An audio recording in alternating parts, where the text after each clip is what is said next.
11 though, but like the gold legs.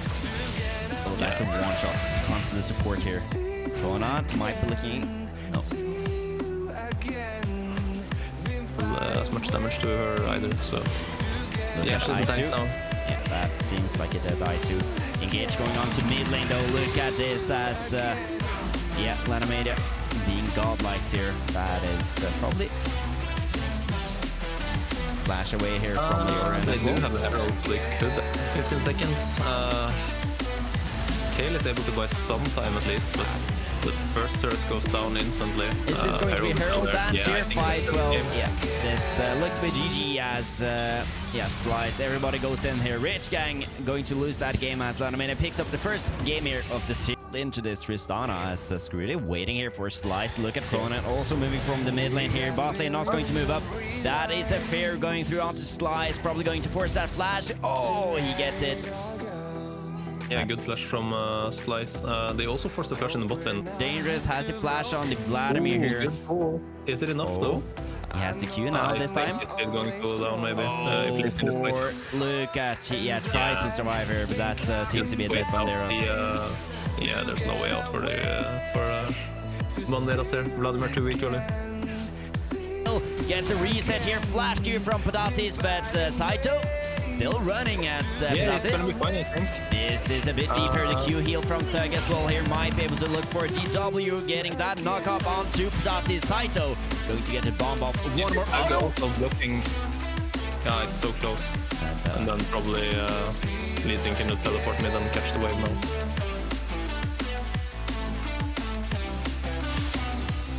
Does one there? Oh, okay. He does have pull, but the Slasher gets a kill here in the top lane as well in a 1v2 situation. Banderas gets a kill here in the top lane as well in a 1v2 situation. Banderas. Yeah. I mean, that was not an outplay by Banderas by any means. That was Lanomania messing up. Isu has the ultimate here. Might be able to look for the turn. It's really way too deep this time, but that's a kill. Isu. Yeah, picking up that one. But yeah, still a bit worried about the late game. The Nocturne here, Banderas is going to get healed though from the ultimate here. Uses the pool, going to tank the turret here. Screwdy has no opportunity to look at bot side though. Luck again here. Targeting. Very well done by Rich Gang bot lane, able to punish. Yeah, that's out of it or something, but don't see that happening, especially now the Herald level 6 here, hit by both supports though. Patatis has that enabled, but the Braum engage here and Rakan under the turret here. Look at Rich Gang though, not getting a single kill here as Slice for a long time, though. On the wrong side of the fight here, going to go down as Lutch picks up the kill here in the bottom side. Rich Gang trying to get out. As the ultimate available on the Nocturne. Oh, Thug here going to try and get over the wall here. Look, almost gets to the Lulu. Yeah, gets out there as well as look at the Tristana. Saito getting the execute here, wasting all the time. He does.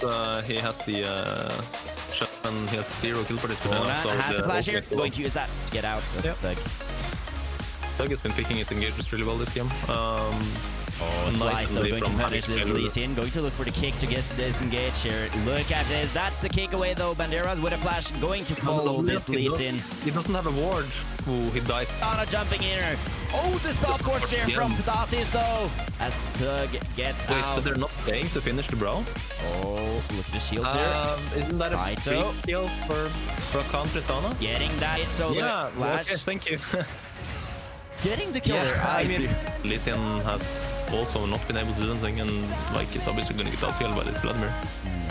We do see though the Vladimir going for earlier leads the large rod, so I'm expecting Banderas to go Ravenos maybe here, and then Saito getting the engage here. Emendatus, that's a kill over to Saito as well. 4-1 now on Tristana. Pushes in. And Tristana is still going at it in the top lane.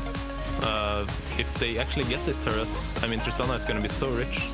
Accelerating the game here at a rapid tempo. Look at Thegdo going to use his ultimate, going to get catched here as Cronin picks up a kill onto the support here. Accelerating the game here at a rapid tempo. Look at Thegdo going to use his ultimate, going to get catched here as Cronin picks up a kill onto the support here. Top lane, Banderas fighting versus this Kog'Maw though, going to get heal up. One more auto. Yeah, picks that up. Yeah, Kog'Maw doesn't have any. Really not going to be able to go in here at all. And look at this Bandera of the Vladimir into the backline. Godlike dominating, I mean, though, as Isu is also on a killing spree here. The flashing it from Slice Chronon as well. Kill though. Yeah. I mean, so kind of sad, like what could have been. Yeah. Look at this though, the fight here being started up by Lanomania into the backside. Screwed this time going in with the Nocturne. That's the first kill going over. The Q from Lee Sin going to miss there as Rich Gang getting 1 kill. Nothing more. You can see how annoying the Braum Kog'Maw is going to be for the Volibear. There's no smite on Lanomania side, so the Kog'Maw critically does get the shot on there though. That is really close as well. I'm going to look for more poke here. They should be able to get out. I don't think. Ooh, okay, maybe the kick here. That's a beautiful kick by Emendot. Is going to go down though. Misses the flashing hitch here with the Vladimir though, but the first kill goes over. Saito picking up 1 kill as Banderas picks up the other one. Slice still alive here. Does have this smite and going to get that as the leasing looking for the executor. But this is Rage Gang getting all of the kills there. Double kill to the Saito. Triple kill to Saito this time. And they end maybe? As well as the flash enabled. That is going to be an engage here from Emendot. Is going to look for something. Dot is back in here. Going to get shut down as this seems to be the gamer. Rich Gang picks up game number 2 here in this series. Going to style some Asu, but anyways, GG. Have a triple lane / wall swap. I was hoping for something like this. It's going to have to face a Wayne. That's a hook into that level 1 as Screwdy going to try and get away. That's the first blood. Rich Gang picking that up, and the that is so much has red buff though. Bandera flashes away here. Double kill from Lach here. That's rough as Isu no flash going to go down there. This Vayne is 3-0 by the way. Isu still dodging. Emendot is going to flash him for the kill. As the Yasuo still has flash enabled. And the shield here from Janna going to turn around onto the support here. Look at the damage from Saito though. Just going to Rand almost getting it, not getting it, flashing away there. But those minions going to get that kill there going as that is flash is all. The TV2. This Yasuo. Nice. Using his knowledge this time, going to go around with a flank here. This is scary. You have to say so, but look at Lash here going to get slowed down by the Lee Sin. The red buff taking down Q. Lee Sin Slice. Wonderful. Kill, honestly. Again and again, but this is a bit dangerous though. The teleport's not available here for Rage Gang as they're going to try and fight off against the 3 members here of Lanomania. Saito being the first target. Thug probably going to go down here as well as the Yasuo Q going to knock him up there. That's engaged.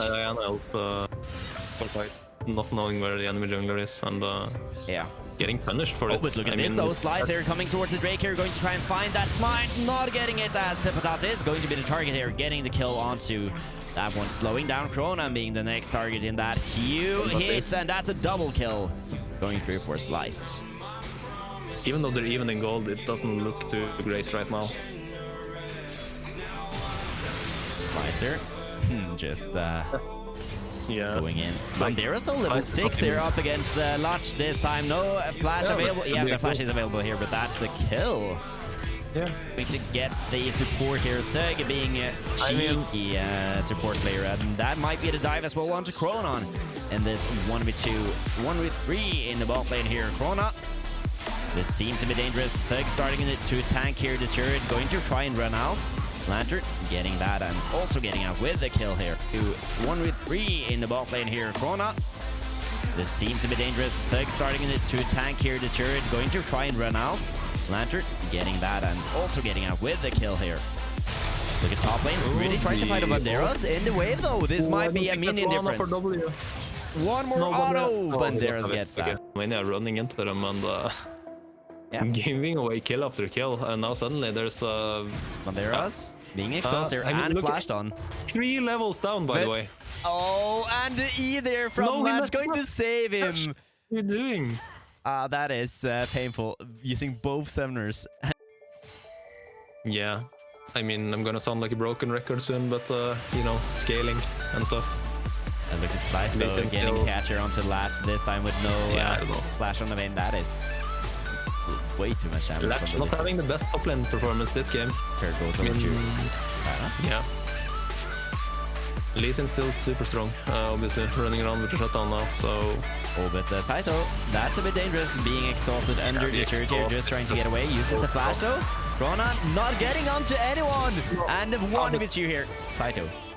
Yeah, well done with... Then 1, and the kill goes over to Banderas. That's a flash hook from Thug, going to miss that though, but...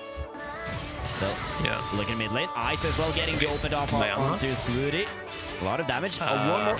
Oh, flashes! Go! Actually, Scrooty ends up getting the kill. There's not an open available on neither the Janna or the Vayne here. Look at Slice. Bit too deep though this time as Amendatus comes in here with the Cho'Gath. Going to get 1 kill. Rich Gang picks up that one. Look at Patatis, the next target, going to get queued and chased here. That's a flash forced out of the support as well. You see the teleport. Gets kicked away here, flashes onto Thug though. Slice, you had a big shutdown, get away now, 1,000 gold as he gets 1 more kill here before he's going to run away. There's a Nico also, the shutdown. He doesn't have any ward, there's nowhere to go, and that's 1k on the way. No mana, Latch going to flash away. Mana for you. Oh, but Banderas, this is a bit deep here this time. You have no turrets either, so... Flashes back here. Oh, just going to get the bite off there. Banderas with 1v2 might be able to take on Scrooty as well here. Yes, Scrooty doesn't evolve, I think. Ooh. Still has a flash on Thresh as he used that as Banderas coming in to aid a bit here. Slice hitting that Q as well, but the Janna Tornado going to stop Slice in his ways here. That's spawn on into the backside. And a huge open here from Patatis as well as Rich Gang just have to back off. Despite having a big goal. Having a big goal. The Vayne is just dealing out the damage, and the Janna, the wind wall, the Cho'Gath knock up as well. They're just unable to kill the... Isu getting spotted out here by Scrooty. Isu. Macho trading off the kill here, making sure. Just going for the kills here. That's a new knockoff from the Janna though, and look at the diver coming through. Rich Gang trying to fight up everybody, but Saito, you are enabled on Kalista this time. Look at this double kill. Going to deal some damage, but yeah, a bit risky still. Yeah, overall, both AD carries obviously have a lot of life steal already. Oh, one. Look at top lane though, that is going to be a hard punch onto Isu, but shrieking them away with a clone there. That is, yeah. Isu. Yeah, I mean, Taito with the Kalista going to get over 1 kill here. Trying gets knocked up, Slice being the target. Banderas now to teleport also as well here from Isu. Going to get 1 more damage here, but that is a lot into 4 members. Rage Gang picking up that fight. Yeah, looks like Rage Gang are able to Lanomania to play this comp. Yeah, the TP here from, is it Isu? No, it is Banderas going to use the TP on the top side here. Seems like they do want Baron, but that's Nico going to get 1 shot here locked this time. Banderas now in a 1v3 situation here. Getting the Lantern to back out here as Amendatus being maybe the next target here. Saito getting knocked up by the Tornado as well. Probably important hook there by the Thresh and the Lee Sin. I mean, the Yasuo is not able to follow up the... it's so hard. Lash here getting hit by the Lee Sin Q. Going to fight off in the backside though, and the kill goes over. Ronan picks up 1 kill, but Saito now as Dacreq also picks up the kill onto Lotcher. That is going to be a very dead fight. They're able to take the Nico down, but I guess. And the dragon is spawning in 25 seconds. Yeah, kick here from Slice. Still alive though, but that's Saito going to get 1 auto, and that's engaged from Trudy into the backside here with the Diana. Getting the knock up onto Saito, still alive as Cronan trying to get the kill off onto Saito. So I mean, the engage. What was that engage here from Lanomania? Getting everybody. That's Lodge also chasing. Still, Slice here has the amount of damage. Triple kill. Yeah, I mean, that's the Yasuo Diana combo. Oh, jeez.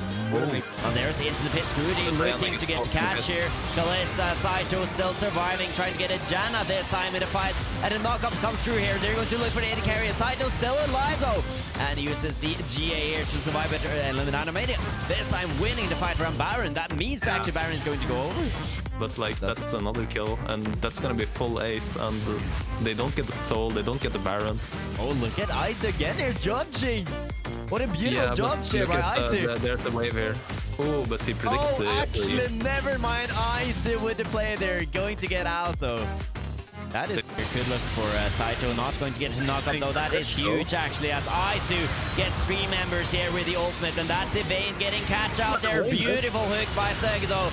Lutz still alive, or Slice getting the kill though, but look at Kronan getting the exhaust down off the Saito as well. The kill though, but look at Kronan getting the exhaust down off the Saito as well. As Rich Gang just falls. The Wayne goes down actually. Triple kill. Did Rich Gang just get the dream fight and turn it back around? Actually, looks like they did here as the quadra kill goes over to Slice. And then they end the game. And Rich Gang takes the game.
Just like the street lights lit this town, like a fire in a blaze, gotta burn it down. Can't be afraid to leave this out.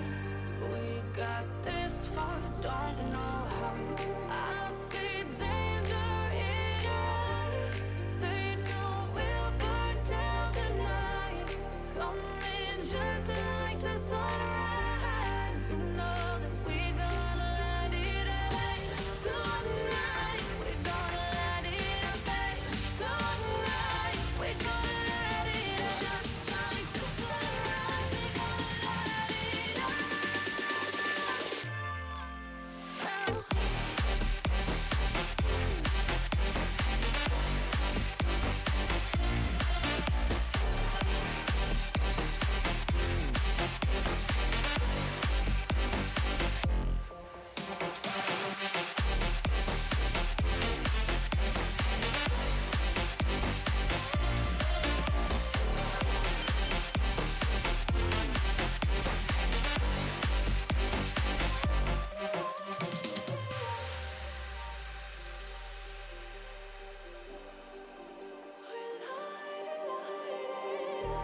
Just like a spark that's breaking out.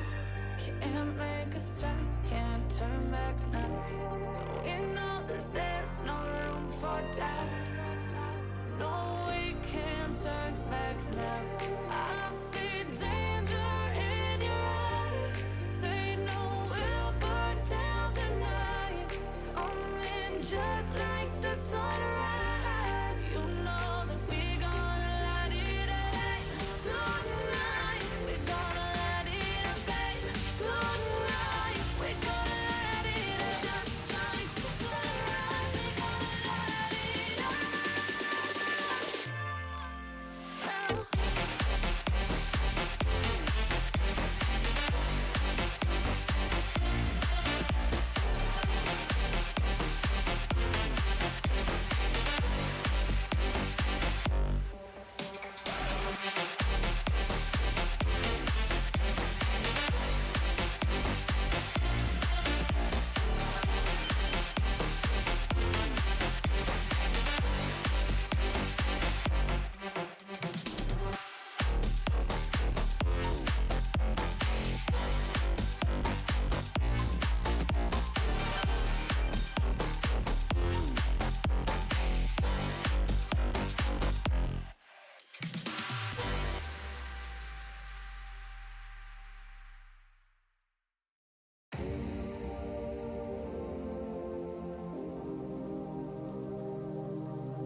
Welcome here to another broadcast from AIM Studios GG, and we're skipping right into the champion select here, but welcome Dacreq and Mastermixer for this stream of the finals.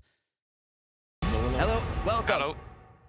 And we're getting right into the champion select here. It's a best of 5 here between the finalists Nyyrikki and Lanomania, both getting a 2-0 versus their opponents in their semifinals. One versus Bifrost and the other one versus... I don't even remember the last one there. Fox.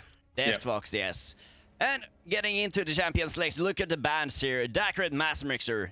What is going on in here?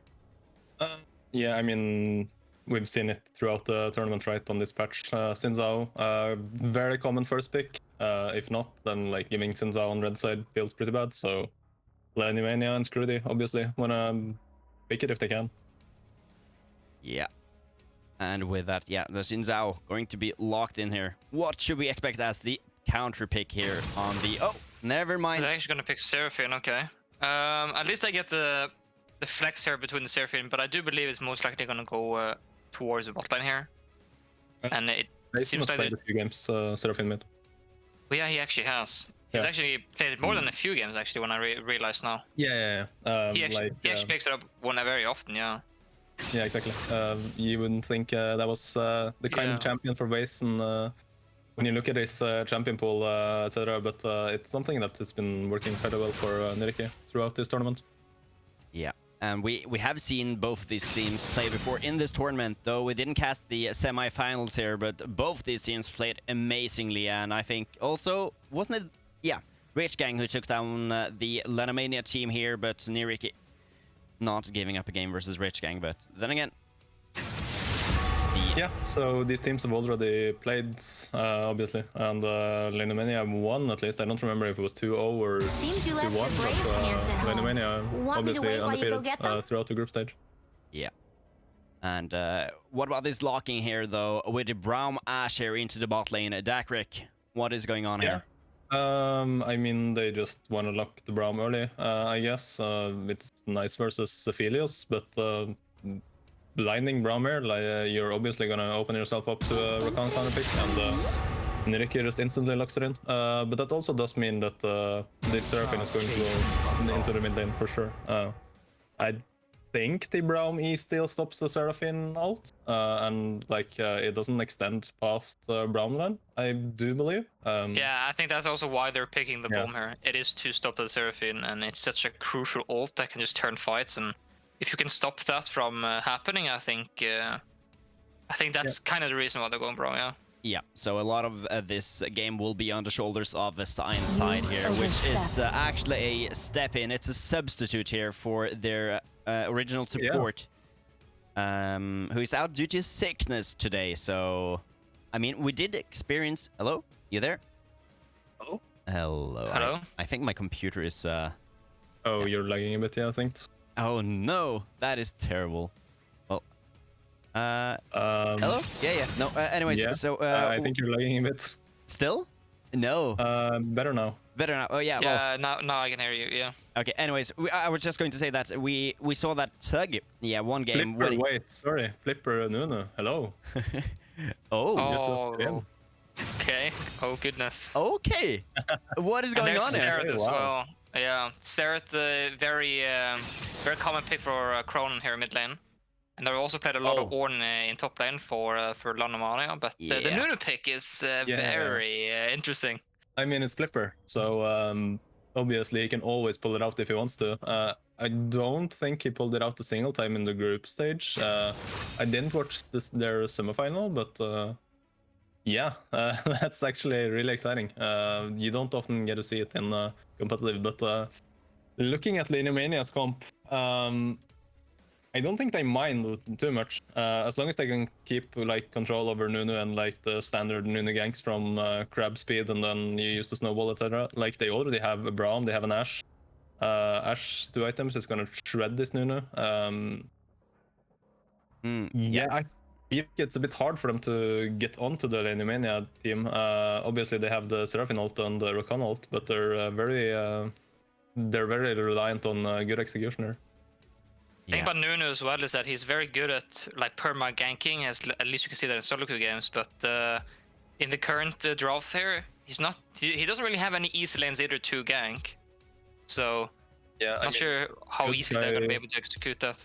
Yeah, they could try to maybe stomp the Ornn, I guess. But I feel like because they did pick Camille into it. Yeah, I feel like if Xerath, yeah, that's true. It's a bit slow though. Yeah, I guess you maybe have time. But yeah, it's obviously the bot lane is immobile. That might actually work. You kind of need to get all the Braum procs on to get the stun before ultimates come out. Yeah. So maybe it will definitely be interesting to see. Anyways, guys, going into this game here, let's get a prediction. Mastermixer, let's hear what your thoughts are. Who is going to win game number 1 here? Well, I personally think that Nyyrikki has the better drafter. They should have a winning top side. I really favor their bot side as well, and the Nunu can at least go top and bot. Mid lane shouldn't really happen much, but for the team fights as well, the 5v5s, I do believe Nyyrikki should have a better composition overall, so I think they will take the game. Yeah, Dacreq here. Yeah, I'm a bit worried for this Aphelios playing versus Xerath and the Ashe. And the Ornn ult, obviously. I feel like this game relies super heavily on what Flipper is able to do. Because once Lanomania starts grouping here, of course there's a Seraphine, but I don't know, it just feels hard. Maybe the Nunu ult actually is enough, but yeah, I think Flipper has a lot of responsibility in this draft. One of the things that I feel like could potentially be an issue, but it really isn't in my opinion, is that when you're around these objectives, you can play it slow and try to just secure the objectives. And Nunu is one of those champions that can't secure them. So it's actually really hard to like outpoke and just try to steal Drakes away from Nyyrikki because of that Nunu. So yeah, they do rely on being there first though. Yeah, the invader coming through from Lanomania. Anyways, yeah. Running into the Serath with your Philios. But yeah, I mean, yeah, I guess their engage should be good enough with the Nunu and the Seraphine and Rakan as well. So as well, if they have good vision. Yeah, if they also have good vision, like you have the Nunu with the Rakan run down, and then you have Camille flanks. If they have the vision up at least before the objective spawn, then they can either contest or they can be there first. And however you look at it, I think they are in a really good position if they can do that. Just getting some early vision here. Yes. Getting into game number 1 here, though, guys, I will have to give my prediction here to Nyyrikki. I think the support here, the difference between side and, of course, Abigail is going to be huge in the bot lane, assuming the Braum has an important role this game. So, going to give my vote to dearest Nyyrikki for this game. Anyways, blue start here, so both junglers starting the blue. Yeah, I do believe that Science side played a fair amount in the regular season for the Lanomania lineup, but that also might have been because of Tatis being unavailable. I'm not sure. Which laner should we focus on today, though? Definitely not mid lane. That nothing's gonna happen mid. Crawling on here. I assume bot lane is gonna be very explosive once you reach level 6, and I mean, we have one jungler pathing away from bot and one jungler pathing to top bot, so I guess top as well can get very explosive at level 6. Yeah. It just depends on the junglers, really. Emmedatus here with the Ornn here. Last time we saw that Ornn, he got a first drop under the shirt there with a nice flash E, and so going to look forward to see how he's going to play this lane now. As well as Flipper here on this Nunu, going to take the red down now, but yeah. Yeah, this is definitely Flipper pocket pick. So just full clearing early. Pretty decent clear speed, honestly, from this Nunu.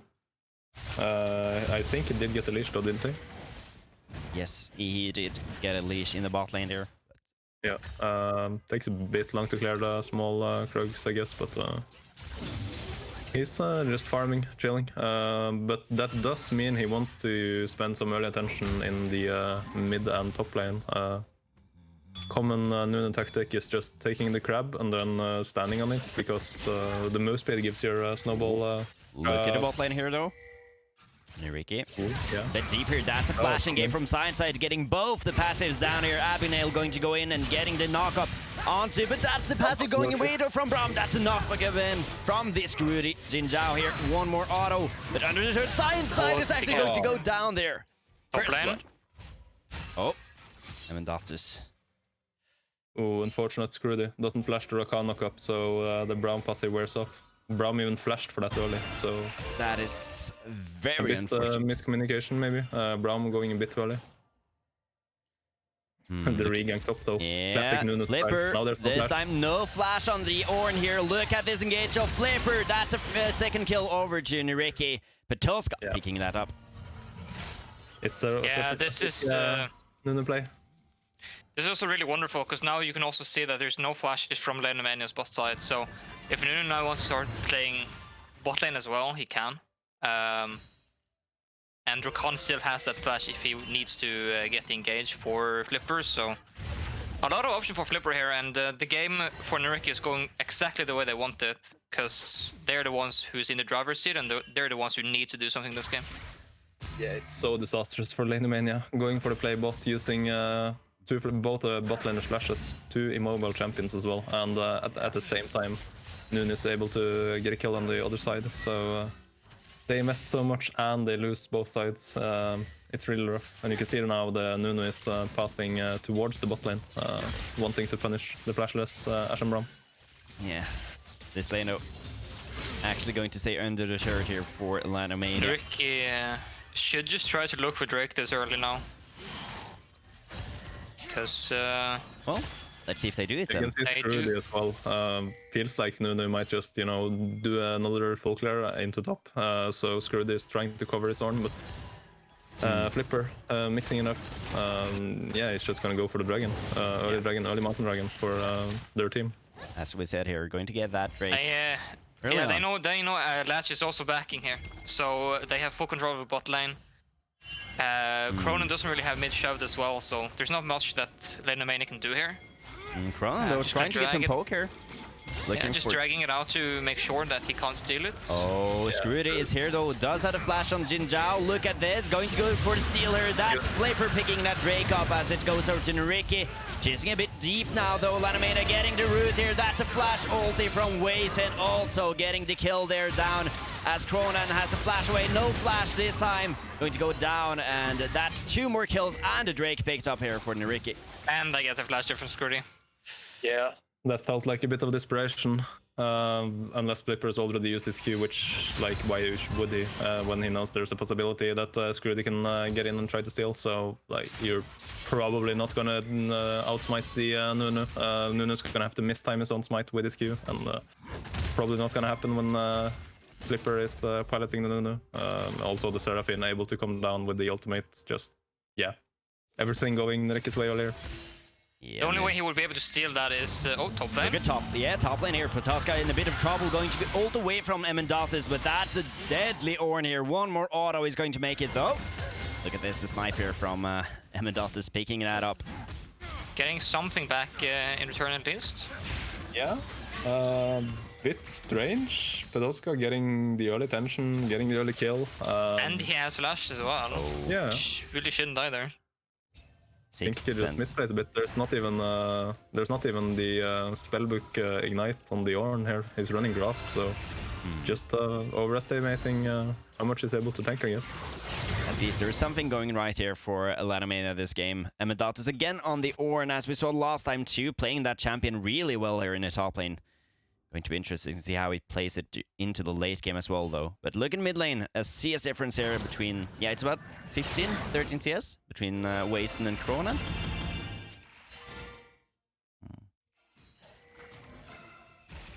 Abigail just looking here. He does have the flash. Sign side. There's the ward. They spot him. He could just play to topside here. Look to play for this Rifter. But I have to be very careful about this play. No Ornn ulti though. Do you see Nunu starting up? No. Yeah, Broma's backing down to bot lane as well, so they should just get this for free. Oh, look at the top lane. Protoska does have the flash on the Camille here, but... oh, that seems to be a flash away as Screwdy. Going to spot the Nunu Flipper going down here with the bubble this time. And look at the engage here though. That's a knockup as well going on to the Nyyrikki. Flipper goes down here. Damage. The Ornn is already at Bramble, and the bomb is Hinder, and the Sinzao obviously can just the ult. No ulti on Abigail this time. Going to miss that ultimate also with the Jin Zhao. Azure goes down in the bot lane as well here. Look at this fight from Lanomania getting the damage here with the Seraph. Yes, ultimate here. Lanomania combo. Getting a lot down. Well, we can see down in the bot lane, they also got a kill there. And Protoska really in trouble now. Oh, this is a bit he gets the kill actually. Gets the kill and gets out. Yeah, I mean, feels like there's no way to predict what's gonna happen next and who's gonna come up on top. And both teams just running into each other here. And Screwdy a bit deep here, goes down under the turret, gets the kill down though. And gives away a shutdown as well here. He gives the shutdown over. I mean, I guess he feels like because it denies the wave, it's maybe worth, but Flipper is even there to pick up the wave, so... Turning it around though in the bot lane. And we go right back to the Rifter ult, where it all started. They can at least get this Rift. They should be able to get that gold lead back in their pockets and could just funnel that into Camille. I mean, it has to feel so bad though. You get this kind of gold lead in the early game. You get 4 kills and you get him on both top side and bot side as well, and then you lose it. That is... Yeah, it feels pretty bad.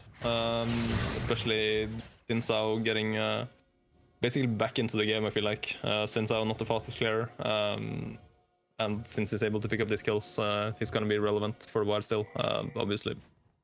I just didn't understand what happened in top lane there either, because like, there's no way they will ever kill Petoska. He had flash as well. He was super safe. Flipper could have just taken the rift and then he could have just either pathed down to mid or pathed down to bot and just completely taken the tower pretty much. They would have won so hard on that. Instead they take a really bad fight top. Yeah, and they lose a lot for it as well. The bot lane here though might be looking for a gank here, Abigail, with the still level 5 here on the Rakan. Yeah, another dragon spawning. You can see Screwdy is just covering bot, expecting Nuno to gank. Flipper though, Yeah. not going for it, and also just ignoring the dragon at this point. Doesn't feel like they can. Oh, that's... I really like that they're ignoring the Dacreq, because I don't think they win the 4v4 at the moment with how the game has gone, and just giving that up and trading of a top lane and try to get some plates is probably the best choice. Yeah, I think it's good as well. Obviously the Seraphine is at first item now, but this Sinsao is just so much more strong than the Nunu, and Ashe as well. The Phila's not even at an item yet, so... Yeah. And good well, to give it up. Rakan no ult as well. Yeah, I mean, there's no way, right? So... This Herald though, Nunu, still not using it. and sitting and waiting around in top lane though. Emmendat is being the target here for Flipper, using a lot of time in the brusher. Yeah, Emmendatus doesn't have flash, and Petoska does have his ultimate. That seems a bit engaged here from this Nunu. Flipper going in here with the ball, going to snowball into the enemy team here. Emmendatus not getting the knock up here. Petoska getting that shutdown and a cancel. Wonderful killer from Nyyrikki. Really good cancel there, Petoska with his E, and they should be able to get the entire tower here. Seems that way. Not going to pop that Herald yet, so using it They now. want to. They are popping it now, so... Oh, look at bot lane though. The, Same time here. Going to look for the engage. Screwdy with the 1v2 situation here, as the turret is going to go down. They're trying to get the Grump while they are respecting the dive, but not even able to get the Grump. However, the Camille and Nunu, they just got so much gold. Nunu sitting on 2k, Camille sitting on 1.7. Oh, still chasing down her in the top lane. Look at the teleport though. Petoska predicting this play in the bot lane. That's the ultimate coming down here from Latch as well. Going to look onto the bottom side here as Wason hits the brown shield with the ultimate here from Seraphine, getting down. Couple of kills here going back and forth as Petoska picking up 2 kills here on the Camille, going to pick up a third one. Triple kill over to Petoska. Yeah, huge turn from the teleport. Lanomania forcing a bit too hard, I feel like. I mean, I built to buy so much time with his ultimate and with his dashes, and of course when the Camille comes in with the Divine Sunder already finished. It's gonna feel bad for the Ashe and obviously Screwed as well. They do trade 2 for 3 though, so not the worst. No, yeah, just gonna take the buff and run away, I think. That away as Emmendatus try. Yeah. Face Rush is a nice rune. There's not much one can do there to stop him from running away, sadly. Yeah, but look at this Camille though in the bottom lane here. 7-2 with about 1.6k in his pockets as well. Petoska with that teleport. Turning around the fight in the bot lane. Huge. And if Nyyrikki also wants to now, they can just completely swap on the lanes here. They can put their bot lane against the Ornn, meaning that Astor can start farming. And Petoska should win the 2-1 against the Bromanash, with the fact that he is 7-2 now in score. Yeah. Seems that is what Nyyrikki is trying to do here, as Petoska going down into the bottom laner. Look at mid lane. 3 members of Nyyrikki are gathered as Krona with a Seraph. Interesting matchup in the mid lane. Seraph versus Seraphine. Yeah, it's gonna be hard to get mid tower open until that second rift comes online, and I think we're not gonna see much happening now until an objective spawns. Yeah, it looks like both teams are just content pushing waves. Yeah. Waiting for the dragon. You can see both teams trying to get some river control. Try and get that pressure going. 1.5 minutes until the Cloud Drake is spawning here. And yeah, both mid laners just mid lane just being cleared out by both teams here, as Wason is top lane though. does have the teleport available on this Seraphine. Look at the engage here, screwed. Looking for the Rakan. That's an engage from Flipper though. Pataska into the back bottom side here. Look at this backline flank though. Flipper going to take a lot of damage. Screwed pays a 1 kill onto Science side as well, going down there. Look at this fighter, double kill over to Screwed here in this fight. Lanomania picking up everything. Pataska going to go down there, gets the shield, but that's not enough. Yeah, huge fight breaks out in the perfect place for both Braum, for the Seraph, for the Arnold. Obviously there's a Seraphine and Noon on the other side as well, but I think the Aphelios just has too bad of a time there. I'm not sure what guns he had that fight, but yeah, the Camille as well doesn't really want to fight like that, so Lanomania just roll over them basically, and now they should be first to set up this dragon. Only way Nyyrikki ever wins a fight like that is if they can get their stuff onto Lanomania when Braum doesn't have his shield, and he actually blocks everything in that fight. He blocks both the Seraphine ultimate and he blocks the damage from Aphelios, so they just hard lose when Braum gets to reduce everything. Yeah, that's the worry with Nyyrikki's comp, I feel like. They just want to fight like front to back. They're playing Aphelios and he doesn't, he's playing Kraken Slayer Aphelios. They have a Seraphine as well and a Nunu. Like, they're all very linear, so unless the Camille can really take over inside, I feel like the team fights are going to be really hard. Yeah, going to be more and more difficult here throughout the game here. Lodge as well going to get a lot of damage on this Ashe here. Flipper with Invader, top side.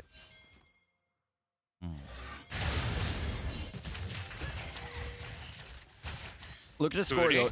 Dead even between the teams here. Oh. Screwed is really on his own here if Pataska knows. Doesn't know though.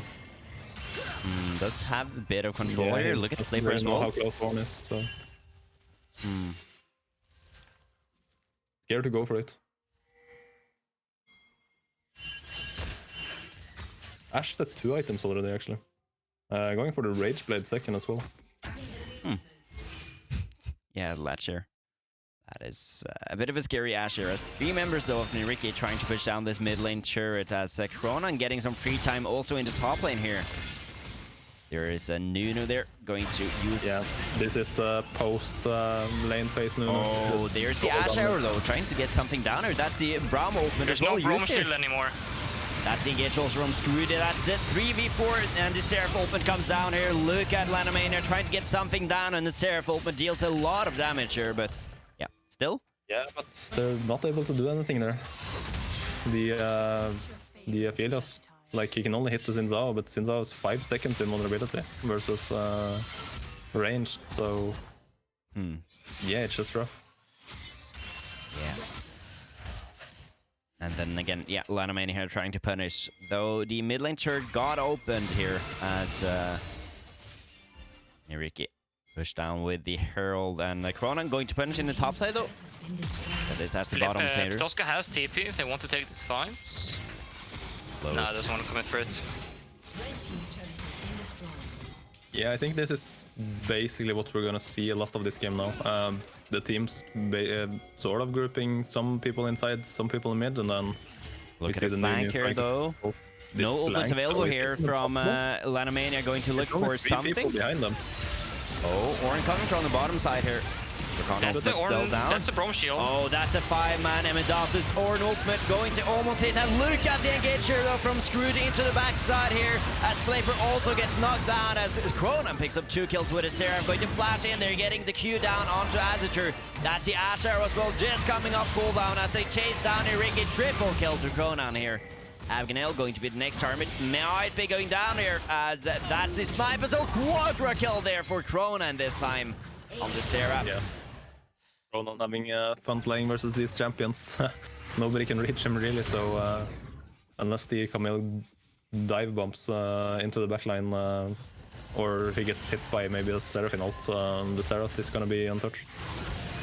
Yeah, that's going to be a Baron start as well here with Lodge and Kronan here. That might be able to go down pretty quickly, though. They teleport here from Camille. Pataska this time. That's really good for Lanomania. They just want to force away that Petosca TP because they need Nyyrikki needs him to play side lane, and if they can force him to not have TP, they can start this up just right away once they've reset here pretty much. And this is really good for Lanomania. That previous fight in the mid lane though, feels like Nyyrikki were unable to really track who was teleporting where and who was coming from where. I feel like they could have just went all 5 onto the Ashe, Braum, Xin Zhao flanking from behind. I mean, obviously the Xin Zhao ult is a bit scary, but they should be able to get onto the Ashe, I feel like. Azure, bit deep this time, going to get away from the Ashe, but that's a kill down as Latch going to pick that up in the start of the fight here. Flipper dodging out on the Braum ultimates here as Cyan aside. Going to miss that. Getting the push down though as Scooter continues the engage here, and the Ornn ultimate comes down. Good flank here, going to get a knockup before the Ornn ultimate goes down. Flipper, that's the Seraph ultimate going to chase down again here as Krona with a lot of damage on Seraph as, Latch here. That was such a dream combo as well. For 3 people, Seraphine ulted into the Noon ult, but there's just no. They have such a tanky frontline as well. There's just nothing you can do, and the longer this game goes, the worse it gets, because the only one who can really do something in this game would be Petosca, and he needs to either get onto Cronin and Latch, and when we get later on onto this game, you're just gonna see Latch with a stopwatch / GA, and then Cronin's just gonna get an hourglass when the time is needed. So I just feel like there's nothing Nyyrikki can actually do this game. They have to find a dream scenario. Yeah, they do. And the affiliates as well, going for the Kraken Slayer into Lord Dominic's there. I mean, how is he ever going to be able to auto-attack anyone? Feels bad to go the Gale Force, obviously. Feels bad. I mean, you could argue for the Shield Bow, maybe. Kinda needs maybe a Wit Sand as well. I mean, there's just he just needs so many tools to be able to do anything in these fights. Right now, he has literally none. The only tools he has is what his teammates are setting up, and being behind, they're just not able to do enough for him. It does seem like you are in accordance with each other and thinking that, Lanomania here is going to get away with the game number 1 here, but a dream scenario. What should happen here for Nyyrikki to win this game, Mastermixer? Dream scenario. Well, I think the best scenario would be if they catch a player off position, like one of the key members, like Cronin or Latch, and then they force an objective such as Baron, and then Lanomania contests and gets wiped, and Nyyrikki gets Baron. I guess that's like the dream scenario. Or you give Lanomania the soul, and then you steal the Elder or something like that. Cyan aside, going to get catch out there by 4 members of Nyyrikki. That's a Braum ult going down. Azure going to be the target here. Look at the Ashe arrow coming through here as Flipper going to frontline. That's the Seraph. Kronan getting the kill down there with the assist as the artillery comes down. Kronan as well. You all go on Screwdy again, right? Maybe a dive is possible here for the Camille. Going to just in range here, going to use that as Amendatus uses his, and that's a kill going down for Petosca. Huge. So you see how hard it is for Nyyrikki as well. Like they kinda get a dream scenario, even though it's not on one of the key members, and it's just so hard. Like Lash wasn't there, Cronin wasn't there, but Lash can help with ultimate, so can Cronin, and the Xin Zhao and the Braum together can just stall for so much time that it's so hard to catch one of these members. Yeah, the Xin Zhao, having the stopwatch, having the ultimate, having Sterex and the Gold Drinker, like it's just not possible to get him down. Look at the Latch though this time. Here's a Flipper, very fast this time. Actually going to Wason going to get that slow onto Latch here, going to go. Flash is away though, still is available and alive this time. Latch going to use his Ashe arrow, gets away from this fight though. Despite that, Flipper still on his tail, going to chase down as Wason goes down here. That's going to be 1 kill, that's a huge shutdown though as Nyyrikki picks up 2 kills in this fight though.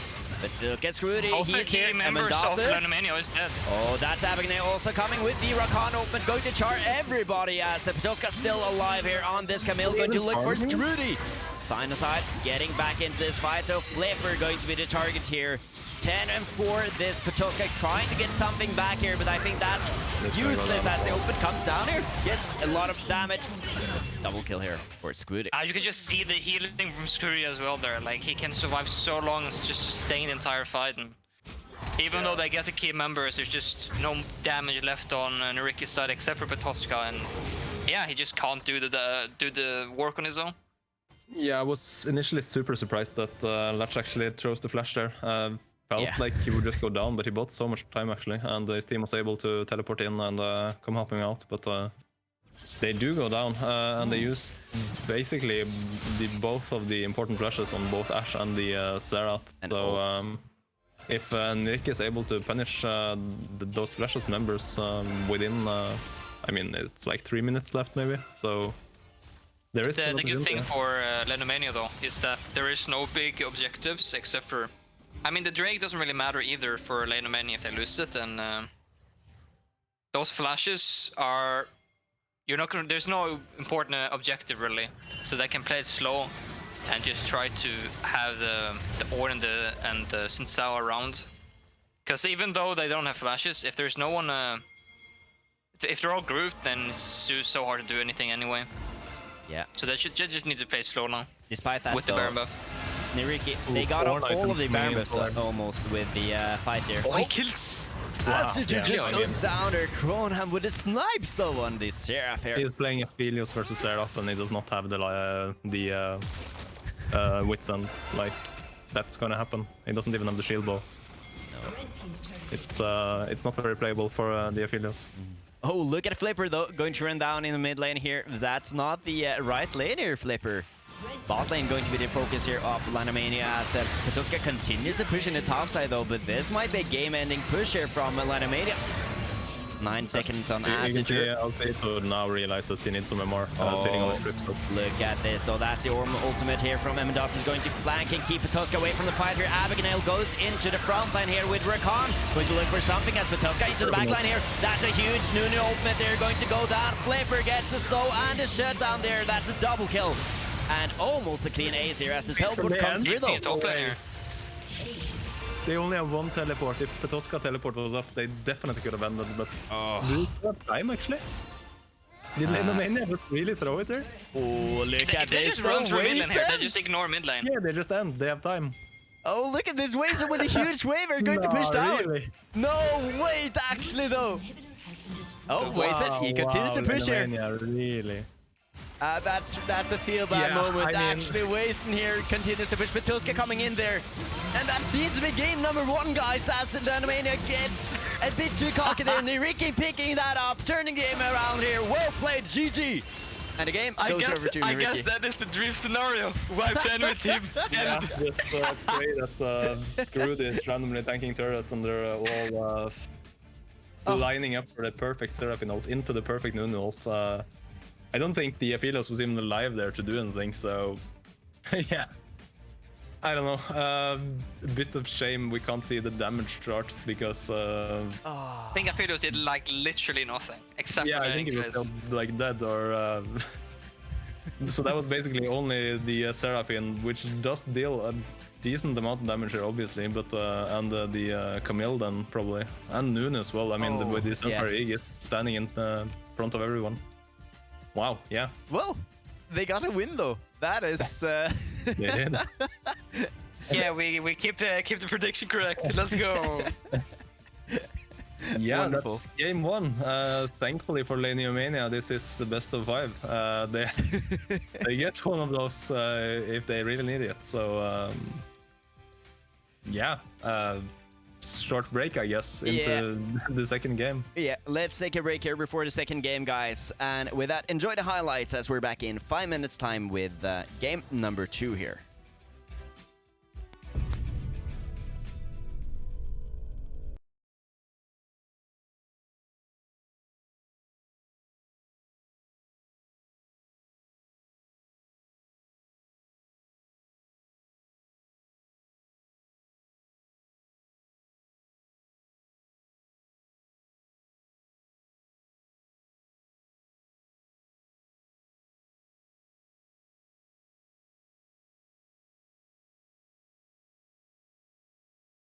Abigail going to go in and getting the knock up onto, but that's the passive going away from Braum. That's a knockback again from this Scrooty. Jin Zhao here, one more auto, but under the third side is actually going to go down there. First blood. Braum going a bit early. The regank top though. Yeah, Classic Nuno Flipper, now there's no this flash. time no flash on the Ornn here. Look at this engage of Flipper. That's a second kill over to Nyyrikki. Patulska picking that up. It's this is Nuno play. That's Flipper picking that Drake up as it goes over to Nyyrikki. Chasing a bit deep now though. Lanomania getting the root here. That's a flash ulti from Waze and also getting the kill there down as Kronan has a flash away. No flash this time. Going to go down and that's 2 more kills and a Drake picked up here for Nyyrikki. Everything going Nyyrikki's way earlier. the only way he would be able to steal that is top lane. Look at top, top lane here. Patulska in a bit of trouble, going to be ult away from Emendathis, but that's a deadly Ornn here. One more auto is going to make it though. Look at this, the snipe here from Emendathis peeking. Goes down in the bot lane as well here. Look at this fight though from Lanomania, getting the damage here with the Seraph. Yes, ultimate here. Lanomania combo. getting a lot down. But we can see down in the bot lane, they also got a kill there. And Patulska really in trouble now. Oh, this is a bit he gets the kill actually. Gets the kill and gets out. Gonna happen next, and who's gonna come up on top? And both teams just running into each other here, and Screwed a bit deep here, goes down under the turret, gets the kill down though. And gives away a shutdown as well here. He has a shutdown. He gives the shutdown over. I mean, I guess he feels like because it denies the wave, it's maybe worth, but Flipper is even... Yeah, Emendathis doesn't have flash and Patulska does have his ultimate. That seems a bit engaged here from this Nunu. Flipper going in here with the ball, going to snowball into the enemy team here. Emendathis not getting the knock up here. Patulska getting that shutdown and a cancel. Wonderful killer from Nyyrikki. Look at the teleport though. Patulska predicting this play in the bot lane. That's the ultimate coming down here from Latch as well. Going to look onto the bottom side here as Wason hits the Braum shield with the ultimate here from Seraphine, getting down. A couple of kills here going back and forth as Patulska picking up 2 kills here on the Camille, going to pick up a third one. Triple kill over to Patulska. Lane phase Nuno. Oh, there's the Ash Arrow though, trying to get something down here. That's the Braum ultimate as well. There's no Braum shield anymore. That's the engage also from Screwed. That's it. 3v4 and the Seraph ultimate comes down here. Look at Lanomania trying to get something down, and the Seraph ultimate deals a lot of damage here, but yeah, still. That's the Ornn, that's the Braum shield. Oh, that's a 5-man Emendathis Ornn ultimate going to almost hit. And look at the engage here though from Screwed into the backside here as Flipper also gets knocked down as Kronan picks up 2 kills with a Seraph. Going to flash in there, getting the Q down onto Azatur. That's the Ash Arrow as well, just coming off cooldown with a Seraph. Going to flash in there, getting the Q down onto Azatur. That's the Ash Arrow as well, just coming off cooldown as they chase down Nyyrikki. Triple kill to Kronan here. Abigail going to be the next target. Might be going down here as that's the sniper. So quadra kill there for Kronan this time on the Seraph. Yeah.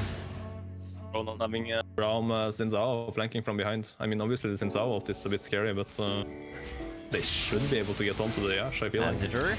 Bit deep this time, going to get away from the Ash Arrow, but that's a kill down as Lodge going to pick that up in the start of the fight here. Flipper dodging out on the Braum ultimate here. That's a sign aside. Going to miss that. So Scooter continues the engage here, and the Ornn ultimate comes down. Good flank here, going to get a knock up before the Ornn ultimate goes down. Flipper, that's the Seraph ultimate going to chase down again here as Kronan with a lot of damage on Seraph as, Latch here. That was such a dream combo as well.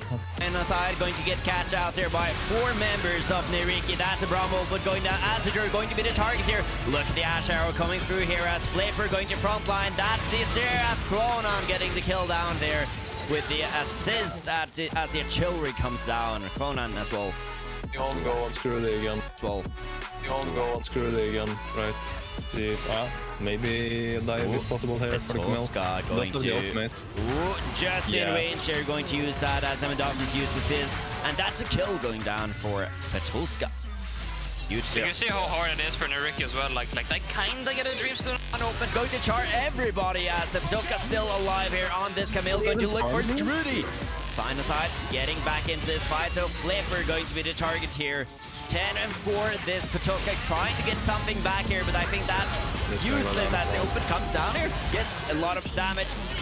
Double kill here for Squid. Going to flank and keep Patoska away from the fight here. Abigail goes into the front line here with Rakan. Going to look for something as Patoska into the back line here. That's a huge Nunu ultimate. They're going to go down. Flipper gets a slow and a shutdown there. That's a double kill. And almost a clean ace here as the teleport comes through though. Top lane here. They only have one teleport. That's a feel bad moment. Actually wasting here. Continues to push Patoska coming in there. And that seems to be game number 1, guys, as the Lanomania gets a bit too cocky there. Nyyrikki picking that up, turning the game around here. Well played, GG. And the game goes over to Nyyrikki. I guess that is the dream scenario.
When you want to get off the darkest ground,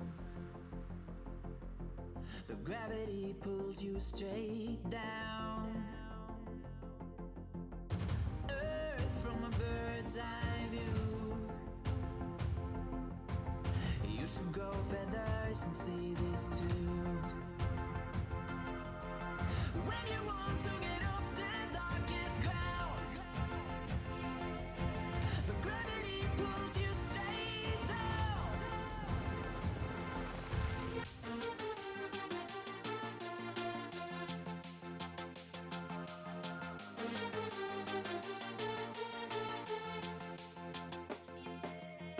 When you want to get off the darkest ground, but gravity pulls you straight down.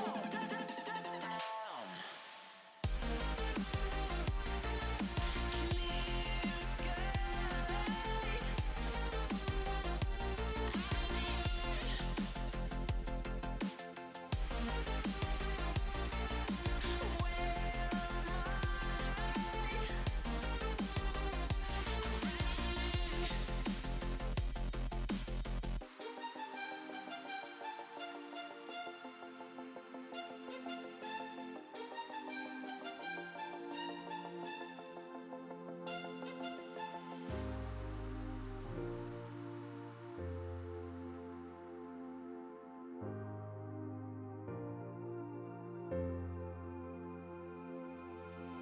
When you want to get off the darkest ground, but gravity pulls you straight down. Earth from a bird's eye view. You should grow feathers and see this too. When you want to get off the darkest ground, but gravity pulls you straight down.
can't find my way back to you until you make amends with the demons you've been through.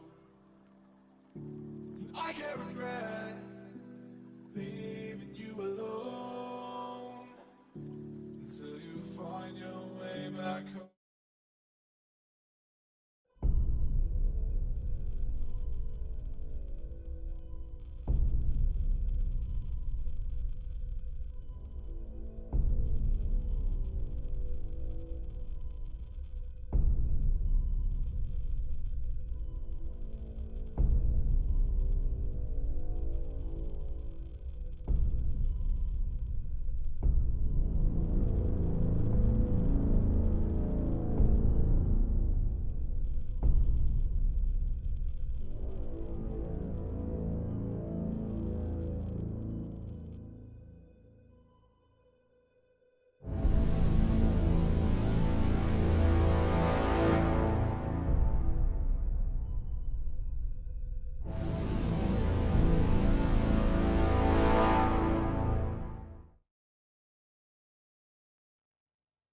Hello and welcome back here for game number 2 here with Dacreq Mastermixer. What a turnaround in game number 1 there. What happened in the end there actually? What was that?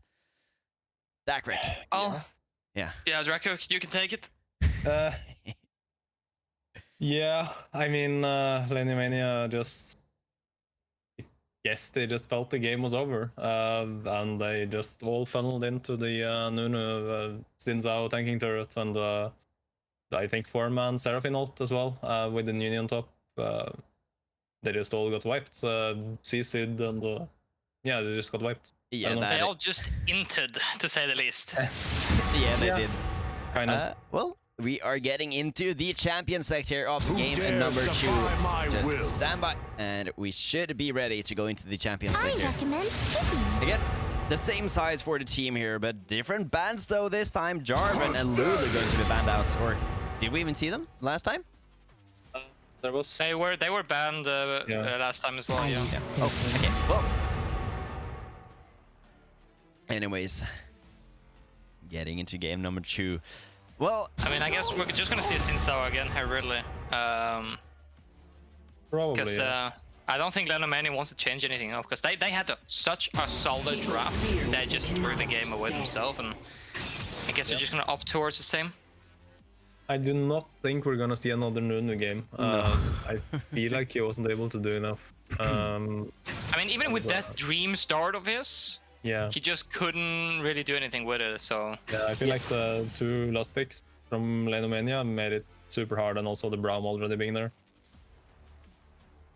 yeah, because they got a dream start this the previous game, Nyyrikki, and threw it away. I think these are the exact same picks as well. Huh. Yeah, it is. Yeah. I think we might see Ash Braum once again. Well, If we see Ash Braum again as well, I mean, like, okay. I don't mind it from Lanomania. I feel like it was on Nyyrikki to be able to do anything else. Oh, they changed the order. Oh, now the butterfly effect starts to have an impact here. Yeah. Ash Braum. That completely changes things now, but yeah. I mean, they don't have to pick the Ash either, but it's just like it's good into the affiliates already, and Yeah, well, yeah, I mean, why the not? Ash down. They're And just building the tank items every game, so he's gonna be able to do fine. And You also need to remember, if you looked at last game as well, there was no cleanse either from the bot lane, meaning that they can look to play bot side when Latch gets level 6. And since they're so immobile, like, you can easily get something done in the bot lane because of it. So I think it's just overall a really good bot lane, because you can always look for something. And we do get the same draft here once again. The question here is, something we've seen from Lanomania that has worked yet again, over and over again, is the Seraph. They've even flexed it down in the bot lane as support. So I'm just wondering, like, do they maybe ban Seraph now, just so Cronin can't play it mid lane? Because it's such an effective champion. I would actually think that is a real good ban here. And we see the same draft as well yeah. now. Like you saw last game, there was just nothing you could do against Cronin as well. It's just standing there poking. And it's the same matchup mid lane if they get the Zerath. So I honestly would ban it here. Yeah, me too. There was something we didn't mention here you left going your into break game number pants at 2. We home. didn't say it Want after me to game wait number while you 1 go either. get them? That is MVP here. We did discuss it a bit between the games here, but Dacreq Mastermixer. Dacreq first here. An MVP for... I mean, you have to give it to the winning team, right? So I do believe Vason was the only one not really, you know, doing some strange things during that game. But I feel like in the best of 5, I almost better to wait for the conclusion of the series. Oh, we have a sack actually. Look at this though. That's immobile AD carries like this Ash. Yeah, that is a really interesting pick. They're going to use that very effectively. I cannot even pronounce the word now. I mean, I really like this next pick here. I like it a lot more than the versus these champions. So we'll see what Lanomania answers with. I mean, because yet again, you're on the side. You're in the position where you have to do something. You're not picking Zerath into the sack, so that's at least something. Yeah. Yeah, I mean, that seems to be a really good picker. That's gonna be the... Are they really? No. There's no way, right? He's a Seraph player, Dacreq. He's a Seraph player. You know? That's really scary. Really? Okay. You're actually gonna do it, okay. I see your reaction now. That is, well, yeah. I mean, I'm very happy with that being a flipper. Yeah, like there are... the entire team is so immobile. Yeah. Okay, and then the Fiora into Ornn this game, I guess. Yeah. I don't know, man. I guess he can just get some MR maybe and be fine. Nobody should be able to reach him. Yeah. Yeah, I mean, I guess he's chilling with Banshee. Just feels a bit rough, but honestly, I mean, there's still not that much follow-up. They still have the Aphelios into like full range team and a Braum and or like not full range team, but like into a Braum and into a Xin Zhao with the ultimates, and like it's really hard for the Aphelios still to follow up on things. But Nyyrikki seems to believe that the Aphelios is just that good that you can pick it earlier without even picking anything to help him really with other than CC setup and the Seraphine, I guess. Again, as well, we see their last pick gonna be a Fiora this time instead of the Camille since it's been banned. And I'm not sure about you guys, but me personally, I'm not a big fan of this because they just couldn't really play side lane anyway last game. And I think like with these two types of drafts as well and the two teams that we're seeing here, you kind of want to opt in towards a 5v5, and wouldn't it be better with maybe something like a Vladimir or something that could scale in the top lane that can try and get on top of the enemy backline on Lanomania. Yeah. And I think Vladimir would have been a really good choice there instead of the Fiora. They really need some AD top here though. But like you can't. Yeah, I think it's. There aren't that many great picks in general, so maybe they just want to get the lead top and maybe he can do more than he did on the Camille. Maybe they just commit harder to the loot push here, but I mean he's playing versus this Sarah already, so yeah, because we basically have the same kind of game again here, which is like front to back, and you saw last game how hard it was to get past Grudy with that Xin Zhao, and again it's the Ashe, Braum, Ornn. I mean, actually it's the same draft pretty much from Lanomania. It's all the 5 champions, so we know exactly what they're gonna do this game. And I mean, it literally only 2 champions changed in this second pick ban. Yeah. So the only difference is that Zac can get on top the backline. Yeah. Yeah, and but he doesn't really bring any damage with him because Fiora is gonna have a harder time reaching backline than the Camille last game, and Aphelios and Seraphine is not gonna reach backline. So I don't know. I think it looks really solid for Lanomania. Yeah, it does here, and Nyyrikki seems a bit scattered this time with a bit of a random composition, in my opinion here, with the Zac and Rakan wanted to go in, and then Waze and then Asher with no protection in the backline here. Going to be interesting to see how they play the game. Anyways, the pause is over. We're getting into game number 2 here, guys. Let's get a prediction for who is going to win this game. As I think it's more so the lack of follow-up damage, because Azitor is just going to be stuck in this backline. Not having anyone to hit, having to dodge Zerat kill shots, or not, everything. It just feels rough. I'm expecting a different build this game, though. Maybe that will help. Yeah, he also chose cleanse this game over heal, so there's that. Yeah. Doesn't help that much against anything other than the Ashe, though. Maybe Braum, but that's, yeah. It just feels rough playing Aphelios versus his champions. Yeah. He's gonna need some sustain from the poke, and he's gonna need some magic resistance as well, I feel like. If Nyyrikki can basically recreate what it did last game, they do have the Rakan, and now they also have the sack where they can move on the map and try to play around the Fiora. And we've seen how Rich Gang has done it with Banderos on the Fiora. Oh, yeah. Completely play around it. So if Nyyrikki can create something like that, it can go really well. Honestly, it is maybe even better to teamfight with the Fiora than with the Camille. And maybe the Fiora can actually like wreak such a havoc in the backline that they're able to do more than in the previous game. Look at this though, the early game here. Scrooty might be able to steal that from Flipper, uses the smite, but gets both the Wolfcamp here in the bot side. Yeah, I mean that's the stacked early game. Always super rough, and as well versus the Ashe and Braum, like they can always let him in, and there's basically nothing you can do against it. So gives up a lot there in the boss lane as Lanomania punishes really hard there. Knows they have the prior with the Braum and Ashe there as well, the Jin Zhao, so going to punish that. Top lane though, Emmendots is going to lose some HP. There's probably not going to be dive here though, so this Zin is probably just gonna have to go to his own camps. Doesn't even get level 3 because of he didn't get the small wolves. So didn't he get small wolves? Well, I saw maybe he did get the small wolf, but not the big wolf. But not the big he didn't one, get the target. Yeah. So he didn't get enough to get level 3. Interesting. I just saw 2 CS on the sack, so.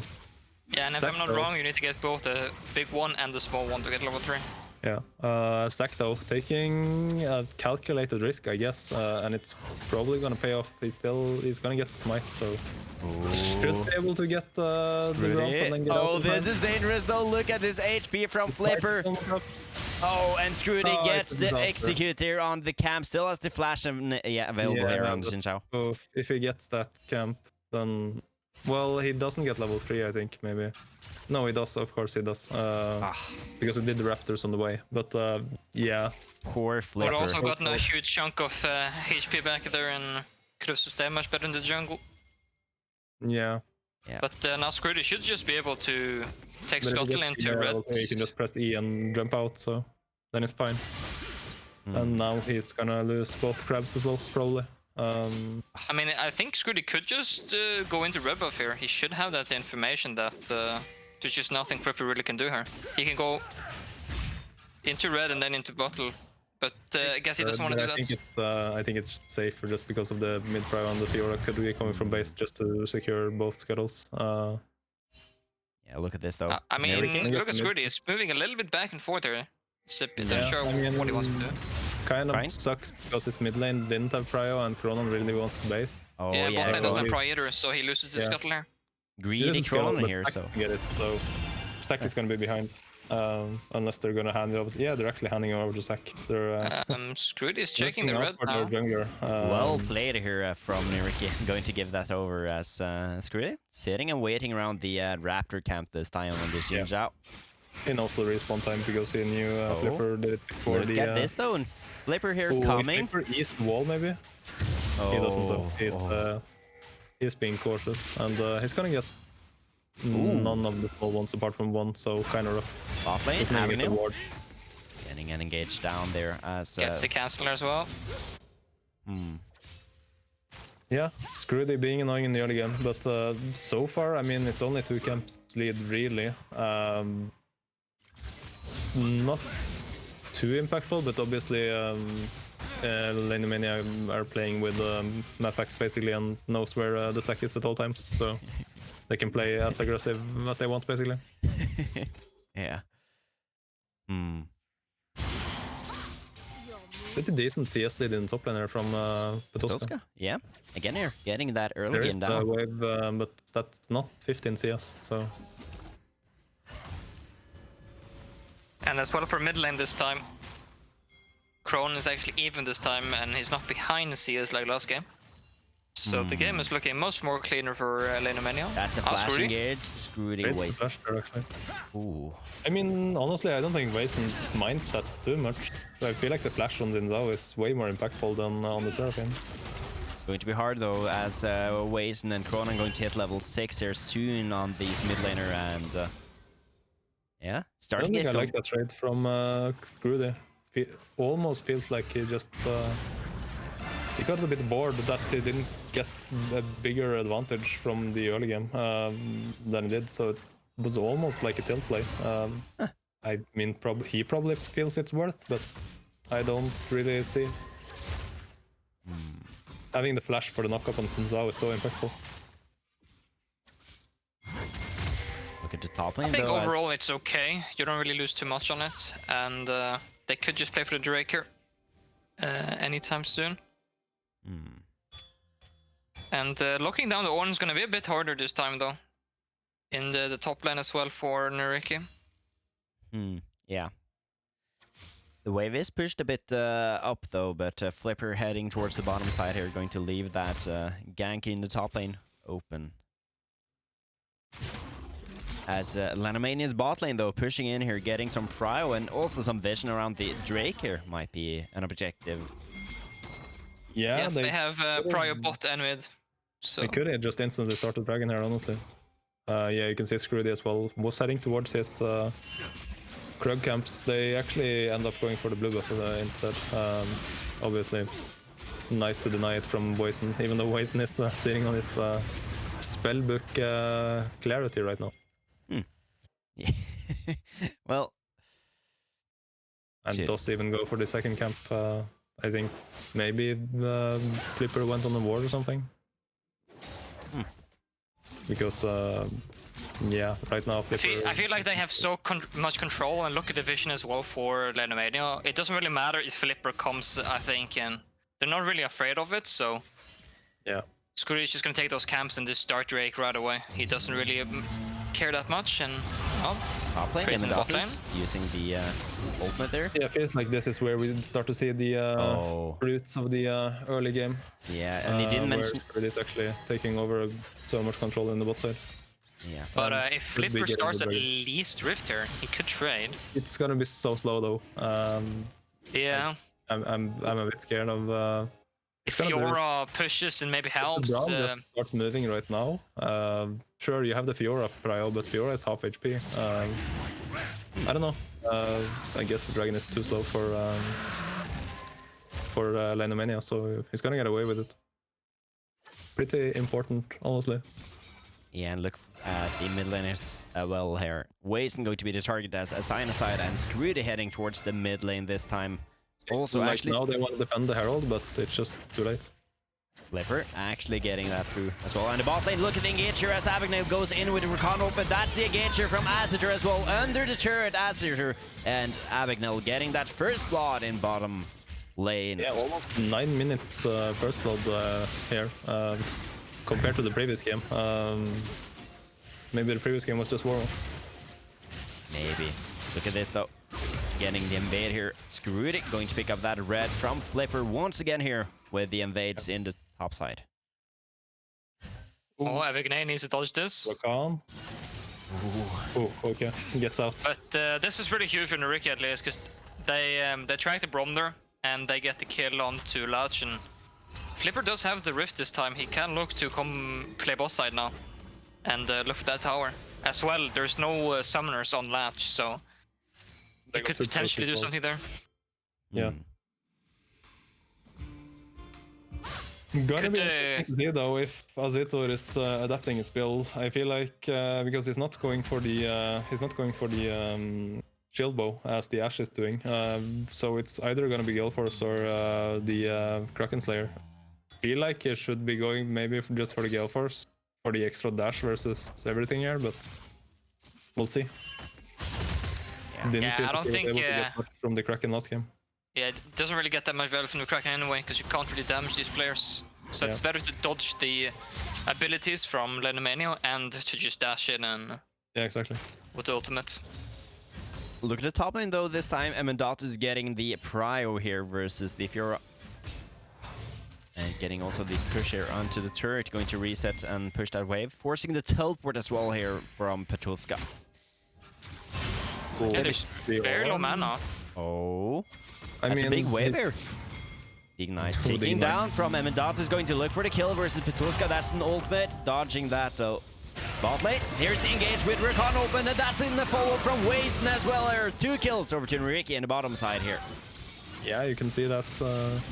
The Zac here, and that's gonna be the full turret. Aphelios obviously sharing it with the Zac, but I mean, the Nuno could not have done that. Oh, Petulska Amendato going to use that challenge, grand challenge here, getting the kill in top lane as well, Petulska. Yeah, pretty close, but he does get it, and would have been pretty disastrous teleporting up and then losing all his HP and not being able to do anything, but he's able to get the kill out in the end. And also in the bot lane. I mean, didn't the early game go fairly well for Nyyrikki last game as well?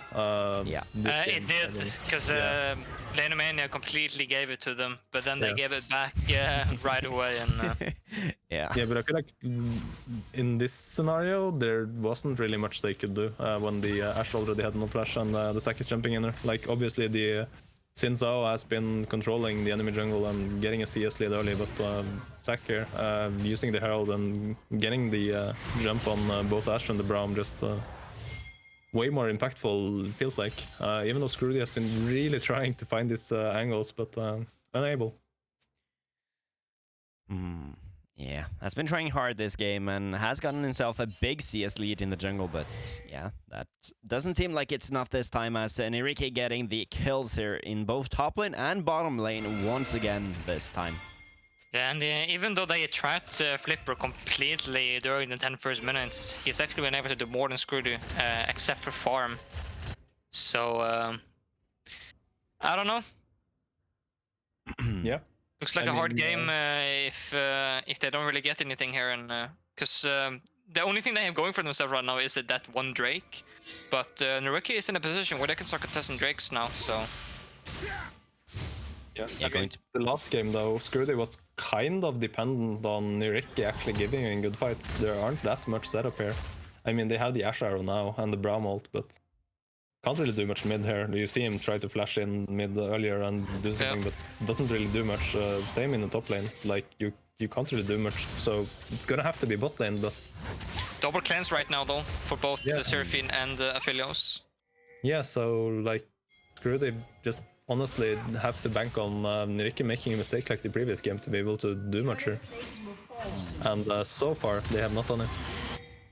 They haven't, and look at this, the Drake being started here. Flipper going to start it up for Nyyrikki as the top lane gank from Scroody tries to get something going in the top side here, but Flipper just going to pick up that Drake. And I mean, if this was like solo queue, you know, this is where your team, like, you're losing, it's 4k down, and the jungler has been doing most things right, but just haven't had any setup. Oh, so. Abagnale getting the both camps here versus Scroody as well. Here comes the follow-up CC and damage onto Scroody. That's a follow from the rest of the team, though, getting some healing down as Scroody goes down here. Finally, top lane. Petulska also fighting, looking for something. Yeah, I think if this was solo queue, the jungler who's done everything correct, he does one in player now, he will write FF15 100%, just saying. I mean, also that his team is going to be like, yeah, you pick Sin to just farm, like, even though he has had no setup and nothing he can really do. As the turn Latcher going to fight, and that's the cleanse here as the kills go down. Trading 1-for-1 here in the bottom side. He just flashed. I think he tried to flash over the Aphelios ult, but he just flashed into it. Yeah, yikes. And I think that also doesn't really matter is when we talk about Sinso just farming, you need to remember that he's stealing the farm away from Flipper, but Flipper doesn't really need all of this farm. So for him, for Nyyrikki's side, they don't really lose that much on it, because sure, they lose farm in the one end, but in the other end, they win pressure and they get to do stuff on the map since Scrooty can't do anything. Yeah, so overall, they're winning on it. And if you check out the up gold until stats, the kills bot lane though, Flipper obviously wasn't able to do much either. But yeah. I mean, get Abigail here though. Does have the flash on the Reckoner, going to get catch out here by Scrooty as well, trying to run away. That's a follow-up. Two ultimates are used as Krona as well, using his artillery strike this time too. But it feels like this since now in this game, like unless you're finding an arrow or something, you're basically like you need Nyyrikki to just run into him somehow and make a mistake, and finally able to get some kill participation here. Yeah, or at least what he can also do though is if he can look to get some of those flashes on cooldown, he can get more of an opening. But at the moment, Nyyrikki has all the flashes, so yeah, gonna be really hard for Scrooty to do something. And also playing it very safe here. Look at Asatur not stepping up in this lane though without vision here. So going to clear that vision, then push up the lane. Same build again as well. This game though, since they're ahead, it feels better. Because I mean, sure, Krona is hitting his first item now and the Sin as well, but if you're ahead and you can actually kill someone before you die yourself, then maybe. But until he gets his maybe Wits End or whatever he's gonna do. Oh, look at Scrooty though. That's a bit deep this time. Going to still has the flash available, but that's a follow-up CC chain. He has no information and he just goes on to that because it seems like he's stealth at this point. Oh, that's an Asher. Look at this beautiful from Latcher. Might be able to get a 1v2 situation. Flipper on the backside here as Sign aside getting the Brahmo put down here. Flipper going to tag a lot of that damage. Look at this from Latch though. Going to trade as the dive bot lane as well here. Petulska trying to get something down. Abigail might be going down here. Flipper with a wonderful flash this time on the sack. Going to get the kill. Latch picking up one killer. Might be getting the stun here. And that's a pop also here from the mid laner. He didn't go for it. Okay. But yeah, that was basically, or I mean almost at least, Latch and Cyanside just 3v2ing basically. You can see the difference in the items, how impactful the Immortal Shield Bow is going to be there, and when Azitor is unable to deal damage because of the Brown. Going to have to be forced to flash here. Look at Krona and going to hit those abilities. That's a flash engager from Emendopsis as well, getting the dive there in the mid lane. He actually uses both summoners there and still gets caught, so now with this Rift they're actually going to get some tempo back in the return here. Is this a replay from the previous game, just like, a bit slower? It does look like that. Completely dominating the early game, had a 4k gold lead, I think, and now... Scrooty. Yeah, things are turning. Getting the steal down here onto Flipper as well as Nyyrikki. Now going to look for an engage here. Abigail does have the ultimate available on the Reckoner. Going to look for something. That's the engage here. Nyyrikki trying to get something down as Petulska and top lane's fighting. Sign aside. Trying to dodge something. Probably going down here to the sack though. Flipper picking up one kill as Petulska also getting the kill onto Emendatus. Lanomania just have to back away here. You can see the issues Azitor has following up this sacking ages though. Like, I think he got 3 autos off in that previous fight because sack can just jump from you like from a screen away, but the Aphelios just has to run there. So. But this Fiora as well, becoming a bit of an issue, sitting at a 60 CS lead as well, getting close to the second item. I mean, the Yorn is not gonna have fun in the side lane versus her, and as we said, compared to the Camille, I do believe this Fiora is gonna be a bigger issue for the backline of Lanomania. Yeah, and especially when you're winning the game, I think the Fiora is such a big threat. Because already when you have to deal with so much from Nyyrikki's side, that if you have to start focusing the Fiora, I think Azator can actually start doing something if he gets the time to it. So maybe Petulska can be that light for Azator, and yeah. Now with the Baron is spawning now at least. 5 seconds until that's up, and Petoska now has a 2k gold lead versus Emendatus here in the top lane, getting a lot of CS down, about 30 CS difference between these two top laners as well, so Emendatus here going to struggle a lot in the bottom lane here. Lanomania, Azure, no flash here, going to use that cleanse. That's a snipe from Krona, not getting the execute there, but... Yeah, not sure with his cleansing there, but... Oh, wait, never mind. But yeah, you can see the Serath ultimate versus Azitor. Same issues last game. Doesn't really have much counterplay to it. Going out, sitting on the backside here. Abigail also looking for something.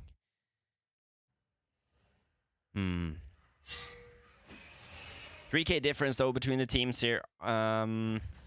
Is there a chance here for Lanomania to get back into the game, or does this look a bit... 100%. If they as well up mid lane.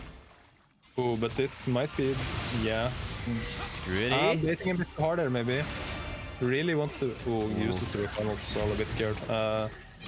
Really trying to bait for the sec to find a good jump in there. This is the annoying thing about Fiora though, like you can see he just chunks the Emendatus on the turret and then he can just go to Krug's healing up again. Starting the Baron here though actually versus Zac. I mean, I guess they're looking for a turn, but they don't even have the Ash Arrow yet. Yeah, Petoska also has the teleport enabled here on the Fiora this time. I feel like they're just like really trying to get the Fiora teleport out, but yeah.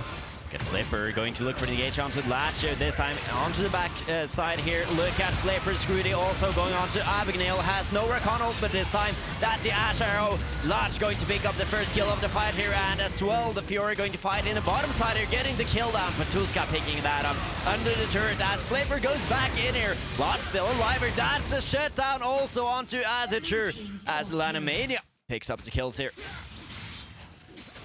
They can't start this Baron though, they shouldn't be able to, because... Oh. It also does have the teleport. I mean, I think they're just like trying to threaten it to get the teleport out. He is pushing down though. Look at this. I mean, does he think... I mean, maybe he teleports after the turret? Oh, he doesn't have mana actually. He can't really teleport now. He needs the base first. Oh, it stays way too long here. That might be the Baron going down to Lanomania this time. He doesn't even have a ward, so this Baron's gone. Oh. But why reset at all there? Couldn't he just pressure the tower at least a little bit more? He could have been hitting it a few times, but he doesn't have any mana, so maybe a bit scared about the teleport behind something. I'm not sure. Anyways, but he should have known that they were on Baron though. So even though the Ornn comes with the TP behind, I think he should be fine. Yeah, I mean, it's a mind game. Like either they base and try to go for him, or they do the Baron. And yeah, he didn't want to give his shutdown over. Like he's sitting on a 550 gold shutdown on top of the 300. So playing it's a bit safe, but still, even with the Baron here, of course, this Baron's gonna buy some time. But this Fiora is still a bit unstoppable in side lane. Oh, that's the engage here. Flipper going to look for something. Flash, that's really good. No flash on Chrono now. They can just wait for the next Saki. And if somebody steps up, then you know. But I was going to point that out though. Again, we have a repeat of game number 1 here. Lanomania picking up the Baron as engage rolls through there. Both kills going down as a mid laner and support here of Nyyrikki are dead already in the fight here. Petoska uses his teleport, but this might be too late as Emendatus trying to get a knock up onto Azure. No flash this time on the AD carry as Lanomania just pushes down. They're so decisive, they just go for it. I mean, this should be the game, I feel like. 4 members strong here.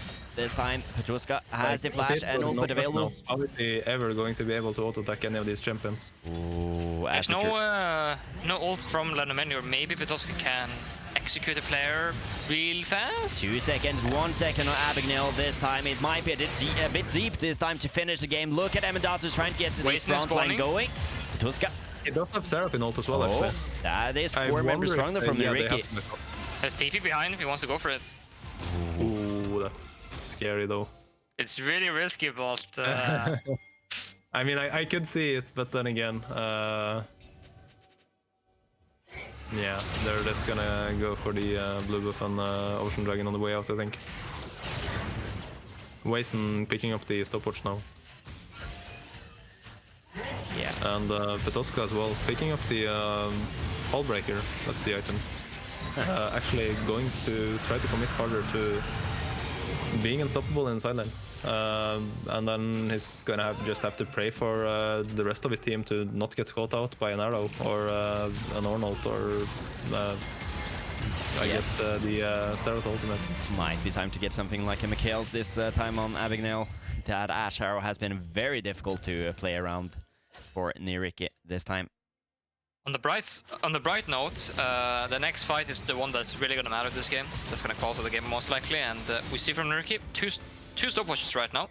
Look at this though, 5 members strong here. This is the fight that matters, so everyone should just buy stopwatch right now for this fight. Buy whatever you need. And You're unable to pressure in the side.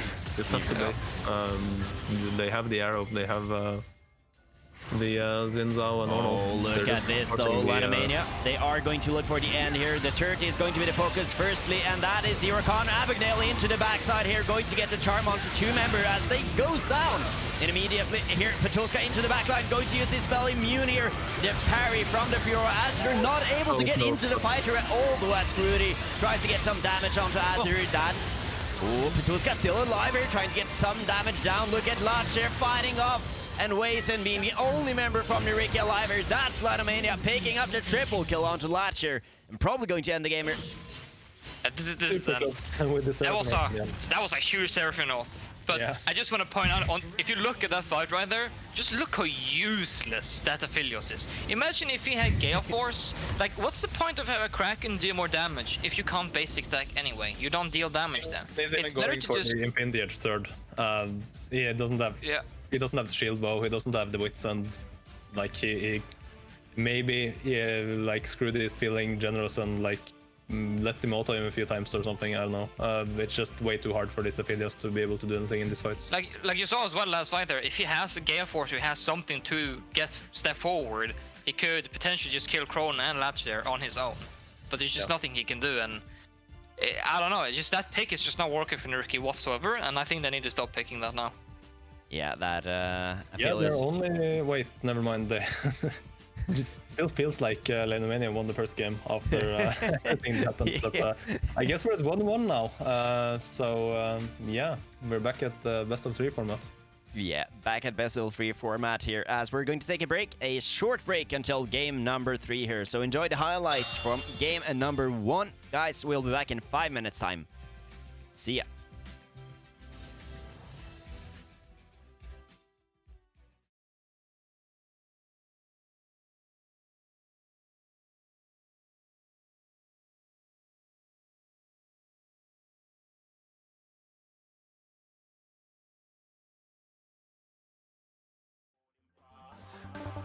Couldn't catch me, I be moving fast.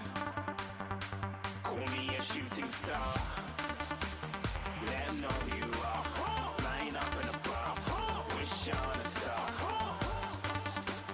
Time to show them who's in charge. Call me a shooting star.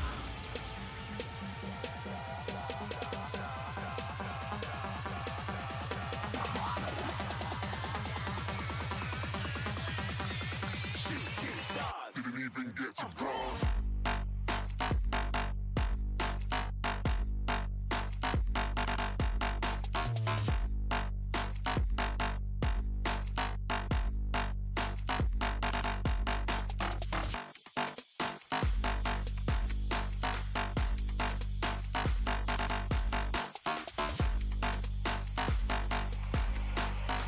I said I'm moving too far.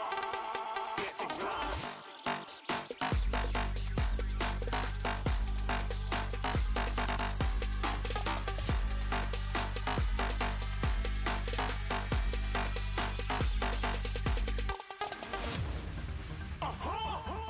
A shooting star. Got more than a couple of people going mad. I swear they're rooting hard. Tell them I be big in the game like she went and got them breasts. In top lane as well, Petulska. Yeah, pretty close, but he does get it on the side lane. Oh, Abigail getting the both camps here versus Scrudy as well. Here comes the follow-up CC and damage onto Scrudy. That's a follower from the rest of the team though, getting some healing down as Scrudy goes down here. Finally, top lane. Petulska also fighting, looking for something.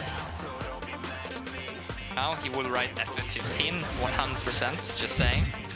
I mean, his team is gonna be like, yeah, he fixed him to just farm, like even though he has had no setup and nothing he can really do. As the turn Latcher going to fight, and that's the cleanse here as the kills go down. Trading 1-for-1 here in the bottom side. He just, yeah. I mean, Get Abigail here though. Does have the flash on the Reconnor, going to get catch out here by Scrooty as well, trying to run away. That's a follow-up. Two ultimates here used as Krona as well, using his artillery strike this time too. But it feels like for you die yourself, and you know, maybe.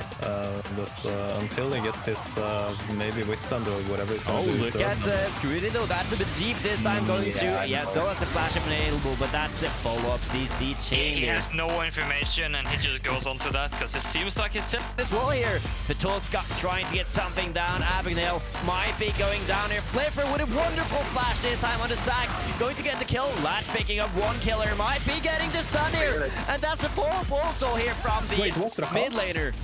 He didn't go for it. Okay. But yeah, that was how impactful the Immortal Shiba was going to be there, and when Alzito is unable to deal damage because of the brown. Going to have to be forced to flash here. Look at Kronan going to hit those abilities. That's a flash engager from Emendopsis as well, getting the dive there in the mid lane.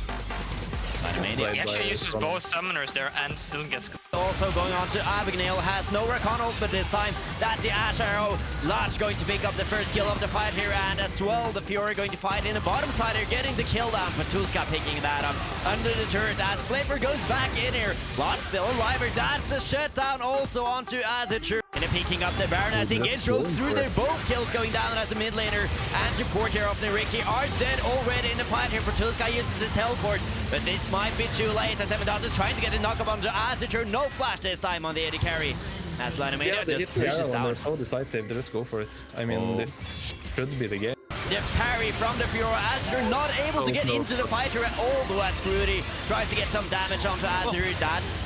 Petulska still alive here, trying to get some damage down. Look at Latcher fighting off, and Wazen being the only member from Nyyrikki alive here. That's Lanomania picking up the triple kill onto Latcher.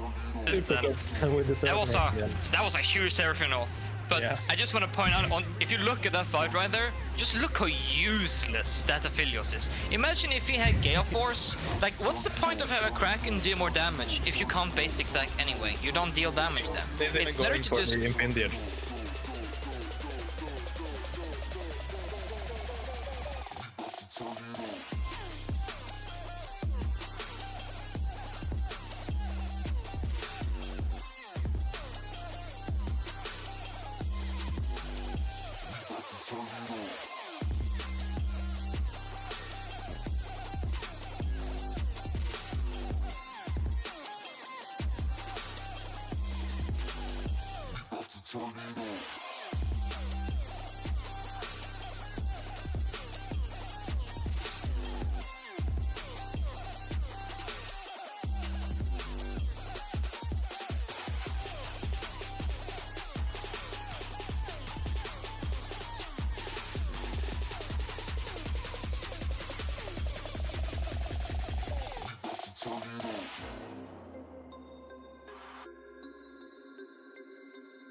Hold me close till I get up.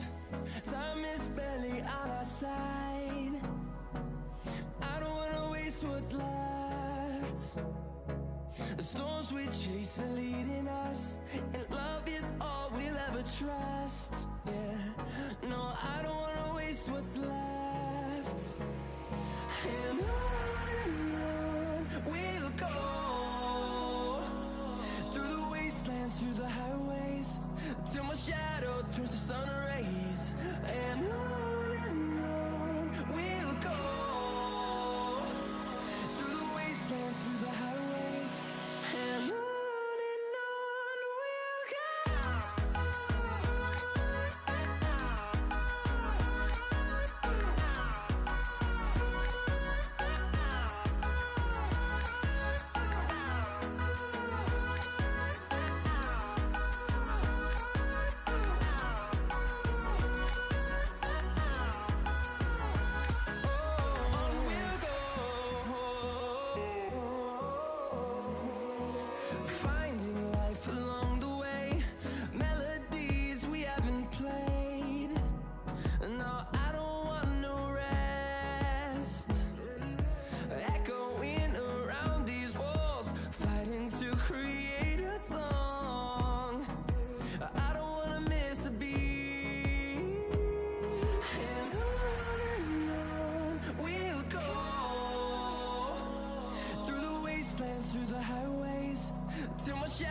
Turns to sun rays. And on we'll go, through the wastelands, through the highways. And on we'll go.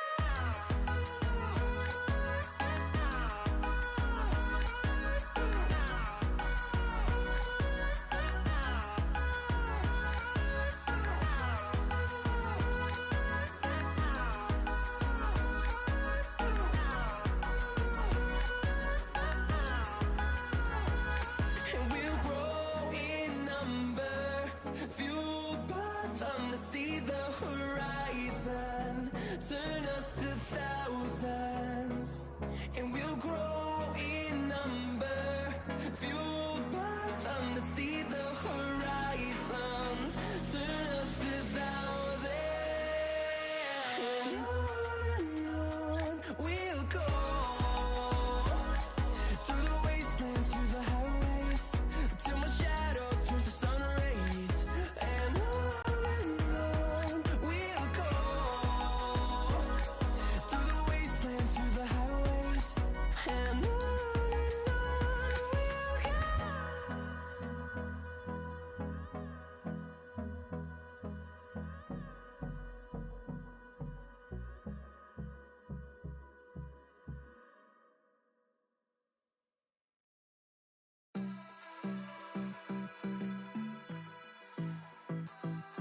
Don't say you're on the run to the other side, my love.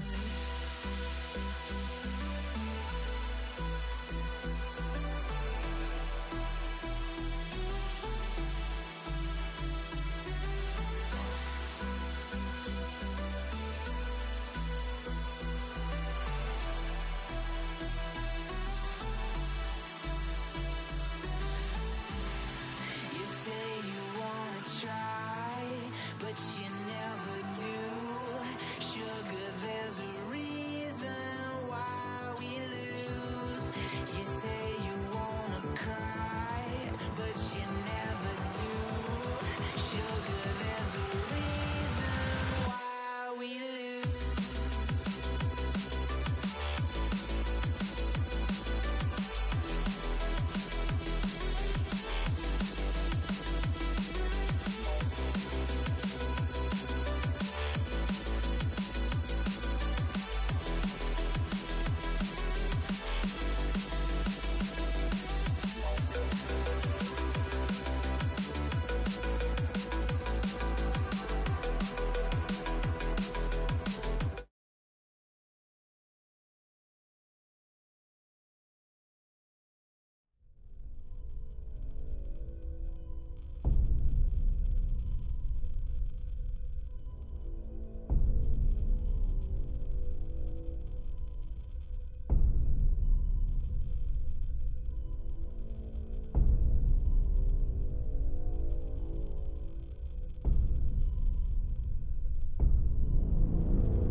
Who dares defy my will? Hello and welcome to game number 3 here between Lanomania and Nyyrikki as we're getting into the Champions League insta going into that one. And welcome back, Dacreq and Mastermixer, of course. The warrior spirit is Look never at this. broken. Yeah, well, we are getting into a different game here as the Xin Zhao is already banned out here from Lanomania. Yeah, they don't want to give that over to Nyyrikki.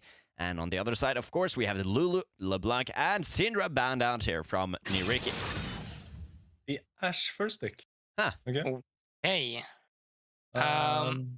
Yeah, another immobile lady carry, I guess. This time, though, a bit more range. And you'd also have the E, obviously, for the jungler in the early game, and the arrow later. Hmm. At least they're not picking Aphelios, so that's an improvement. Yeah. Yeah. Step in the right direction, at least. So both of you guys had some very happy. opinions about that Aphelios now in between the games. Do you want to talk about that? I just feel like they didn't play towards Aphelios, and they weren't able to utilize him at all in fights. Somewhat because of its build, and also somewhat because of the comp. Yeah, but Yeah, I agree with what Dacreq is saying here as well. And it just seemed like they didn't have an understanding of what they wanted to do in the game. They were super scattered. They played a minute they played top lane, the next minute they played bot lane, and then they played there and then there, and it was just mess all over the place. And you can't really do that when you're playing with Aphelios. You just want to play around it constantly and just try your best, especially when you drafted that early. Like, what's the point of drafting it that early if you're not gonna help it Just actually reach? Elsewhere. Okay. yeah. That's super early. Oh, Yasuo in this game. Well, Yeah, that's super early. I guess they really want to deny the Diana Yasuo combo. And also Flipper, of course, sort of known for his Gragas as well. I mean, that's just Riven. Oh. finally we see the Riven. Hey. Oh, and also Okay. we Well. had Petatis back in for Lanomania. Yeah. Exactly. So he is getting back in here for game number 3. So apparently the sickness has passed here for Lanomania support, or he's a bit tilted from watching his He just saw the substitutes. first game. It's like, Yeah. yeah, no, I gotta get my ass up for 30 games. The first game cured him. No, but this Riven pick, something that's been banned against Lanomania quite a lot. Both Cronon and Mendatus able to play this champion to a great extent. They haven't played it much, if at all, in Telemasters, but I know always that Cronin has picked Riven very often in competitive games, though. Maybe not that much in series, but we've seen him pick this champion over and over again in competitive games, and he's very good on this champion. So I guess it's just what he wants to play into the Yasuo. So knowing that it's not Yasuo bot and most likely Wazen playing Yasuo, I'm also fairly thankful that we get to see Wazen on something else than Seraphine, because I think I've seen him play Seraphine each game I've seen him play. So that'll be fun as well. Looking at this player, I mean, kind of expect him to pick these other kinds of champions, right? So yeah, this game though, Ash, I mean, you're playing versus a Kog'Maw and you're playing versus a Diana. I do not want to see Kraken Slayer Gale Force. No, I mean Kraken Slayer and Lord Dominic's this game. I want to see Wits and the Shieldbow or something to be able to survive this burst damage. The Poppy though, actually, that's super interesting. I mean, Poppy, this game did not get banned, and they finally get the opportunity to lock it in, and it seems like they're just going to lock it in right away, actually, just because it's open. It must be a really good comfort for Mendatus. Yeah, I do believe they flex it as well, but they obviously have the Diana already. So, but into the Gragas and into the Yasuo, the Poppy W is going to be super annoying.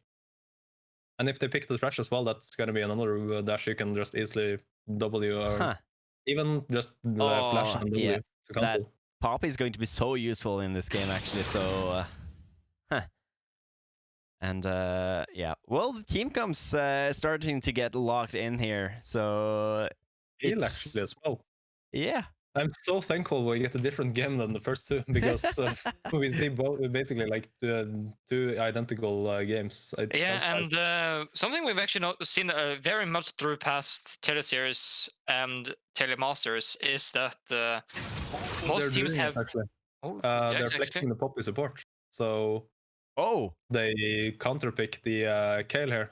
The Kale obviously thinking is playing versus the Poppy, but they're flexing the Poppy to support. So now. Now they have a really good prior lancer. Oh, Lanomania. I mean, that is probably not going to be super fun for Poppy in the bot lane, but getting this winning top, I'm assuming they're going to swap, or maybe they.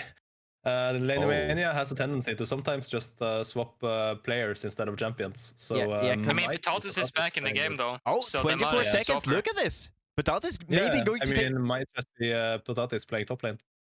They both have teleport over. Wait, could it be Jack supporting? No, it's not. No, you don't think so? No, they're really good engage here with the Jax East and. Yeah, but that might be a spectate bug from. Okay. So, no. Wait. Yeah, I'm expecting Amendatus to, because Amendatus has played a lot of Poppy. He's probably played some Poppy support games, and just in general is very confident on the champion. Maybe not so confident on the Jax. So. Yeah, this is Lanomania. This is something you need to prepare against. Like, they can just do this. They can just put different players in different roles instead of just flexing the champions. And we do see now that we're in the load screen, Amendatus running the Ignite, not the teleport. So it is going to be Potatis in the top lane, into the Kale, getting the counter pick. Yeah. Okay, well.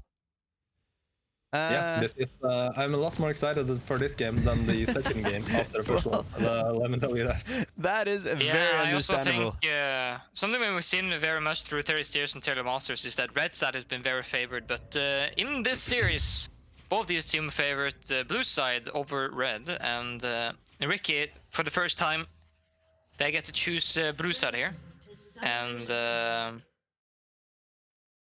I don't know, the rest seems completely different when they're blue side, and it seems they at least have something prepared for blue. It's just that if they win this game, then Lanomania gets to choose side, and they're going to choose back blue, and the question is just, do they have an answer for red side? And that's a real question. Huh.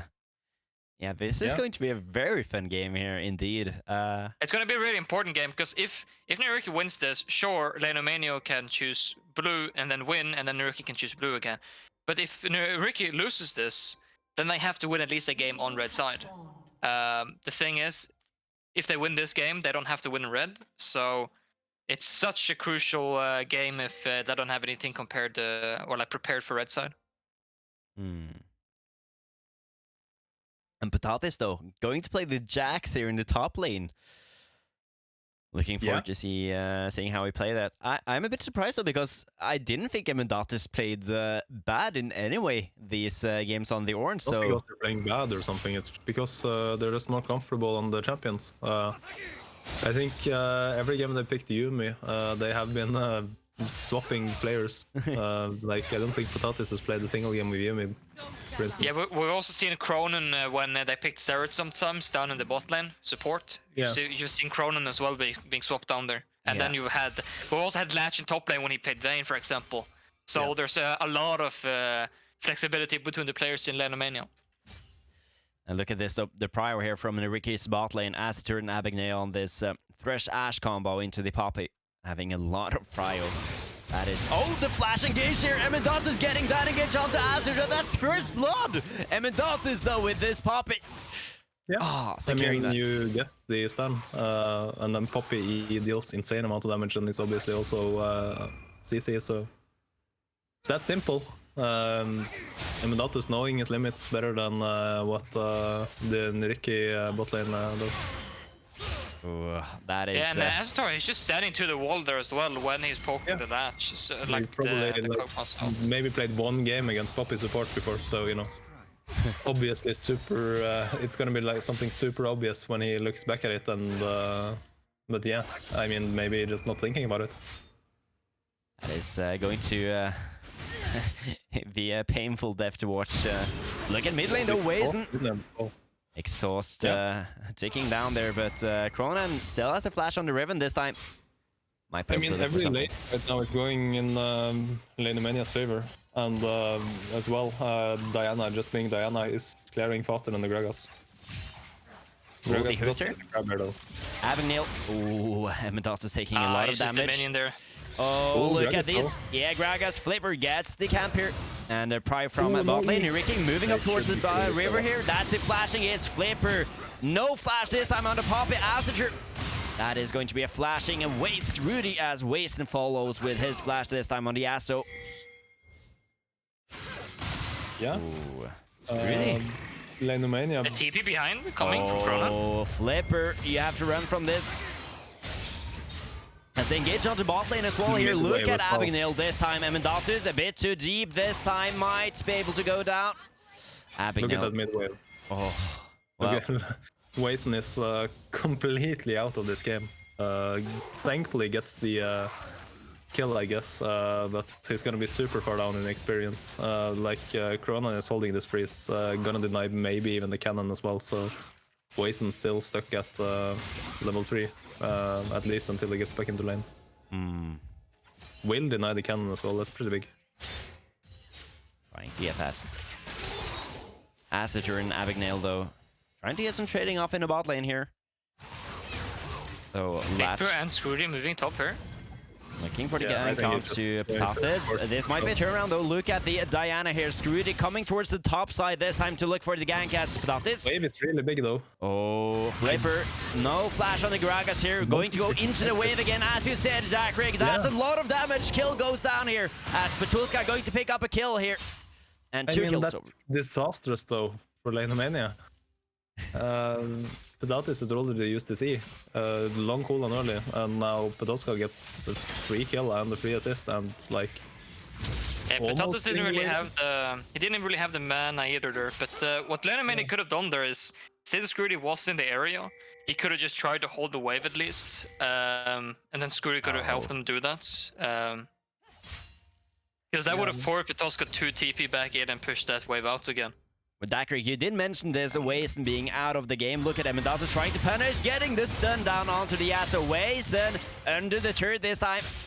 I mean, out of the game was obviously an exaggeration because he didn't pick up that kill, but yeah, the lane was going to be hard from that point. He's like obviously heading gold, but he's almost an entire level down, so well, at least half a level. Yeah, this It doesn't seem very fun here as Cronan hits level 6 this time on Riven. And the Drake here also going to go down for Lanomania. As Abigail gets a magical steal. Oh, if he steals that, that would have been disaster. Oh, actually. I think that was blind as well. Yeah. Yeah, there was no vision there, so... Yeah. But unable to get the lucky steal. Oh, but you can see when Abigail playing Lantern right now for Ashe. When Poppy gets the flash back up, I mean Poppy can just flash cancel that Lantern. Yeah, this seems a bit scary. There's engage from Mdatus though. Just trading because they have a big that's wave. oh, the hook there, not going to hit anyone. Yeah. Mid lane. Screwdy here looking for something this time. But... Just forcing the mid priority so they can safely go for the top grab. Ooh, the damage here though, put top lane. No flash on the Jax here. Look at this execute. Oh, Patatis gets the solo kill there. Actually gets it. That's so close though. I think both of them thought they were able to win that one. But yeah. I think Vitolska pops the ulti a bit too early there because Jax is actually sitting on those cooldowns for a little bit longer. He could have held the ultimate a tiny bit longer, and then he should have gotten the kill. So yeah, he just... I personally think he just failed the combo a little bit there with the timing, and you can see this was after Podolska obviously had picked up a kill and assist and was sitting on double buffs earlier. So yeah, the counter pick obviously would have been... That would not have been even close if that early stuff didn't happen. And without this time being annoying Poppy and just running mid lane. That means that Lodge this time... what you do as Poppy. You're just being super annoying. Abigail. Oh, the hook there. Close, but not going to hit anyone, and the... Could threaten the flash play, but... That's the Lantern away. Emendatus is going to use his W a bit early this time. Might be able to look for a turnaround as Abigail and Asher getting some damage back at least. Yeah, the Ashe barely, Asitor barely not getting stunned in the wall, so able to just walk out. Poppy E does not do much if you don't get stunned. Look on Flipper right now. He's getting this rift here without Lanomania's knowledge. Yeah, looks like he's just sneaking it. He does have camps up, so Flipper continuously trying to be a bit creative with his pathing and not just full clearing on repeat. He's able to pick it up after a while, but I mean this is costing the Gragas quite a bit of farm, and Diana as well going to invade the bot side now. It's going to be spotted on the ward though, but he knows Gragas is in the base, so yeah, he doesn't even care about the ward. Look at the mid and bot pry as well. So now they're just moving with Scrooty here. There's just gonna be very hard for Flipper to do anything. Yeah, you can see how hard Flipper is getting punished for doing this herald. His top camps have been up for such a long time as well. Good response there. That's Flipper might be going in. That's a beautiful ultimate though from Flipper on the Gragas here, going to look for something. Emendatus being the first target of the fight here. Nyyrikki picking up that kill, and Patatis in the top lane. Just going to steal away. The Jax being annoying. Look at Latch though, he's staying. Oh, if Abigail knows this. Oh. Yeah, Latch, I don't know. What is this? Going to go for the back here. Oh, did Thresh press base like no, if he gets... Oh, yeah. Oh, that's so unlucky. He really wanted Abigail to go back into the base before he started hitting a Asitor, so just unable to deal the damage. The Kog'Maw ultimate taking a bit too long. Should have opened with an auto attack instead. Or should have probably just timed it a bit better there. But who knows? Yeah, slightly mistimed. But it's a really small window because he doesn't want to crush mid lane. That's the Yasuo going to get stunned there by Windwall as well. Yeah, let's get the flash out at least. Look at Flipper here, going to push down Patatis in the top lane. Be very careful though. Scrooty is here. They do have the big wave, but look at the movement from Cronan and Emendatus here. Yeah, I mean, they just really want to get this wave in, but 4 members from Lanomania making sure that this wave does not crash, but that is actually... Azure, that's a very scary Kog'Maw. forcing the flasher from Azure. No mana now though. Thresh may be able to do something, but no exhaust. I don't think they can go on this, even though Kog'Maw doesn't even have mana for W. Huh. What is happening here in the bot lane? This Kog'Maw getting a lot of damage, and also look at this gold now, sitting on 2,000 gold this time. Large going to get really good back soon on Kog'Maw. You're gonna get the mid prior here as well, because look at what Scrooge is doing. He knows there's nothing he can do. Oh, that's the hook onto bot lane. Azure going to pick that kill onto Latch soon. Abigail. Teleport here from Cronan. Actually. Yeah, well, they trade the kill back together. Engaged here as... get the bow summoners out from Riven at least. Ooh, Scrooge dies in the mid lane at the same time. I was just about to praise Scrooge for taking the mid wave there when they were starting off the Drake, but instead it seems like they found an opportunity upon him when that fight goes down in bot lane, and now they can just riff mid here. Kron doesn't have the TP, so they have to run all the way around. And that is though going to use the W on the pop here, going to stop a lot of it. Disengage here from Flipper and Waze, and as Cronan trying to get something down. Flipper running away here on the Gragas and Waze and trying to turn something back here, but that's a dead Flipper as the knockback comes from Emendatus. On the fall. Waze. Lantern. The Jax though, becoming an issue. It does feel like almost. I mean, he's 30 CS up, so. And the level. Jax is soon on the Trinity Force as well, so the moment he gets Triforce or Divine. Oh, look at this then from Emendatus though, getting Petuska. Still has the flash enabled. He's not using the ultimate. Is it just... Okay, I guess he doesn't want to give the assist money or anything other to anyone else. I guess that's a fair call to make. Just giving gold, it doesn't do that much. Wazen getting engaged on here by Cronan, getting that knock up as... almost gets a turnaround. Look at this jungler as well. Flipper getting catched out here by Emendatus. Scrooty, that's a kill going over as Lanomania now across the board getting kills and damage. Getting the dive onto mid lane. Scrooty. Ooh, Wazen. Yeah, the actually instant teleport bot, so Kog'Maw completely fine. I mean, there's just fighting everywhere right now. Emendatus again just using the flasher. And Patatis now in the bot lane. Abigail does not have the flash on the Thresh this time, going to get to hook. Oh yeah, I mean, he has Merc Threads, so that Ash Arrow, I mean, it didn't even... They're really gonna go for this dive. Going to look for Acid. One more auto. Yeah. I mean, this just feels like it's snowballing out of control. Yeah, it looks a bit hard now for Nyyrikki to come back into this game as Lanomania playing it safe and really... And you see top lane as well, the place just went away as well, so Tusk doesn't really get anything in top lane. And Crone is there to cover as well, so... And they lose Dacreq as well, so they're just losing it across the map now. And it's pretty much on the back foot of Nyyrikki just getting caught here and there constantly, so... Yeah, feels super. Nyyrikki just needs to slow down the game, and they need to look for opportunities now. Yeah, they really want to pick their own fights. They have the Ash Arrow, they have the hook follow-up, obviously, and they have the Yasuo Gragas combo. Right now, and then they also have Lantern to get out as well. Wazen.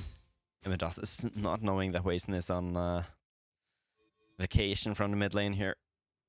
Look at Emendatus again. He's constantly moving on the map, like he's always being everywhere where he can be. And this is something you often see when you see field supports. They're just like so used to the enemy support, just roaming around and doing stuff, and then like just running around being super annoying. Well, he has succeeded this game though. Yeah, definitely. Yeah, use his even sitting on the shutdown on his support poppy. Oh, the hook here. Abigail going to get that hook onto Emendatus as Scrooty and Cronan. Might be looking for something. They can look at the fight here. Look at Kale as well. Nyyrikki, they really want to fight this as the engage comes through here. Flippers does have the ultimate available. Look at that engage. So again, going to get Emendatus as well with this catch here. Poppy. Oh, Emendatus might actually be getting out here. Going towards the top side here. Abigail going to continue to chase her, gets the hook down as Flipper. Also shows himself now. That's Patatis going to... one after another. Thankfully, Thresh gets the shutdown, but I don't know, Lanomania. but at least you can see finally Nyyrikki picking a fight, and then obviously they're gonna be a lot more happy. Meanwhile, though, Latch in the bot lane. Ooh, just pushing that, and the Ash arrow is available here, but Yeah, I mean, yeah, I guess he can't even go for it. Kog'Maw just so strong right now. 4-1-1 this time. Still sitting on about 1.2k in his pockets also, so not going to become less scary as the game goes on here.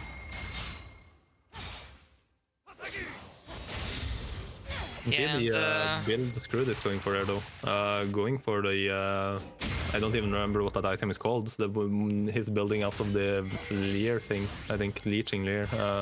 But he's playing basically Bruiser Diana this game. Engage onto mid lane here as Wason gets the double ultimate here on the Yasuo, going to get some damage. Cronan no, does not tank the final third shot there as Screwed flashes away, gets one kill here. Flaper going to go down as the Kog'Maw Latch here.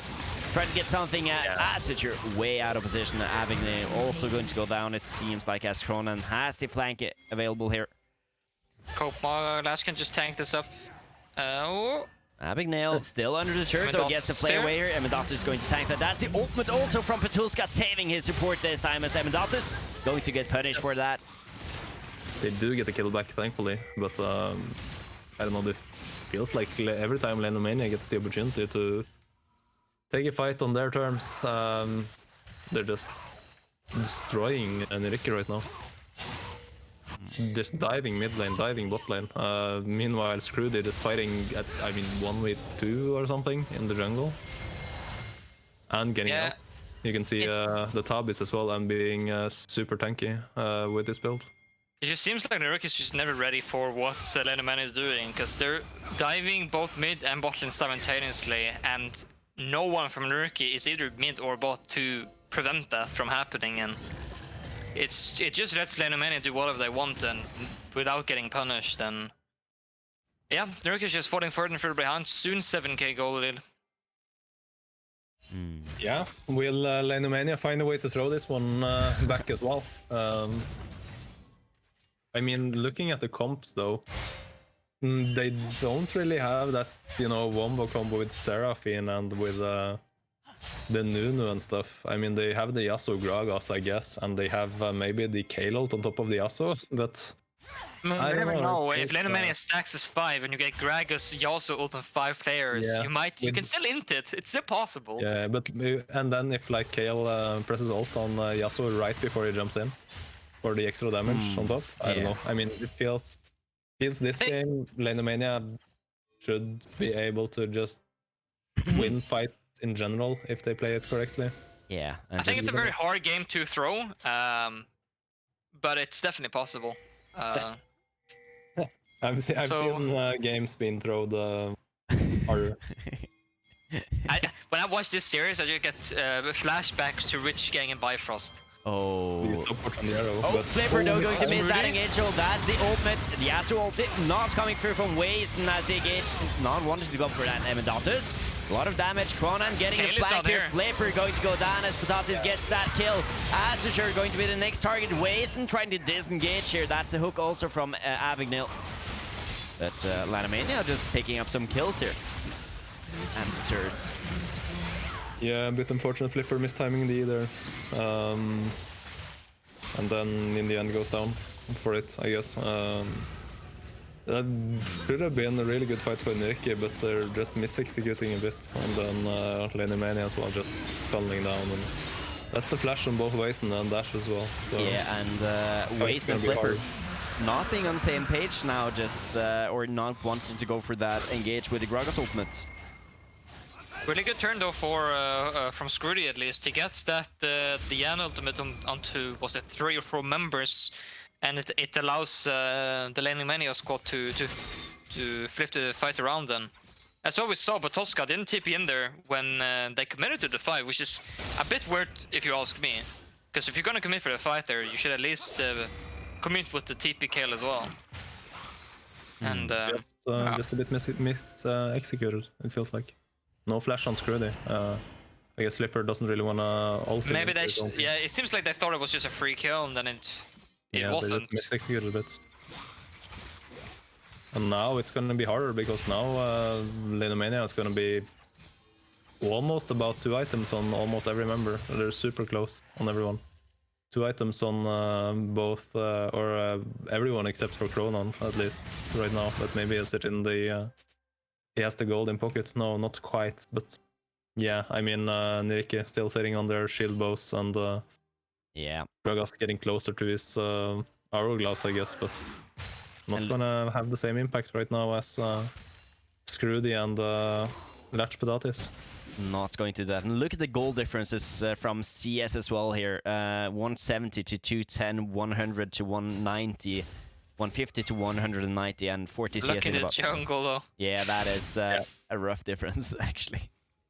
I mean, Diana just looks at the camps almost and, you know, jumps over every wall. Baron has been started though, and the ultimate is available here from both Flipper and Waze, and might be able to look for something this time with this speed throw here. Some Doctor's going to just flank there. That's the Lantern also coming through from the Poppy. The engage here, Baron is going to go down as Scroody picks that up with a smite. That's engaged. Waze, and that's a good position here. The Yasuo going into this fight here. Patuska using his ultimate as well on the Kayle here. As Cronin on the backside, Lanomania picks up the first kill in the fight here. As Azitur continues to disengage and poke. And 2 kills here as Lanomania flashes for these kills now. Latch with a snipe on the ultimate as well on Azitur. But yeah, Nyyrikki taking the fight, obviously, wanting to stop the Baron, maybe feeling that was the only fight they could take to win the game, but they don't have flash on Ashe, they don't have flash on Yasuo. We also see the fight itself. They get to fight Jax pretty much isolated for a very long time, but the goal lead speaks for itself. It's now currently 11k, and with that goal lead, there's just nothing Nyyrikki can really do in these fights. Looks the cannon, sure. I don't know. It's gonna be really hard for Nyyrikki to find a way back in this game. Yeah. They 100% have to fight that Baron, because if they lose Baron there, like they did now, it's pretty much impossible to come back. So it's correct by them to contest it at least. Yeah, Lanomania plays it perfectly. So. Yeah, because they had the combo there as well with the Yasuo Gragas and into the Baron pit there. They could have been looking for something spicy, but not able to get there in time as Emendata is doing a very good job on the Poppy. Has been doing that entire game, has a lot of pressure, and also zones away the entire team of Nyyrikki for the Baron, so... Yeah. Impressive play here from the top lane support. Yep. Feels like this game is over. I mean, Kog'Maw is at 3 items now. Ashe is not even at 2.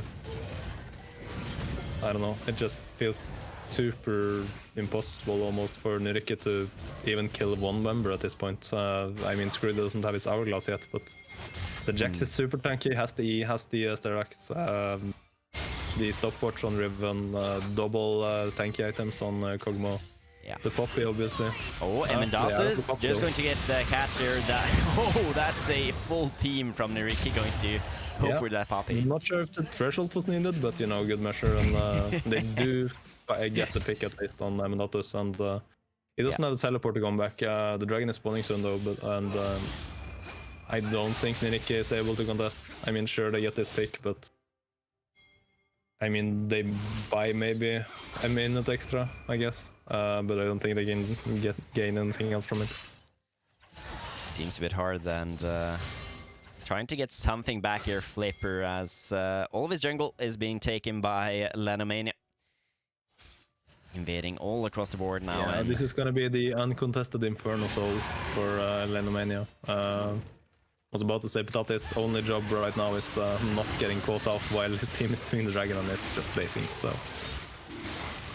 And you have to be careful for the Nyyrikki draft here as well, because they do have a lot of catch potential. We just saw what happened to Emendatus as well there. Gets killed within 2 seconds pretty much as they find that Ashe aura, and now the Lanomania has that soul, and they can just take this 5v5. Oh, that's engaged here from the Diana. Going to look for something. Emendatus also flashing into the backside here. Oh, that's a beautiful Poppy ultimate here. As Patuska has a lot of damage on this Kayle. Going to use the ultimate on himself this time. Wazen going to go down here as Lodge is dominating on this Kog'Maw. Going to chase down as Azitur also trying to get away from the fight here. Under the turret though, Cronin a bit deep this time on the Riven. Look for this, going to use way the too far ahead. stopwatch. That was a 4v5, and Screwdy just going in without follow-up. But still has the peel here, and the AD carries. Patoska and Asature has to deal a lot of damage under the turret, though. Nexus is open here as Lodge going to deal some damage, trying to look for something, as this is the last stander from Nyyrikki, trying to defend this Nexus, but Lanomania, they have other goals here. GG, well played, as Lanomania picks up game number 3. We saw Screwdy didn't have Hourglass there either, but because of the gold lead, he just doesn't get punished, and he can just walk it out. So yeah, there's just nothing Nyyrikki can do at the end there. The gold lead was too big. Yeah. Spoke for itself there, honestly. 4v5 just going in. Not even everyone able to follow up, but there's just nothing Nyyrikki can do at this point. Yeah, I mean, next game, that Nyyrikki had side selection this game, right? Yes, they chose blue side. Yeah. So they get another game, I guess, like you were talking about. If they want blue side or if they want red side. And felt like they had more to play, or like more opportunities this draft, but again, it just felt like when Lanomania started doing stuff on multiple places on the map at the same time, also with the counter pick, obviously, the Jax being such a good counter pick, and then even winning bot lane with Poppy. But then the big question here again is, they're most likely going to choose blue side, because it seems like both of these teams prioritize that. So it's not just for themselves, but they want to take it away from Lanomania. However, if they win the next game, they have to play probably red side game 5. So the big question here is, what are they going to do on red side? Because it seemed like the both 2 games, they just did not have an answer whatsoever. No, it's definitely going to be hard here for Nyyrikki to come back from this in this series, though. But with that, we're also going to take a 15-minute break, as that is the time between games here. So enjoy the highlights from game number 3, as we're waiting to start game number 4.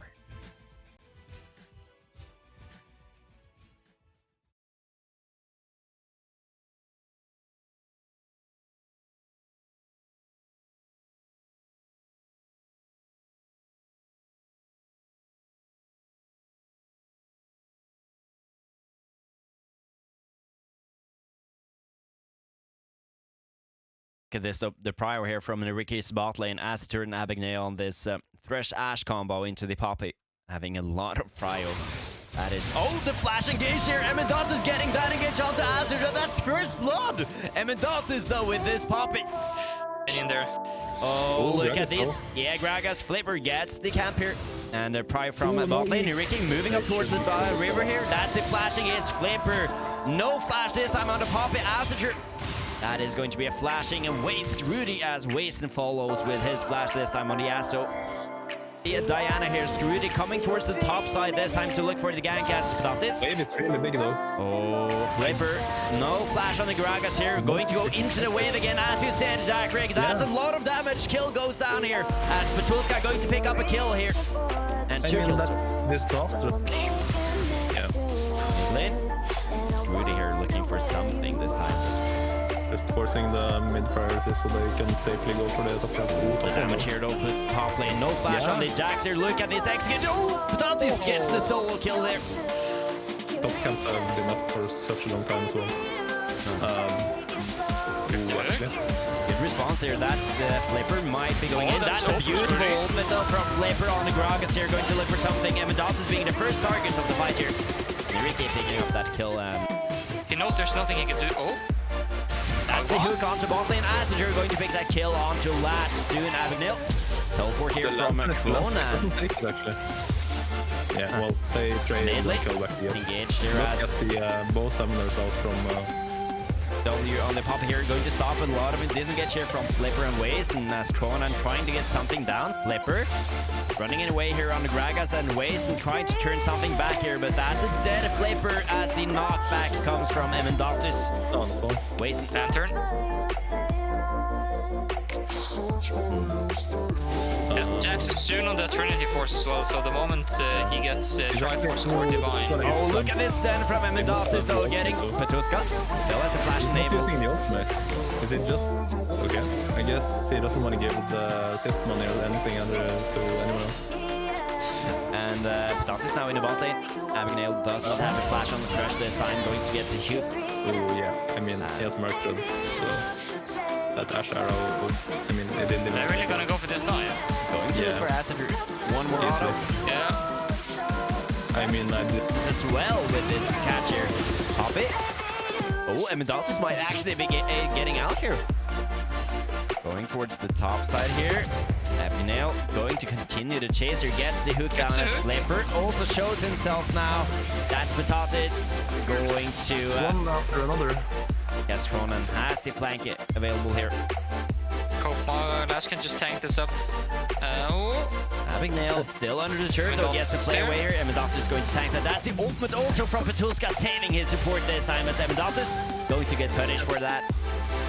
The Astro ult not coming through from Waze and that big edge. Non wanted to go for that Emendatus.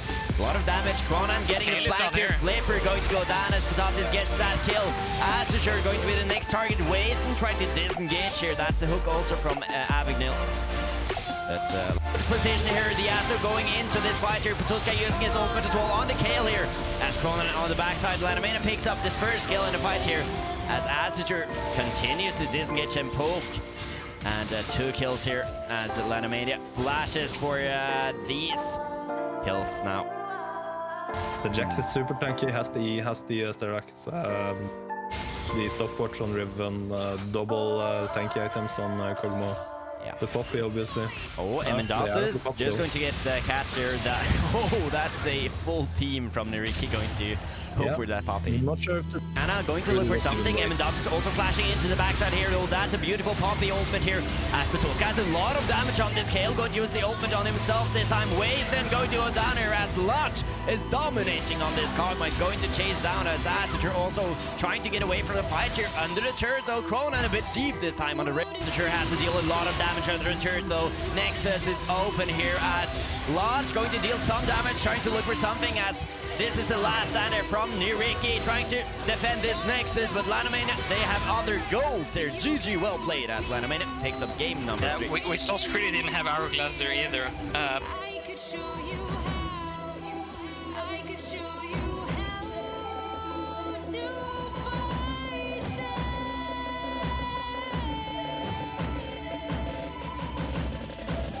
I could show you how to defeat them.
Hello and welcome to game number 3, Dacreq and Mastermixer. What a series we have here today between these teams. No, it has been interesting at least. But Lanomania with a dominant performance this series. They have shown a lot of things, and this time they took the previous game here off of Nyyrikki.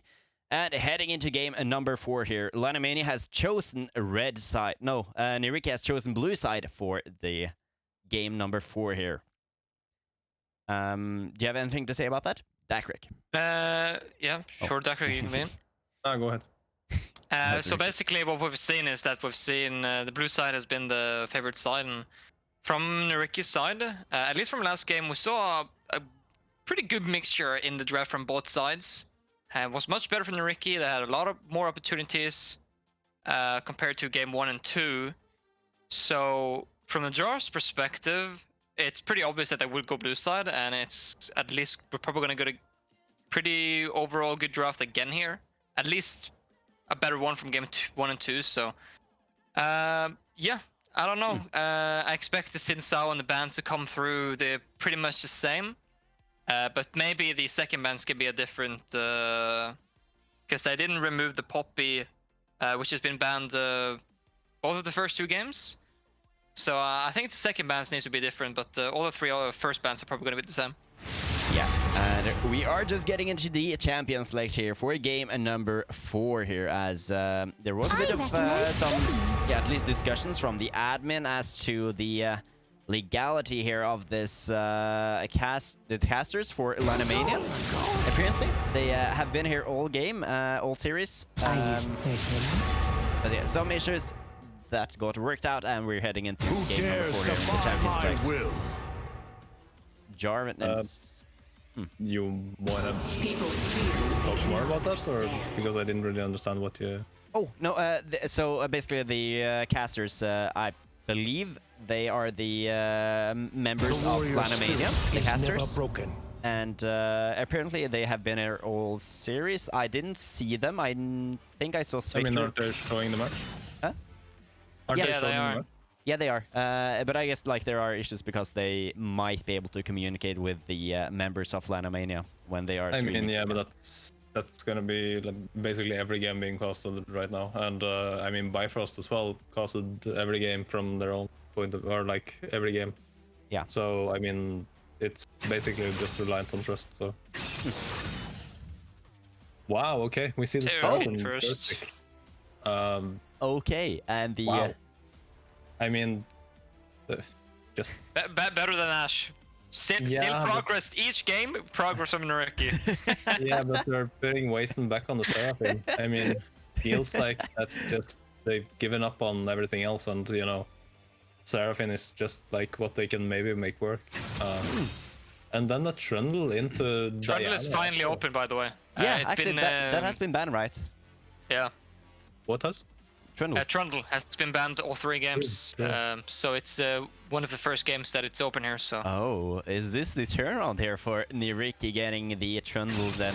nope, it's not the turnaround. There's the Philios. GG. Over. Okay, Gasters, you can't so- react like that. I mean, he's a good Aphelios, you know? Okay, but we have a Seraphine and an Aphelios already. And we already have a Wind Wall. And Lanomania can pick up the Braum here if they want to as well. Okay, yeah, So- this seems a bit dangerous. Of course, like, Lanomania kind of wants to jump in, right? But if they can find some picks here, that means that they don't really have to do that, then...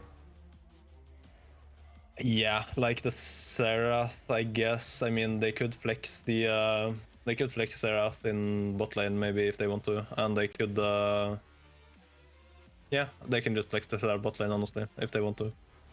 Latch can maybe even play the Yasuo mid if they need to. Unless they randomly decide to flex the Seraphine bot, if not, they've been playing it mid every game. Yeah, I don't know. How about Yasuo Brombot? Let's go. Yeah, I mean, they could just do it, but doesn't... I mean, it depends on support, I think, but they do have the last pick. Wonder what they will pick third, actually. I mean, fourth. Banning supports, obviously, since they already have Braum. They probably just ban Rakan here, I guess.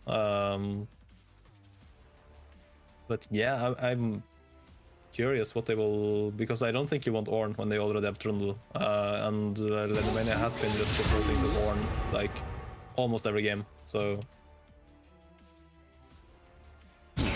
Curious to see what they end up with. Yeah, I don't think you want Ornn against that Trundle as well here.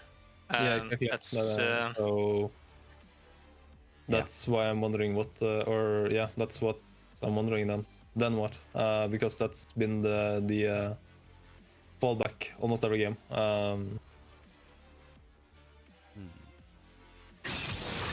Okay. Poppy was open if they wanted to look for Poppy though, but it seems they want to go with the Vayne.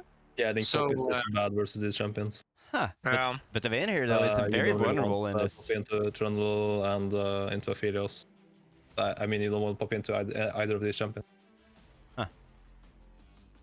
But they have the Vayne here, and they could... I mean, they don't even see support, so Latch is just throwing down the gauntlet.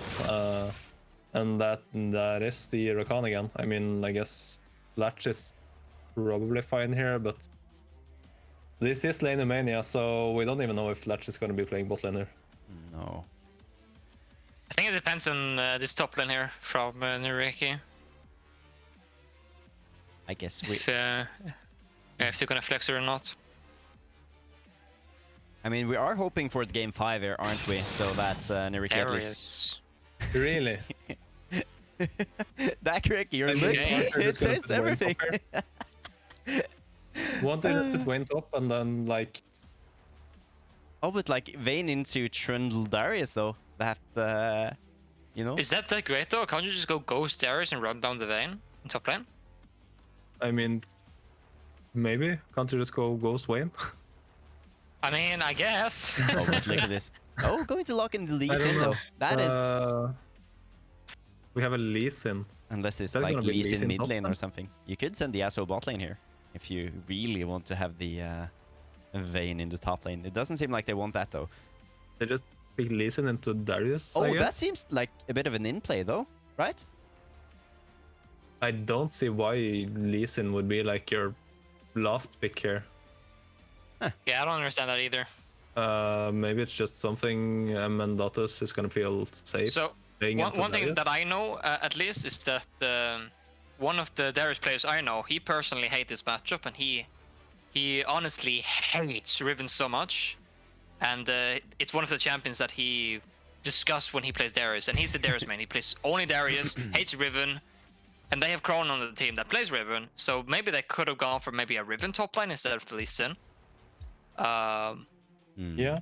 Maybe that could have been something. Kind of annoying to play Riven into the rest of these champions, I feel like. Maybe you're just able to out-sustain it, but But you do have the Yas on the end though that jumps in. yeah. So it should give Riven a chance to also jump in. Yeah, I feel like just the Lee Sin is really strange of a last pick. Yeah. I mean, there has to have been better picks. Just feels like there has to be something you can pick that is just better here, but I don't know. I guess I don't really know Amendatus's Trample enough to say for sure, but yeah, I mean, they end up with a Lee Sin last pick, so this is what we're dealt here, and this is what we are going to be watching. We are looking, or at least I'm looking for the game 5, so the Lee Sin here, it fits into the story of now Lanomania just giving up this 4th game, and then Nyyrikki coming back and being like superstars and trying to take this game. Anyways, we are... Lanomania only playing for the fans. I mean, the way it is for me at least with the Lee Sin is that you have that kick though, which allows you to work together with Yasuo, and the Vayne is allowed to be more free when you can kick players. So maybe they just pick it for the 5v5s and the cash potential at least, and that's probably the sole purpose. Yeah. We are... He is a knockback, I guess. I just looked at the stream real quick and saw Ghost thinked in between the Oh yeah, you did see that. Yeah, wonderful. Well, something happened to my dearest green screen colors, and I disappeared from the stream. Well, just like outlines of your eyes, and I don't know. No, yeah. Well, yeah. I thought it better just to. I mean, they're still playing front to back into Braum and Yasuo. They have double walls, and they have Vayne in the backline, who's gonna shred the front line. They're so reliant on like Darius either getting a flank or getting in like somehow and not getting one shot by Vayne, or like a really good Seraphine ult. But I feel like Lanomania has to be really nice to Nyyrikki to give them a good Seraphine ult here versus 2 walls and like Lee Sin on flank, Diana flank maybe. I don't know. Look at this though. Is that a Vayne in top lane?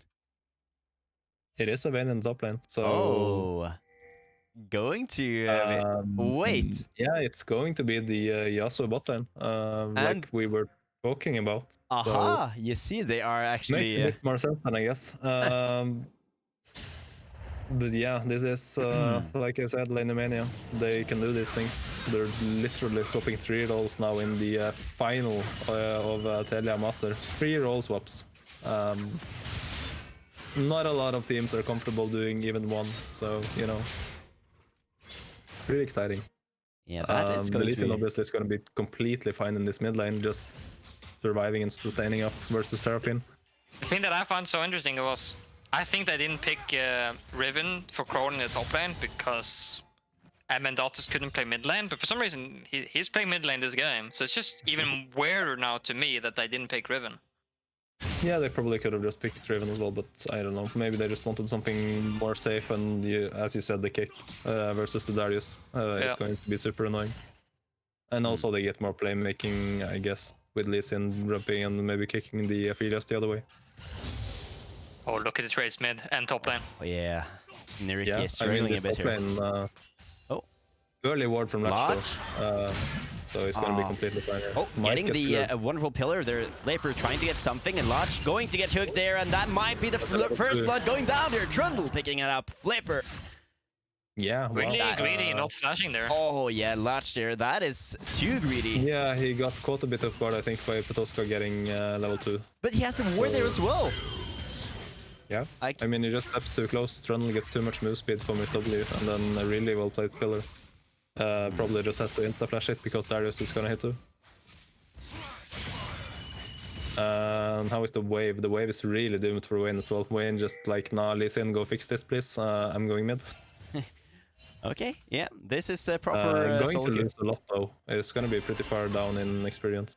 Oh, and the Darius here going to lane against the Lee Sin as well here might be a bit of an issue as the Darius has the they're boots. probably not gonna keep it this way, but the Wayne just feels like she's unable to get this wave to reset. So It is bot lane here as well, though.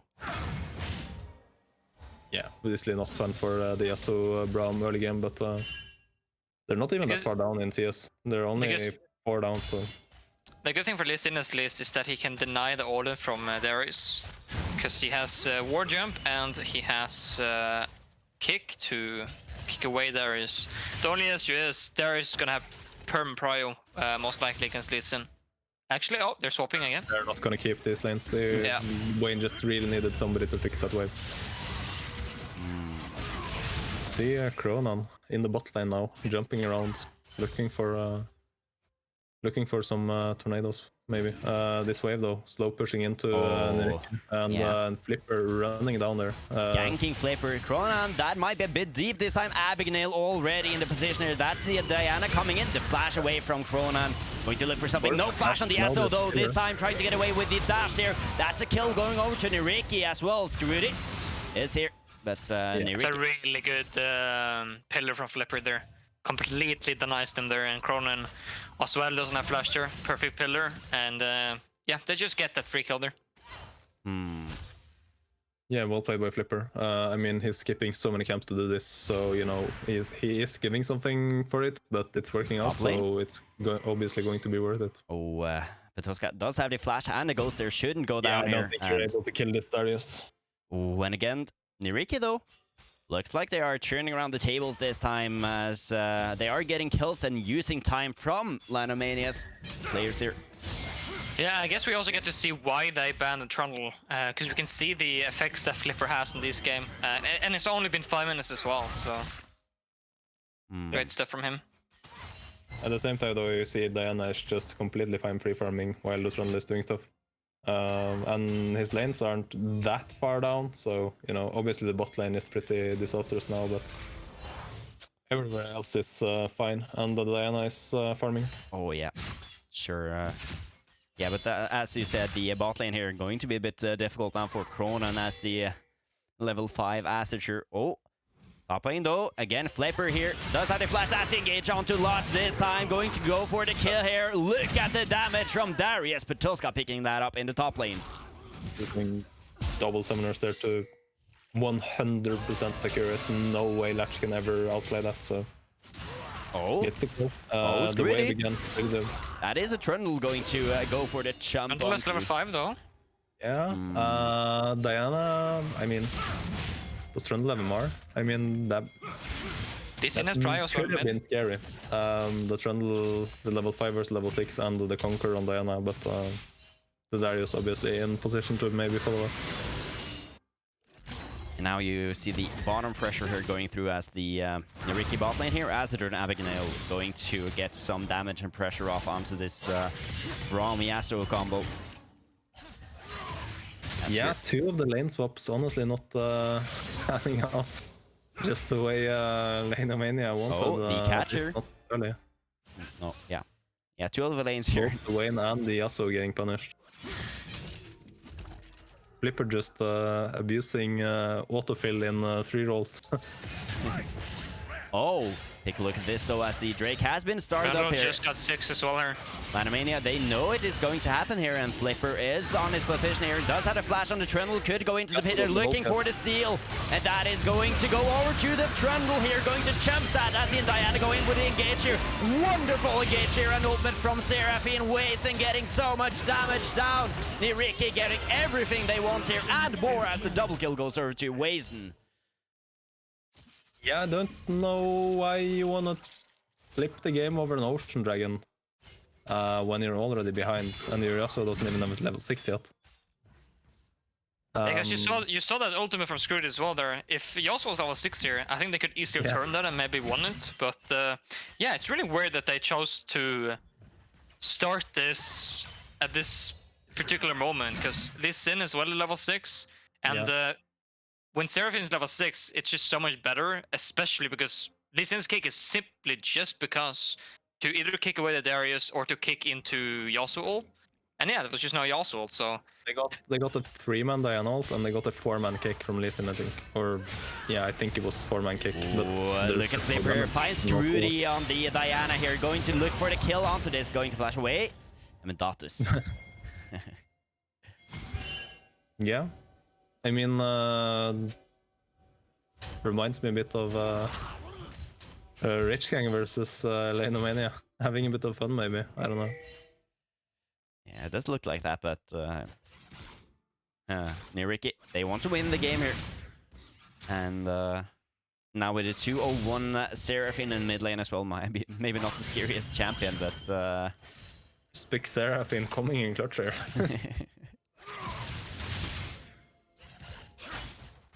Trundle again here though, Flipper going for the top gank again, no flash on the Vayne. Diana is behind here though, Petoska almost getting that as a Screech.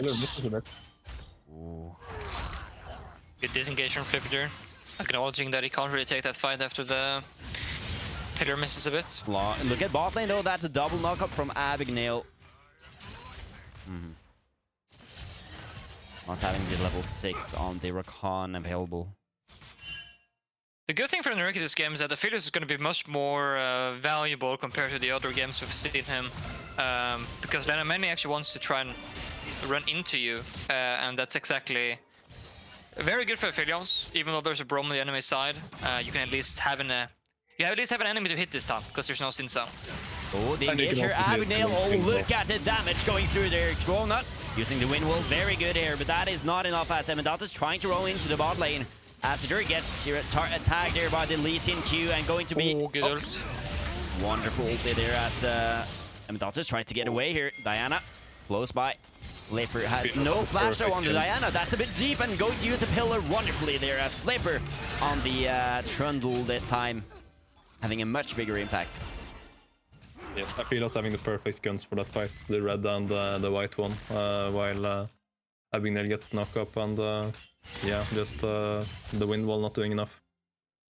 Did Abigail pop level 6 as well exactly this fight there? I think he maybe got it after they got the first kill, so able to stop the Lee Sin from having an impact as well. And Nyyrikki though wants to take this to game number 5 here, definitely, as Larch has been a bit over-aggressive this game on the Vayne. Bit confident maybe, but now playing it safe, just trying to get some CS going in the top lane.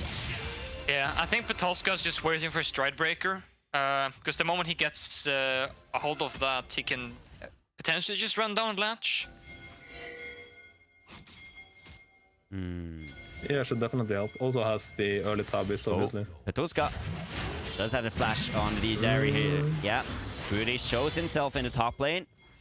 Yeah. But Flipper is here to backing up though. Yeah, and the Rakan as well, roaming towards the top side here. Latch unable to bait Petolska completely in there. Feels like. Getting the ghost go maybe, for it. Not kiting there gives it away. And that means Flipper as well here with the prior from both top lane and the mid lane going to take away the Herald as... It's only a 4k gold lead though. We've seen Nyyrikki do some stuff with a 4k gold lead before. I am not sure what you're referring to, Dacreq. If it's inting, I'm... yeah. But this game we can see the Philios going the shield bow is going to be so much more difficult to deal with. That shield is just insane, especially when you just get it. Finally, like... he has heard our praise and calls. Yeah, maybe. But it's also, like you said, it's such a different game for Philios as well. He actually has like so many targets to hit. He's just going to have to deal with the Braum shield and the wind wall, basically. As long as he doesn't get one shot by the Diana Yasuo combo, then he's completely fine, I feel like. Yes, Scrooty has been able. He's probably not going to one shot anyone until at least 10 deaths. Yeah, I mean, we do have a Yasuo here. Didn't we see Lanomania play that champion another game as well? I don't remember, honestly. Look, Windwall going through as I know the they Drake. played it in the regular season at least. In Taylor series. Oh, this might be a dive in the bot lane though. Wason and the Flipper here roaming towards the bottom side here as Kronan and Date staying under the turret. That's a route down. Looks like they're just gonna go for the dragon instead. Yeah, Flipper and Wason just grabbing that off the shelf. Yeah, I think it's better to just focus on Drakes here instead of the tower dive and the kills, because if they want to, they can just move bot lane right away now, put down the Herald and force something anyway. So there's no need to take that dive there.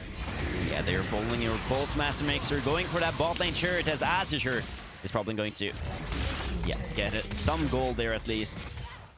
As, yeah, because now they get the Drake and they get the entire tower. Can maybe get another charge if they want to like protect Rift here. Yeah, they're definitely gonna get another. Yeah.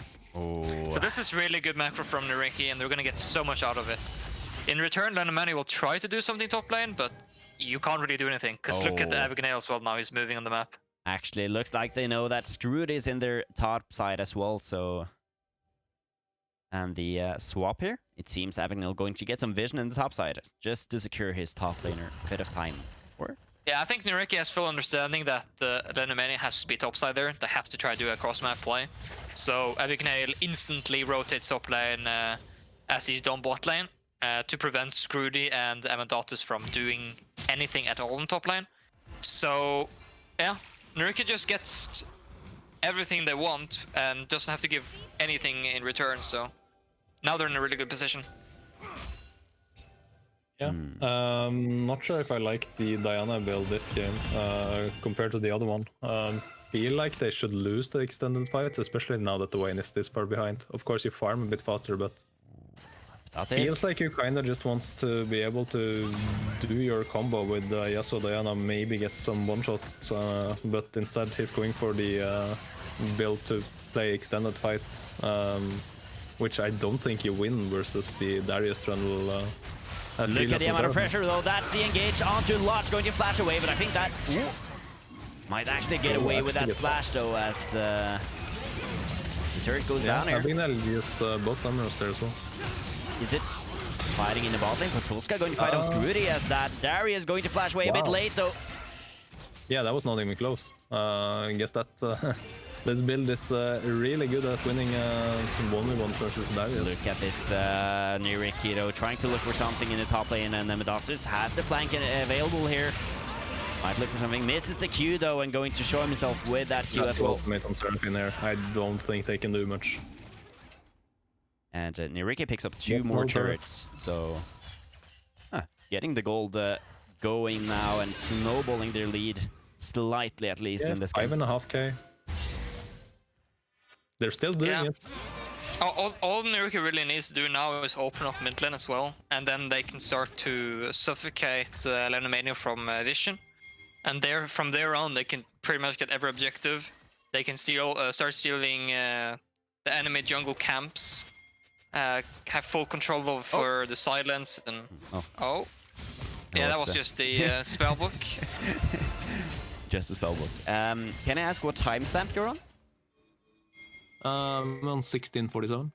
Okay, yeah. I guess I'm a bit. Yeah, I'm at the same time as him. I'm 1 second ahead of you. In that case. Well, that is probably fine. But yeah, this Lee Sin not been too impactful going into the late game. I think I would much rather have a Seraphine free farming than a Lee Sin free farming. Yeah. But look at this macro though from Nyyrikki, going to grab the mid lane turret as well here, just pushing down everything this 4th game here.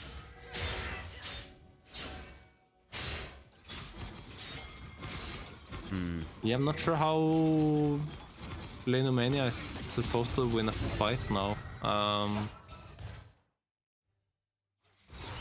think it's scary for Vayne to go a step up too far into side lanes. Really hard for Lee Sin that to might be the engage onto the Brahmer, going to get rooted as Abigail gets the knock up there, and a charm onto Patatis. That is going, misses the ultimate on Rakan though. Look at top lane, Potulska getting kicked away here as Druidig trying to get something in return for that dive in the mid lane. Potulska a bit deep this time. That's Lee Sin Q going to execute. They keep bullying the Darius at least, but at the same time having a hard time just clearing waves mid. No open on Brown this time. That's a wonderful engage here. Look at this. Conan into the backside, going to go down there as Datis as well. And a charm onto Lodge there, going to get that last kill as well. Double kill to this Seraphine Waste and picking up. But why is Lanomania taking this fight though? Because there's just no way you will ever win this. Yeah, I mean, I don't think Kronon even had this first item completed because it's not on cooldown, so I think I just bought it. Yeah. No idea why they go for that, honestly. It's going to push down this. Maybe they feel like they won't win fights later, so I don't know. Yeah, but that was also a 4v3. I mean, what world do you win a 4v3 when you're the team that's k behind? Yeah. Yeah, so... Really good knockup from Dacreq though. Finding 2 members when Braum is jumping back. And, but yeah. Also really interesting from Screwed here as well, is that when they took that kill on Darius, you know that Nyyrikki is going to go for Drake. I thought if Screwdy wanted to, he could have just stolen away this Rift Herald. Instead, he opts towards taking away Eternal Camps. And I think that's a big mistake as well, because if Nyyrikki has time here... No, they don't have time. Yeah, but they could at least taken that Rift Herald. I think taking that... I think it's the correct call, honestly, because taking that Herald isn't going to do anything for you when they're this far behind. So getting the camps is probably like worth more. Sure. Really, Avig now going to pop that Rakan open and going to get the charm. Also maybe onto Kronan there as Patat is going to be the next target here for Nyyrikki, picking that up. A double kill for Asator. And that's probably just going to be the Baron, right? Seems like they want that at least. Going to start off as there is no jungler, just them and Dances on the Lee Sin this time. They've been looking for a steal here, but Wason. That's the Lee Sin Q going down as Darius is getting bullied here by Lodge this time in a 1v1 situation in the bot lane as Avignale also getting the knockup. That is almost a turnaround here from Patuska, but Lodge picking that up. Turtle not have a smite there, because for some reason that Baron, I don't know, was smited early, like, or what was that? No idea. I mean, it's not a Lee Sin jungle though, so fairly low chance that he's able to do anything there, but yeah, looked... it's just really weird, because when it's like sitting on 40 HP randomly. Yeah, like, you're in this position, you should always give the enemy a 0% chance from stealing, because if they steal that, like, they actually have a chance of coming back. So you want to eliminate... when you're at this position in Telia Masters, and you're going to be contending for NLC, you don't want to do mistakes like that. You don't want to give the enemy team a single percentage of coming back into the game. So yeah, that is not a smart decision, no. Look at this though, the pusher Nyyrikki going to look for the mid lane here with getting the catch onto Screwdy. Does have a flash on the Diana though, and that is the there's the wind wall. Yeah, Nyyrikki can just take this slow, wait for Darius pressure, and yeah, they're just gonna win with the pressure that they currently have. Or going to use the Rakan ultimate, trying to get something going, but that was it seemed like a mistake at least. Wasting that ultimate is... Yeah, he just jumped over there without checking with wards and didn't have a teammate. Oh, there's no teleport on Patuska though. This might be the engage here for Lanomania to get back into the game as the Trundle getting catched here. That's Avignale going to get one kill on the support though, and look at this wombo combo. Yasuo going into the backline. Yeah, Asature as well here, flashing away, and that might be the game as it's a clean ace from Nyyrikki. Wonderful team fight there. Just too far behind. And yeah, why not the 2 items gets it now.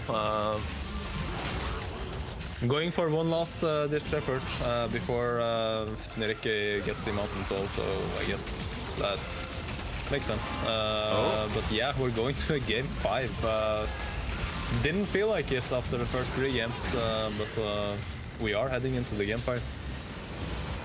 Yes, we are, as yep, Nyyrikki, they turn it around here. The troll game from Lanomania seems to have paid off here. And we are heading into game number 5 this time.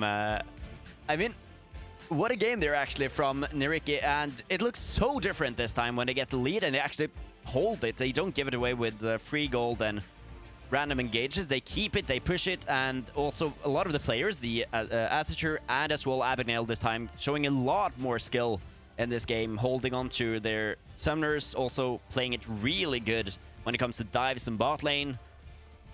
Yeah, they punished both Cronin and Pitatus once they got that early lead. They didn't just give it back right away.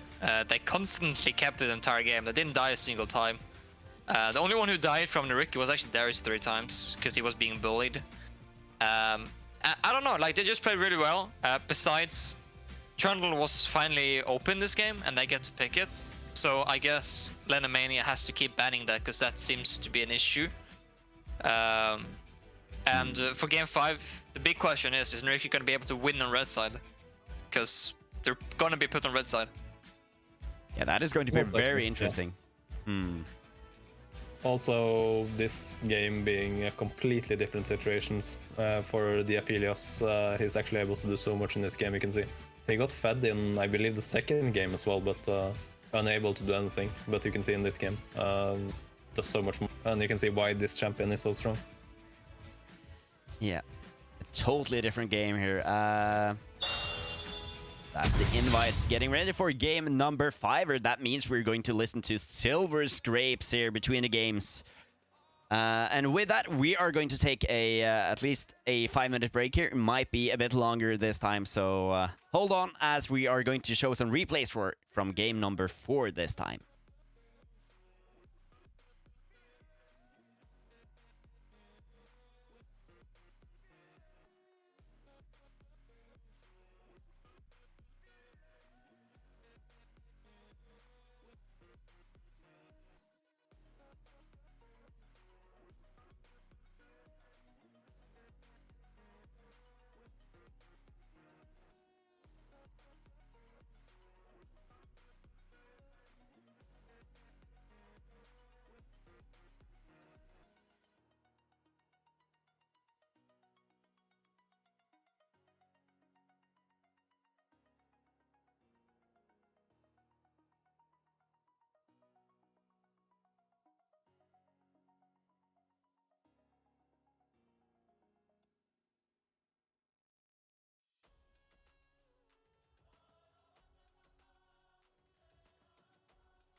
Early ward from Latch, so it's going to be completely fine here. Oh, getting the wonderful pillar there. Laper trying to get something, and Lodge going to get hooked there, and that might be the first blood going down there. Trundle picking it up. Flip deep this time. Abigail already in the position here. That's the Diana coming in. The flash away from Cronan. Going to look for something. No flash on the SO though. This time trying to get away with the dash there. That's a kill going over to Nyyrikki as well. Screwed it is here. But Nyyrikki. It's a really good pillar from Flip. Oh yeah, sure. Yeah, but as you said, the bot lane here going to be a bit difficult now for Cronan as the level 5 Asature. Oh, top lane though. Again, Flipper here does have the flash. That's engage onto Lodge this time. Going to go for the kill here. Look at the damage from Darius. Patulska picking that up in the top lane. Over to the Trundle here, going to champ that. As the Diana go in with the engage here. Wonderful engage here, and ultimate from Seraphine waits and getting so much damage down. Nyyrikki getting everything they want here, and more as the double kill goes over to Waste. Yeah, I don't know why. So they got a 3-man Diana ult and they got a 4-man kick from Lee Sin, I think. Or yeah, I think it was 4-man kick. Look at Flipper here, finds Rudy on the Diana here, going to look for the kill onto this, going to flash away. Mendatus. hit is tough because there's no Sin zone. Oh, the engager, Abigail. Oh, look at the damage going through there. Cronut using the wind wall. Very good here, but that is not enough as Mendatus trying to roll into the bot lane. As the Dirk gets tagged there by the Elysian Q and going to be wonderful there as Mendatus tries to get away here. Diana as And Dotter's trying to get away here. Diana, close by. Flipper has no flash though on the Diana. That's a bit deep and going to use the pillar wonderfully there as Flipper on the Trundle this time, having a much bigger impact. Yeah, I feel us having the perfect guns for that fight. The red and the build to play extended fights, which I don't think you win versus the Darius Trundle. Look at the amount of pressure though. That's the engage onto Lodge, going to flash away, but I think that might actually get away with that flash though, as the turret goes down here. Abigail used both summers. The Braum are going to get rooted as Abigail gets the knock up there, and a charm onto Patatis. That is going, misses the ultimate on Rakan though. Look at top lane. Patuska getting kicked away here as Druidig trying to get something in return for that dive in the mid lane. Patuska a bit deep this time. That's Lee Sin Q going to execute. Having a hard time just clearing waves mid. No open on Braum this time. That's a wonderful engage here. Look at this. Conan into the backside, going to go down there as Datis as well. And a charm onto Lodge there, going to get that last kill as well. Double kill to this Seraphine Waze and picking up. But why is Lanomania Far behind. So getting the camps is probably like worth more. Really, Abigail going to pop that Rakan ultimate, going to get the charm. Also maybe onto Conan there as Patat is going to be the next target here for Nyyrikki, picking that up. A double kill for Asager. That's probably just gonna be the Baron, right? It's Wazen. That's Lee Sin Q going down as Darius is getting bullied here by Lodge this time in a 1v1 situation in the bot lane, as Abigail also getting the knockup. That is almost a turn on there from Patuska, but Lodge picking that up.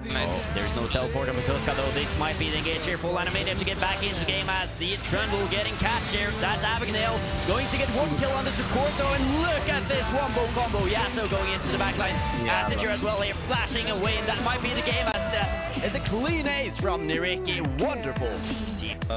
Nyyrikki gets him out also, I guess that makes sense. But yeah, we're going to game 5. Didn't feel like it after the first 3 games, but we are heading into the game 5.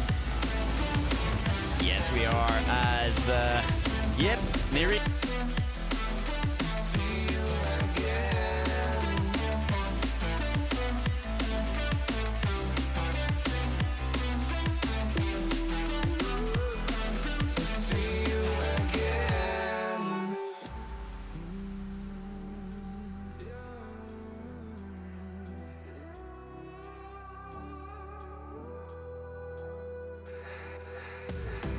We got millions of reasons to let it all go. Hope we're not too broken. I know I'm not always strong, and I've been counting days to get away, to see you again.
Welcome to the world, no heroes and villains. Welcome to the war, we've only begun. So pick up your weapon and face it.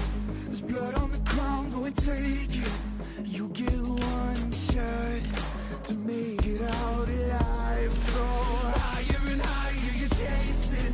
It's deep in your bones, go and take it. This is your moment. Now is your time, so prove yourself and rise, rise. Make them remember you. Rise, push through heaven. Rise, rise. They will remember you. Rise. Welcome to the climb up, reach for the summit. Visions pray that one falls, steadily the end. So higher and higher you chase it. It's deep in your blood, go and take it. This is your moment. Take to the skies, go. Prove yourself and rise, rise. Make them remember you. Push through heaven. They will remember you.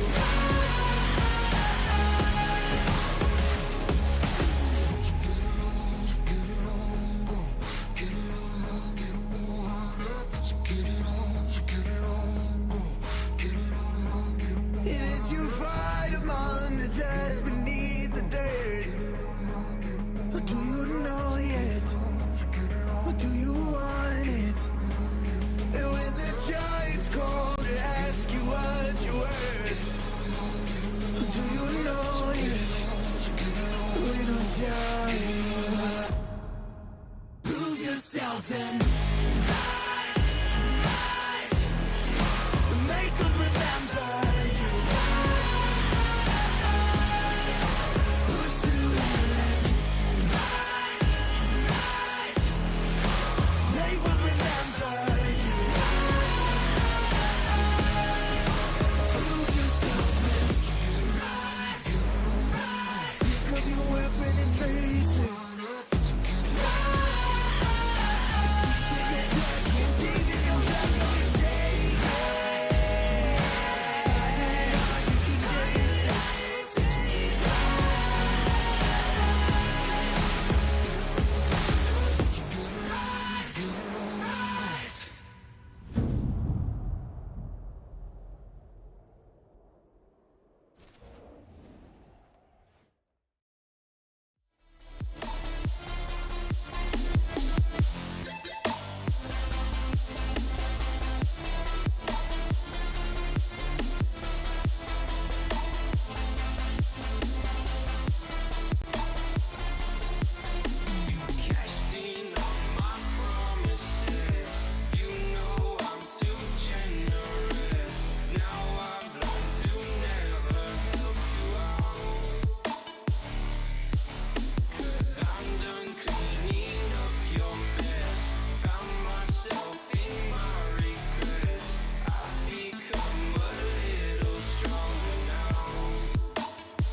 You cashed in on my promises. You know I'm too generous. Now I've learned to never help you out. 'Cause I'm done cleaning up your mess. Found myself in my regrets. I've become a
Hello and welcome here to game number 5 as we're getting into the final game here of this finals between Nyyrikki and Lanomania. We are getting into champion select for the final time this time.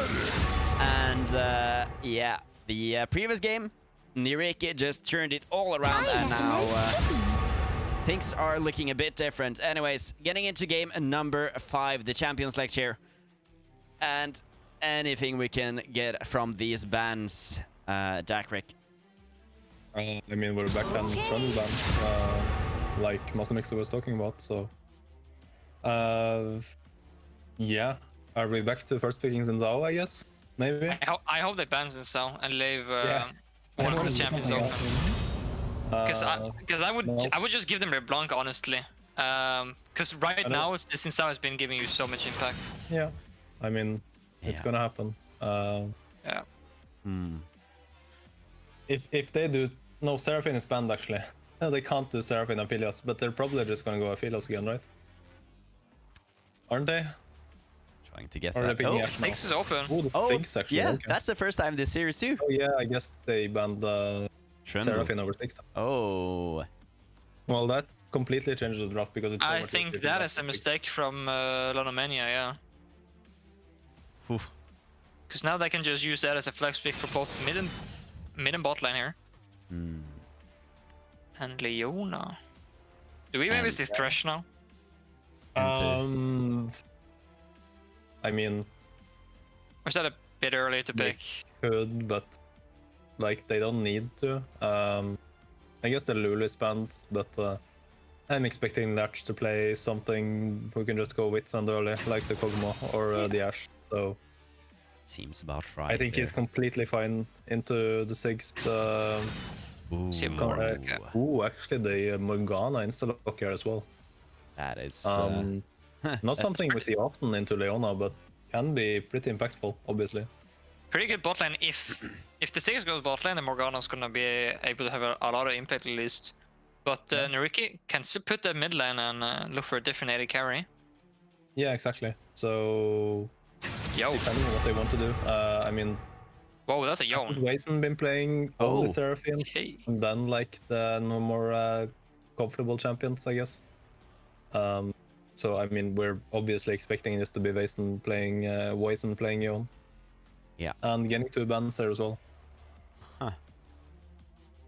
This is going to be interesting. The players are a bit tired now because this is the 5th game, so I mean, the spicy picks might be a bit dangerous in that way, but going to ban the Aurelia this time, and it seems that they get what they want. It seems. Yeah, and we also seen Lanomania opt-in towards Ornn whenever it's open. And they're banning Camille right now, so we might get an Ornn from Lanomania. Do they want Ornn here though? Yeah, I guess they do actually. Never mind. I don't think. Yeah, I think Ornn is pretty good here, so Yeah, I think yeah, they're just gonna they lock do. that in. Yeah. Unless Nyyrikki sees it on 4th here. Yeah, I was thinking.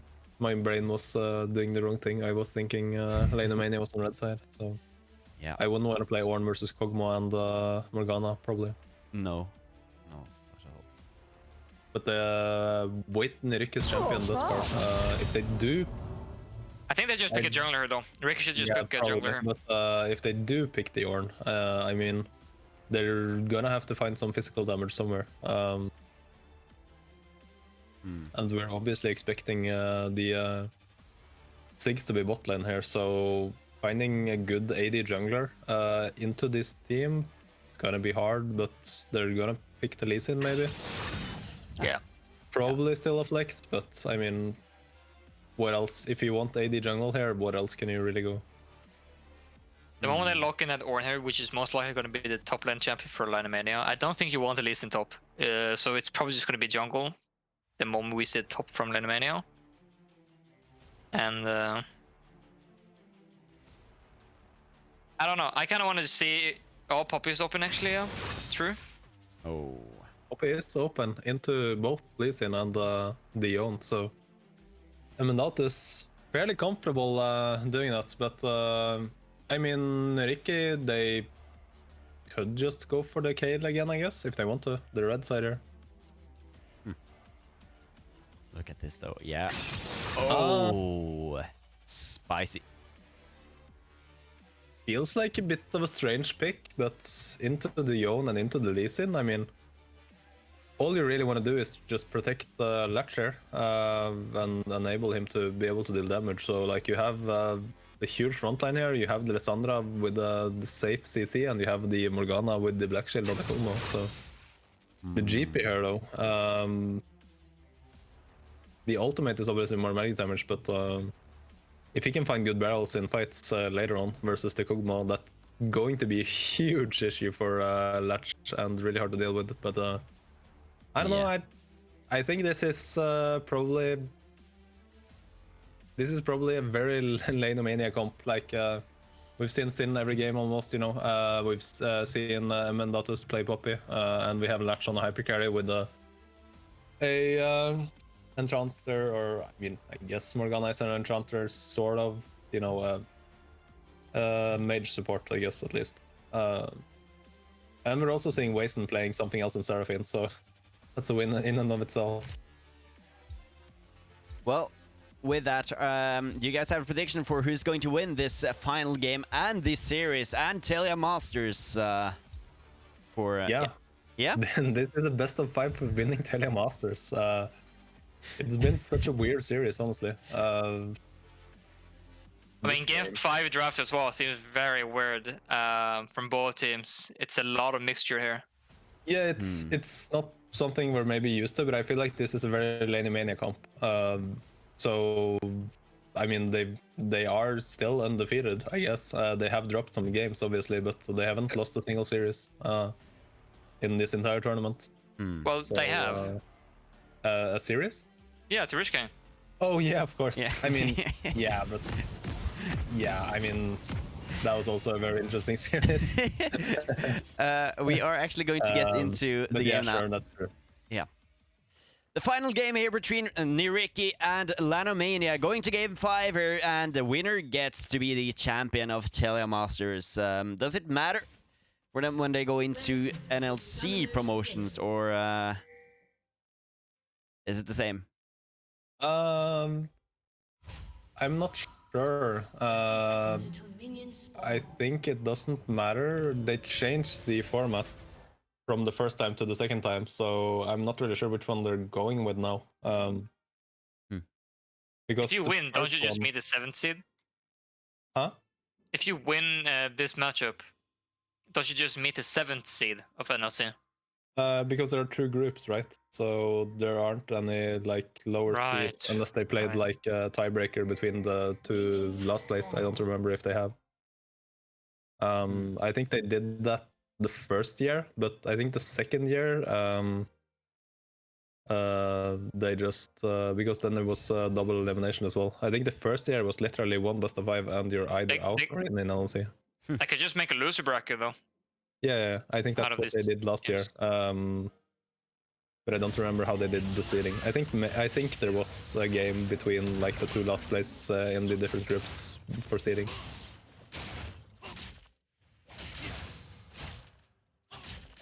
Something to talk about though, the both junglers going to start the blue buff here as Flipper playing the Lee Sin this game, as Skritty again taking on the Summoner's Rift as the Jin Zhao. Any lane we should focus on this game? Or mid lane maybe, not really, actually. I think mid lane might be a very explosive if Wason can. I think we can just look at the junglers, because I don't think anyone's going to be able to do anything without the jungler. Yeah, look at the prio here from the bot lane though. Vitatis and Lodge getting that level 2 going, as there's full prio almost here from Lanomania going into this 5th game. Try to poke in mid lane, but we have Doran Shield 2nd win on the Yone, so you know. Mid lane, that's a flashing E onto Wazen. Crow forcing that. Yeah. Does go for it, but does need Screwed to be there. Still in top lane, but I mean there's a huge wave, doesn't. At least for Wason, at least Krone has to use flash himself to force the flash. Yeah. So you don't lose too much out of it. Yeah. But here's what I was talking about mid lane, was that those two can look to fight a lot, and right now it's a very volatile lane because both lost flash right now. So I think if we look towards the junglers now, both of them might look towards mid. Yes, I just feel like the Lissandra is going to go out of mana before the Yon is going to be low enough to matter. Wason getting a good trader in the mid lane though. As Screedy pathing towards the bottom side here gets priority I from just get that reset for Cronin.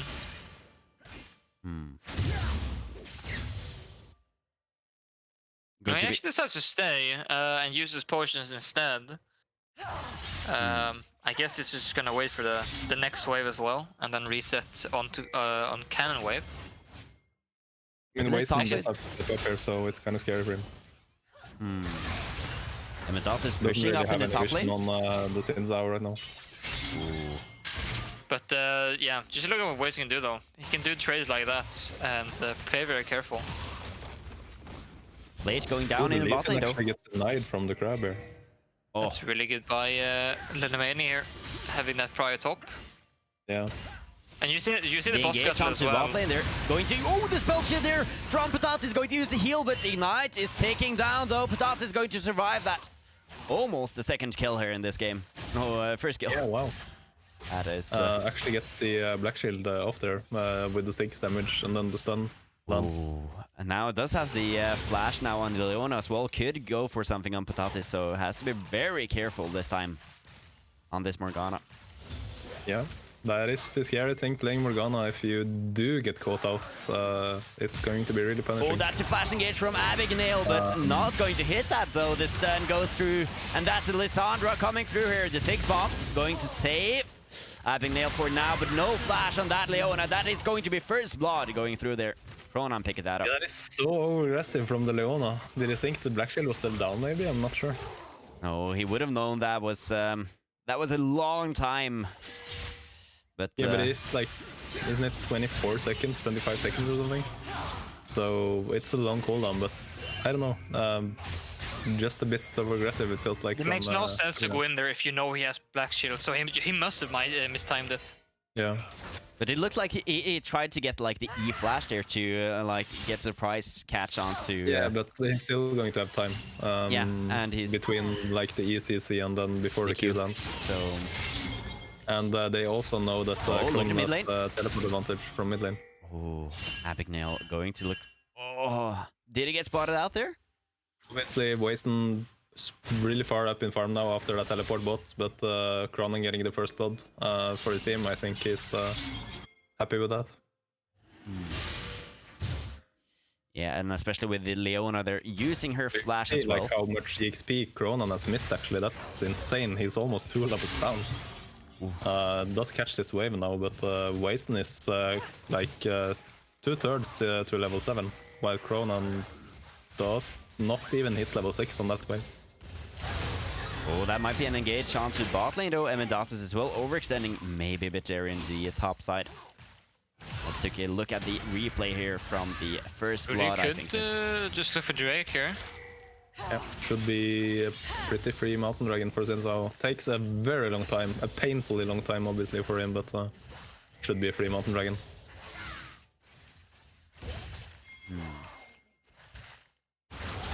Yeah, he's pinging for that help as well, and they could potentially look to invade blue here if they're quick enough.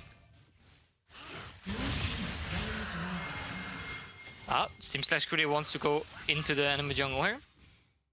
getting some prio here. I mean, they do have the Lissandra, but I think Lissandra, yeah, walks over pink ward here, so yeah, just back they off. decide against it. Seems like a smart decision as the Gangplank ultimate also is available here, so quickly could turn into the Wason though got so much from that teleport from Cronin in the bot lane. Oh, Abigail and XP still. taking a lot of damage here as the Kog'Maw with a spell shield also not going to take any damage from that Ziggs bomb.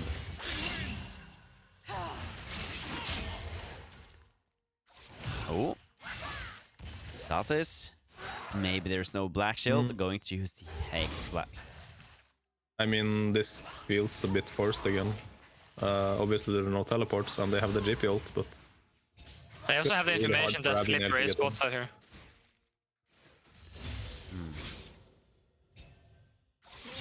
Because Scrudy knows the timer of Flipper's camps, plus they invaded there to see that he was bot side, so they know exactly where Flipper is right now.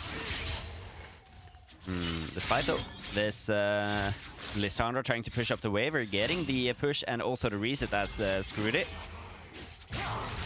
Oh, that's a bit of damage. Working fairly well versus Poppy thus far. Obviously going to be a pretty easy lane for the gangplank. I can't speak. Gangplank, but yeah, like the scaling in this gangplank versus this team comp is going to be scary. He's able to just go for the call as well here. Completely fine in this lane versus Poppy.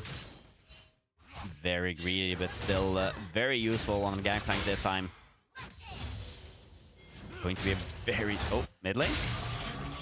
Waste doing so much on this Yon though in the mid lane. Petuska fighting off Mandatus here against the big wave as well here. That's a bit dangerous. Yeah, the Lee Sin is coming though, and Gangplank probably has doubled for that. Mandatus does have the W to stop the eventual Flipper engage here. The kick, that's... Oh! Mandatus actually gets away there. Yeah, miscalculating his damage there.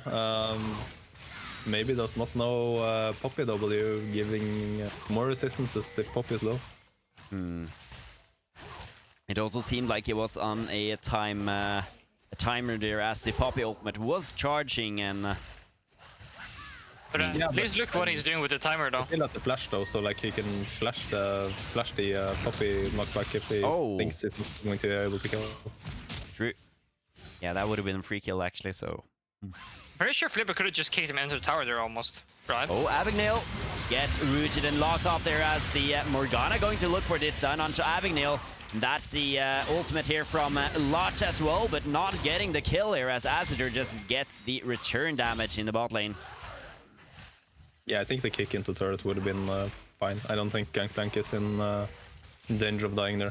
Having going on, might be getting this stun there, getting the kill onto Abagnale, and that's an Azador. Oh, a bit scary. Going to look for the dive here onto this Sigs, getting the bomb blast away here. That's a Gangplank ultimate for assistance as Scrudy comes in with a gank here. Getting that kill onto Azador as well. Wason getting the knock up there. But this is... Wason though stuck in the turret. Ooh. Not getting any assist there as well. For Morgana cooldowns, I think. Waiting for Morgana. Getting hit here. Wason Latch just has to flash away there as Wason tried to get something going with his yawn. Oh! It's so close, but not enough. A bit unlucky there. Wason gets the shield of and the kill though! Wow! Okay. Actually turns that around as Abagnale now on the bottom side. Get his W back of cooldown. Oh, that's a flash kick. Wonderful Q there from Flipper. Going to look for the engage here. Oh, Abagnale soon will be... Not get Lee Sin Q up again. Oh, That's the Morgana binding! That is so huge! Flipper! Wow. Oh, not even going down there! And that is Pedatis going to pick up that kill as the Sigs bomb going to pick up another one. Abagnale also going to go down there as the teleport from Cronan going to assist there. And Abagnale with his third death against this Lissandra. That, I mean, as well, look at Latch's farming. Yeah, I mean, sure, you have the Yon has been able to like catch back up and outfarm Lissandra, but Lissandra is just running around getting kills. Meanwhile, the Kog'Maw is just free farming this matchup. They just didn't they just lock? They locked Kog'Maw Gana into both Sigs Leona, right? Yeah. Yeah. So. Again, Lanomania, they've been counterpicking bot lane almost every time they've had the opportunity, and again... Wason here going to get locked down by this Lissandra ultimate. Oh, gets away here. The snipe not going to execute anyone. That's a Herald onto the bot lane, getting the first turret here. Yeah, Herald with 6 generally just means a lot of free gold, so you always want that objective as a team with 6. The Gangplank ultimate is not available this time, so it looks like Lanomania just picking that up for free in the bot lane. As Petuska trying to get back to lane here. Yeah. Dot is being very annoying on this Poppy. Going on the I also turret got that though. second charge in bot lane. Oh, it looks like Petoska might have found something. Not going to go through with that. I mean, Poppy has the ult, so shouldn't be in any real danger. I mean, you say that, but look at his damage. If he misses though, and Petoska could have flashed it as well if he wants to go for it. Yeah, doesn't even throw it out, just holds it in and gets the reduced cooldown. Let's look at a replay as Wazen. Yeah, that's the kill from Wazen there onto a Lodge. That was... I mean, it's very greedy from Lodge to stay so close to the Yawn return point there. Could have been avoided. I mean, he thinks it's one auto attack, right? But then the Yawn W comes off cooldown.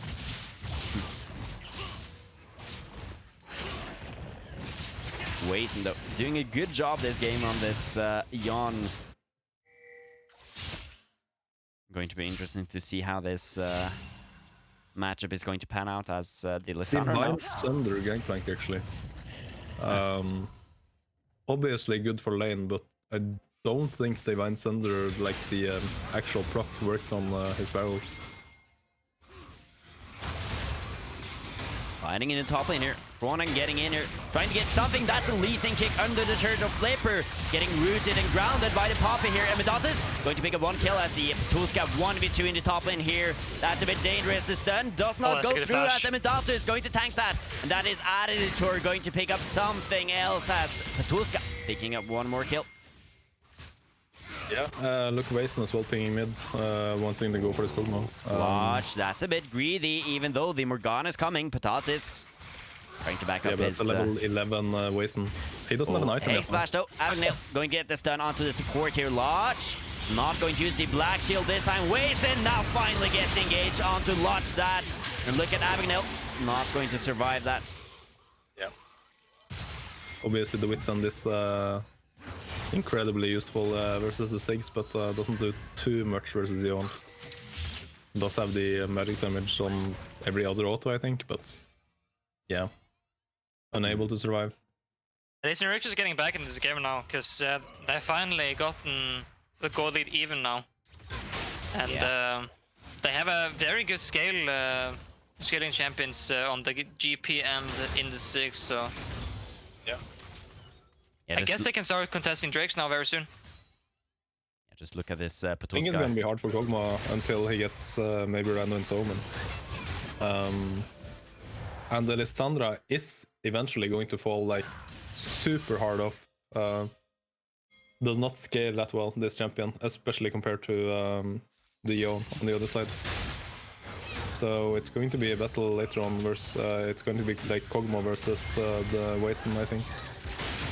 And somewhat Gangplank, I guess. Yawn though getting attacked here, ganked though by two members as Wazen trying to fight everybody off here. Quanan getting the knock up there, but that's a kill going over to Lanomania. Yeah, Wazen, if he has ult there, I feel like he just turns it. But thankfully for Lanomania, he does not have the ultimate up, and Coronan, I believe, able to pick up the kill. No, the Xin Zhao Screwdy picks up the kill. And another turret. Ooh, this is the top-sided play here, where they went for the dive as this Petoska Gangplank getting more and more fed though into this game.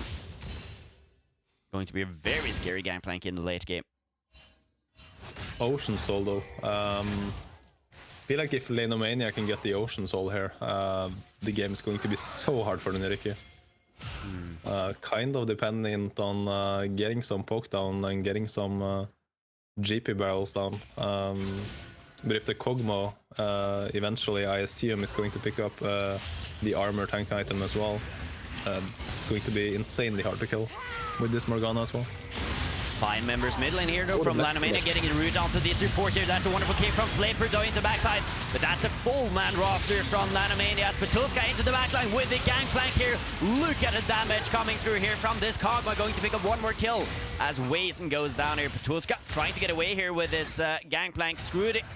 Now has Black Shield on him as Flipper Comes to assist a bit here as this then goes through onto Petulska, getting the knock away here as the Druid saving his top laner, but that's a double kill as Scrooty flashes for that follow-up.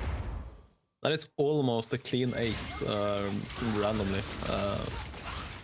Just before Ocean Dragon as well. They get mid wave. They get mid turret. They should Listen, get the thingy, you know.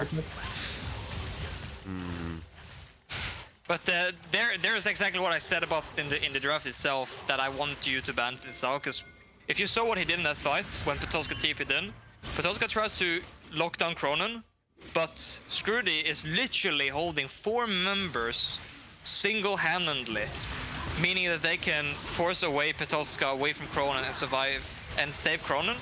And Scrooty doesn't even die. Like, he can just hold 4 members and turn the fight around. It's such a nasty champion.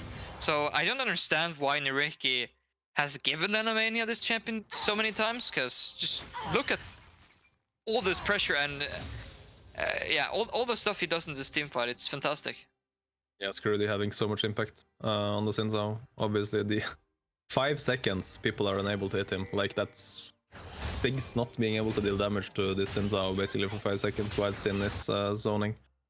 Yeah, just game changing in these fights. And that is soul point for Lanomania, and I do think it's going to be so hard for Nyyrikki to play versus Ocean Shoal on these members. Like, how are you ever going to kill the Sinzao, the Poppy, or even the Kog'Maw? You can see now building towards his random Insome and third. Does even have a Mountain Dragon on top, so you, like, both the Poppy, the Kog'Maw and even the Sinzao going to be benefiting even more from this tank. Look at Petulska though, getting some damage back here. Does have the Gangplank ultimate here, and that's a teleport also from the Assature. Sigs here trying to back up a bit here. Ooh. Yeah, they do respect the teleport, but oh, that's a deadly one. The catch here, Avignale going to get catched by the Morgana, going to pick up that kill actually.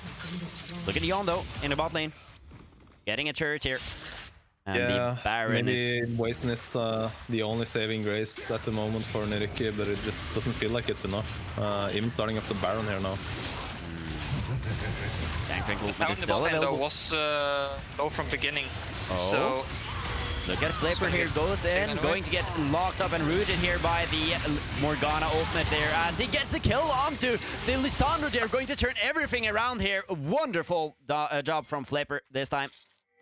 Okay. Yeah, the Sig ult there giving him the Triumph feel, and you can see the Merc turrets working overtime versus all of this CC and magic damage from Lanomania. Wazen, Amendatus here on this Poppy, going to look for Wazen this time, and that's a catch though onto the AD carry. Launch this time has been caught, and still almost not going down there, but that's a...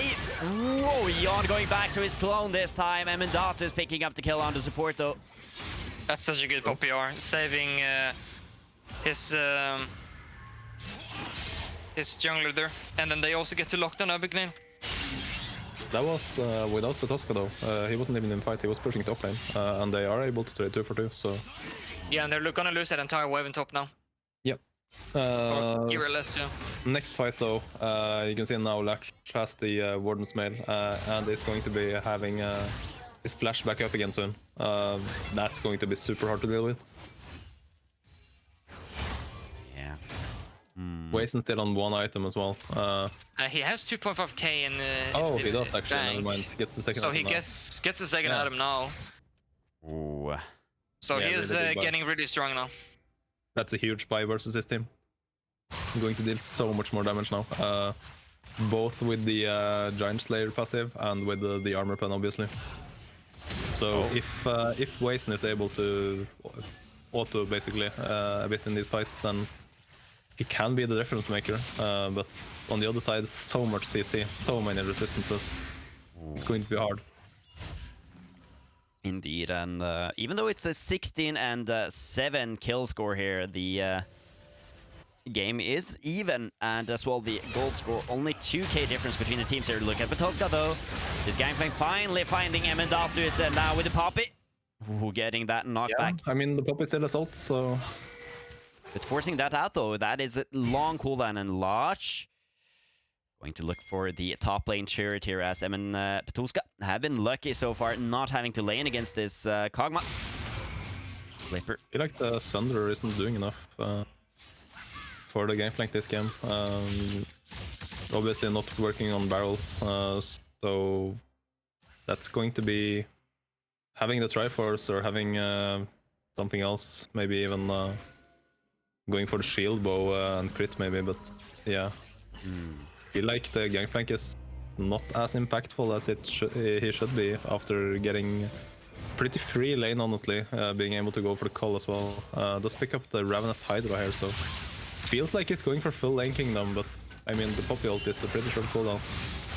Oh, Watcher getting a good position though. Oh, Petuska maybe finally finding Scrooty here. Just getting a bit of damage down on this. Not really did any damage here. Yeah, Doesn't and this have a fight lot is of- going to be so important as well, because if they lose this soul, it's going to be so hard to deal with. Look at this though, they are looking to get Petuska getting the flash away, whereas Abigail all alone here in the enemy Abigail is backline. bringing- And that's a Cronan getting a lot of time here, but that's the first kill going down as the Leona is traded for the He Lissandra. does actually trade one back though, but they're so low all of them. Petuska wasting his barrels this time. Look at the fight though. Gangplank being the next targeted fight. Wazen going in there using his stopwatch. But look at lots of positioning here from the Kog'Maw. Still in the... Wazen going for the desperation play there. Still alive. Yeah, but And they without don't this, have any yeah. damage here anymore. Going for the back and reset, so This, going to get back with full health this time. This dragon should be Lanomania. Oh, Flipper Teleport coming in trying now to as well. get around here. Yeah, just giving that up. And that is Soul Ocean going over to... Oh no, wait. Flipper is looking for it, but Poppy is zoning. Oh, they don't know where he is though. Maybe. The smiter. Ooh. Oh, they goes over. Scrooty picks that up with a Oh, smite. so close. And Lodger going to get more kills as Lanomania just now getting the fishes as they teleport here from 6 as well. Teleport. Petuska gets Yeah. out. No, Yeah, but, as a turn. you have to feel that it's going to be so hard to come back from. The But ocean soul now, as well with this soul, you can easily have full HP on the Baron as well. You won't really feel the issues with Baron. You have so good sustain now, and they can just start this Baron up whenever they want to. Just set up the jungle, start the Baron, and yeah. Ooh, I don't see Abigail. Nyyrikki being able to do Leona anything. probably as well. Dodging a bit there, but yeah, that seems to be a dead Leona this time. Going into the backline, that's a Sig Bomb. Going to deal a lot of damage though. Scrooty trying to get the kill onto Waze and being godlike this game as Lanomania picks up 2 more kills in this fight. Should just get Baron for free here as well, and then they can pressure both top and mid. And from there on, I don't think Nyyrikki can do much. I guess. I mean, Flipper is trying, but they're just zoning this. So No way, and Poppy, Sinzao ult. GPU? Nah, okay. Yeah. That previous fight though with the ocean, you can see Wazen, like he wasn't able to find an opening, and then in the end tries to flash in, uses his stopwatch as well, he uses everything basically, but is unable to find We also seen that last fight there. We saw how patient Scrooty was with his ultimate himself. So he has still had that the entire fight, and until he needed to use it, where Wazen was forced to jump in, he popped ulti and there was just nothing they could do. So Scrooty's playing really patient here, and whenever he has an ultimate, it's just so hard for Nyyrikki to do something. yeah, this Sinzao first picked every game it's been open. And obviously finding so much impact. Yeah. Look at this though, Lanomania with a Baron buff as well here, going to just push down. Waze looking for something, and that's engaged from Scrooty. A very fed Sinzao into the backline here, and look at Patatis as well. Flipper does not have the kick here on the Lee Sin, and that is the mid lane turret cracked open as Lanomania just runs through the base here. Flipper getting zoned off Yeah, his and they're all team in this for time. HP because of the ocean soul, so like there's nothing Nyyrikki can do right now. Flipper. But Lanomania does not want to do the same mistake here, where they overextend. So they can just take it very slow with the burn buff. You have the Ocean Soul as well, so you can just sustain in their base. All you have to do is just don't overcommit. And Oh, that's Ingetro from Abigail going to next is force Dagon. that as Waze and being the first target here. Latch picking up that kill. Petuska. No, Aziger getting one back, but that's 2 kills gone already. That's a binding onto the gangplank. Look at Flipper here, trying to get something off, though, as the turret is going to be the main focus here, but no minions are left alive here, as Flipper has done a really good job zoning off the minions, trying to take them away from the base once again here. Flipper being such a good shepherd, and now Lodge, though, getting some autos down onto this gangplank as Patuska trying to get something down, but Lanomania looking for the end here. Soon spawning at least. Look at the damage here, those Grudy goes into Patuska. That is going to be Jet Gangplank. And look at Lutz getting kicked away here by Flipper as Aziger going to be the next target. Nexus going to pretty soon go down here as Nyyrikki. They have nothing more to give here as Waze being the final member. Lanomania going to be the winner of Telemasters 21 here. Wonderful gameplay here from this team. And with that, the series is over. GG, well played. Yeah, Lanomania playing best of 5 to getting the optimal amount of practice, I guess. Game 4 was it? Just roll swapping 3 lanes at the same time, 3 rolls. Going down that game obviously, but this game didn't feel like there was much opportunity for Nyyrikki to do much here. Lanomania just with this Kog'Maw, obviously, picking into the bot lane, just playing it as well as they need to close it out. Yeah, and they do close it out as they are now the champions of Telemaster. It has been handed over from Bifrost to Lanomania. And it's going to be fun to see how they match up against Kova and what was it again, Dacreq? Dusty, yeah. So going to be very fun watching those games. Anyways, that would be us for this series, though. Should we get a MVP, maybe?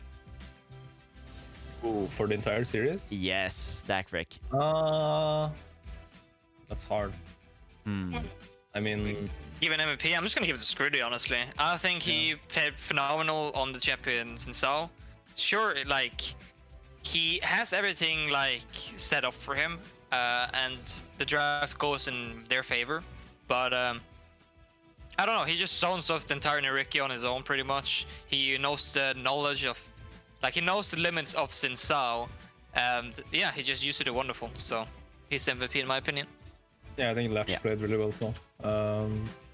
But obviously Scrudy doing an amazing job in basically every game, I guess. Maybe a bit more invisible in one of the Diana games, but especially on the Xin Zhao, making the difference. Indeed. I also think in the Diana game, it was also more of a communication error as well, because you could see that they didn't time their stuff perfectly with like the Yasuo wasn't even level 6, for example. So that just seemed like more of a team error as well. And when he gets to play Xin Zhao on his own, where he can pretty much just dominate the game, and he is in the driver's seat, you can see that he can just take control over the game. Yeah. No, I think Scooter as well for this series has played really well, and I guess with that as well, we are going to finish up this stream, guys. Anything you want to mention before we take it out, or nope? No, I think we're good, right? Yeah. When is the summer allegation actually? I'll see if we can find it quick.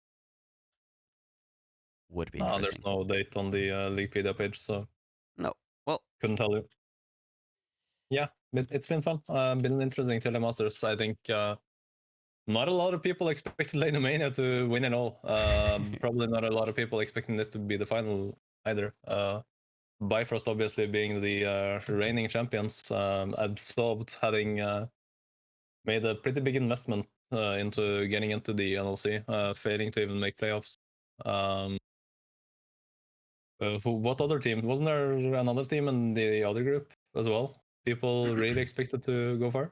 Maybe Wasn't that Unique, the Swedish team? Probably Unique as well. Yeah. Or Unique, yeah. No. Yeah, it's been fun. Will be exciting to see the NLC relegations. Of course. And then as well, we'll be back to cast and commentate on the Norwegian league called the Telia Ligaen. So we'll be back at the 31st of August, I believe, right? I think it's around then. Yeah. So that is going to be fun. Anyways, congratulations to Lanomania picking this up and winning Telia Masters for summer 21. And with that, we are going to show the highlights from the games. And thank you, Mastermixer. Thank you, Dacreq, for the stream today. And thank you for those of you who watched this game. It has been a pleasure. Bye. Bye. Peace. Peace, peace.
Coming towards the top side, there's time to look for, as you said, the Eon, so you know. mid lane. That's a flashing Eon to Wazen. Crow that, forcing that. Yeah. Oh, It's really good by Lanomania here, having that prior top. Yeah. And you see the The boss engage scuttle as onto well. bot lane there. Going to... Oh, the spell shield there from Patat is going to use the heal, but Ignite is taking down, though. Patat is going to survive that. Almost the second kill here, but not going to hit that, though. The stun goes through, and that's Lissandra coming through here. The 6 bomb going to save. Having nail for now, but no flash on that Leona. That is going to be first blood going through there. Ronan picking that up. Yeah, that is so aggressive from the Leona. Did you think the Black Shield was still down, maybe? I'm not sure. Dangerous. Yeah, the Lee Sin is coming, though, and Gangplank probably has W for that. Mendatus does have the W to stop the eventual Flipper engage here. The kick, that's... Oh! And Mendatus actually gets away there. So... Pretty sure Flipper could have just kicked him into the tower there almost, right? Oh, Abagnale gets rooted and locked up there as the Morgana going to look for this stun onto Abagnale. That's the ultimate here from Lotch as well, but not getting the kill here as Assitor just gets the return damage in the bot lane. That's an Assitor. Oh, a bit scary. Going to look for the dive here onto this Sigs, getting the bomb blast away here. That's a Gangplank ultimate for assistance as Scrooty comes in with a gank here. Getting that kill onto Assitor as well. Wason getting the knock up there. Latch just has to flash away there as Wason tries to get something going with his yawn. Oh! It's so close, but not enough. A bit unlucky there. Wason gets the shield of and the kill though! Wow! Okay. Actually turns that around as Abagnale now on the bottom side. Get his W back up. Hold on. Again. Oh, That's the Morgana binding! That is so huge! Flipper! Wow. Oh, not even going down there! And that is Padat going to pick up that kill as the 6 bomb going to pick up another one. Abagnale also going to go down there as the teleport from Cronan going to assist there. And then again, Lanomania, they've been counter-picking bot lane almost every time they've had the opportunity, and again... Wason here going to get locked down by this Lissandra ultimate. Oh, gets away here. Snipe not going to execute anyone. That's a Herald onto the bot lane, getting the first turret in here. Trying to get something. That's a leasing kick under the turret of Flipper. Getting rooted and grounded by the Poppy here. Emidatus going to pick up 1 kill as the Tuska 1v2 in the top lane here. That's a bit dangerous. The stun does not go through as Emidatus going to tank that. And that is Additor going to pick up something else as Tuska picking up 1 more. Trying to back up his... a level 11 Wason. He doesn't have an item. Hex flash though. Abagnale going to get the stun onto the support here. Lodge. Not going to use the Black Shield this time. Wason now finally gets engaged onto launch that. And look at Abagnale. Not going to survive that. Yeah. Obviously the wits on this versus the Wason, I think. And somewhat Gangplank, I guess. Yon though getting attacked here. Ganked though by 2 members as Wason. Trying to fight everybody off here. Cronan getting the knock up there, but that's a kill going over to Lanomania. Root onto this report here. That's a wonderful kick from Flipper going to the backside. But that's a full man roster from Lanomania. Patulska into the backline with the Gangplank here. Look at the damage coming through here from this Kog'Maw, going to pick up 1 more kill as Wason goes down here. Patulska trying to get away here with this Gangplank. Screwed it. Now has Black Shield on him as Flipper comes to assist a bit here as this then goes through onto Patulska, getting the knock away here as the Church saving his top laner, but that's a double kill as Scrooty flashes for that follow-up. That is almost a clean ace, randomly. Damage back here does have the Gangplank ultimate here, and that's a teleport also from the Assiture. Sigs here trying to back up a bit here. Ooh. Yeah, they do respect the teleport, but that's a deadly one. The catch here. Abagnale going to get catched by the Morgana, going to pick up that kill actually. Look at you. Gangplank ultimate is still available. Was low from beginning, so... Look at Flipper here, goes in, going to get locked up and rooted here by the Morgana ultimate there as he gets a kill onto the Lissandra there, going to turn everything around here. Wonderful job from Flipper.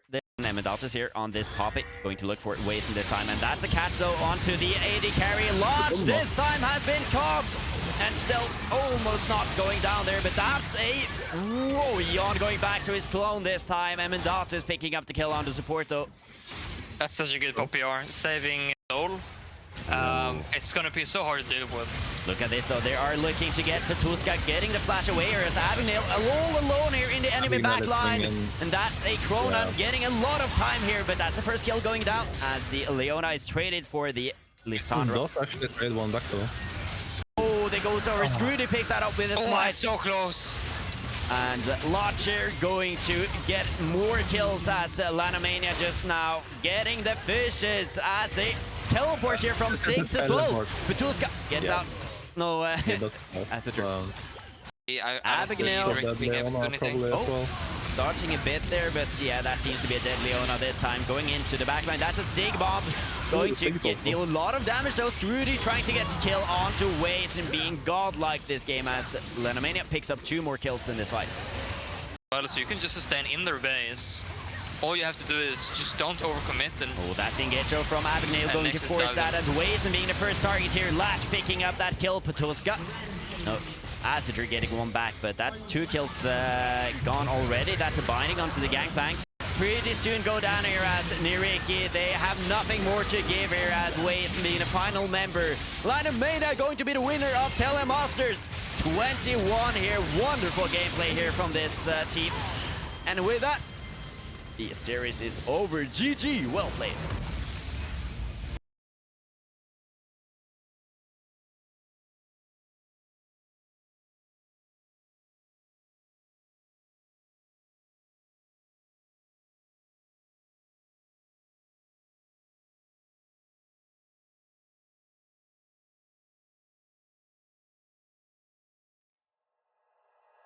Like you, be strong to hold the powers of the sun.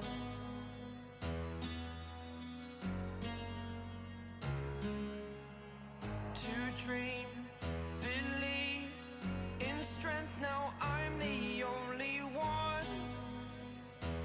Only one.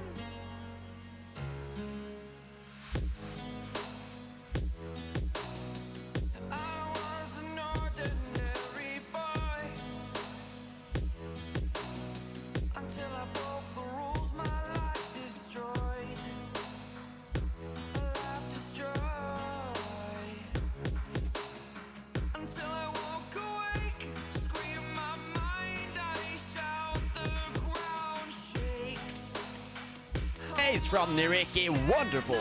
Deep. Nyyrikki gets the mountain soul, so I guess that makes sense. But yeah, we're going to a game 5. Didn't feel like it after the first 3 games, but we are heading into the game 5. Yes, we are as, yep, Nyyrikki. And top lane. Oh, yeah, Nyyrikki Yeah, is struggling a this bit top here. lane, Oh, early ward from Lodge? Latch, so it's gonna be completely...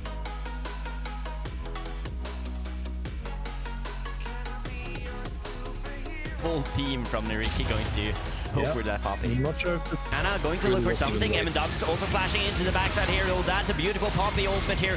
As Petulska has a lot of damage on this Kale. Going to use the ultimate on himself this time. Wazen going to go down here as Lodge is dominating on this Cogmite. Going to chase down as Asadr also trying to get away from the fight here. Under the turret though. Cronan a bit deep this time on the rip. Asadr has to deal a lot of damage under the turret though. Nexus is open here as Lodge going to deal damage. Trying to look for something as this is the last stand there from Nyyrikki. Trying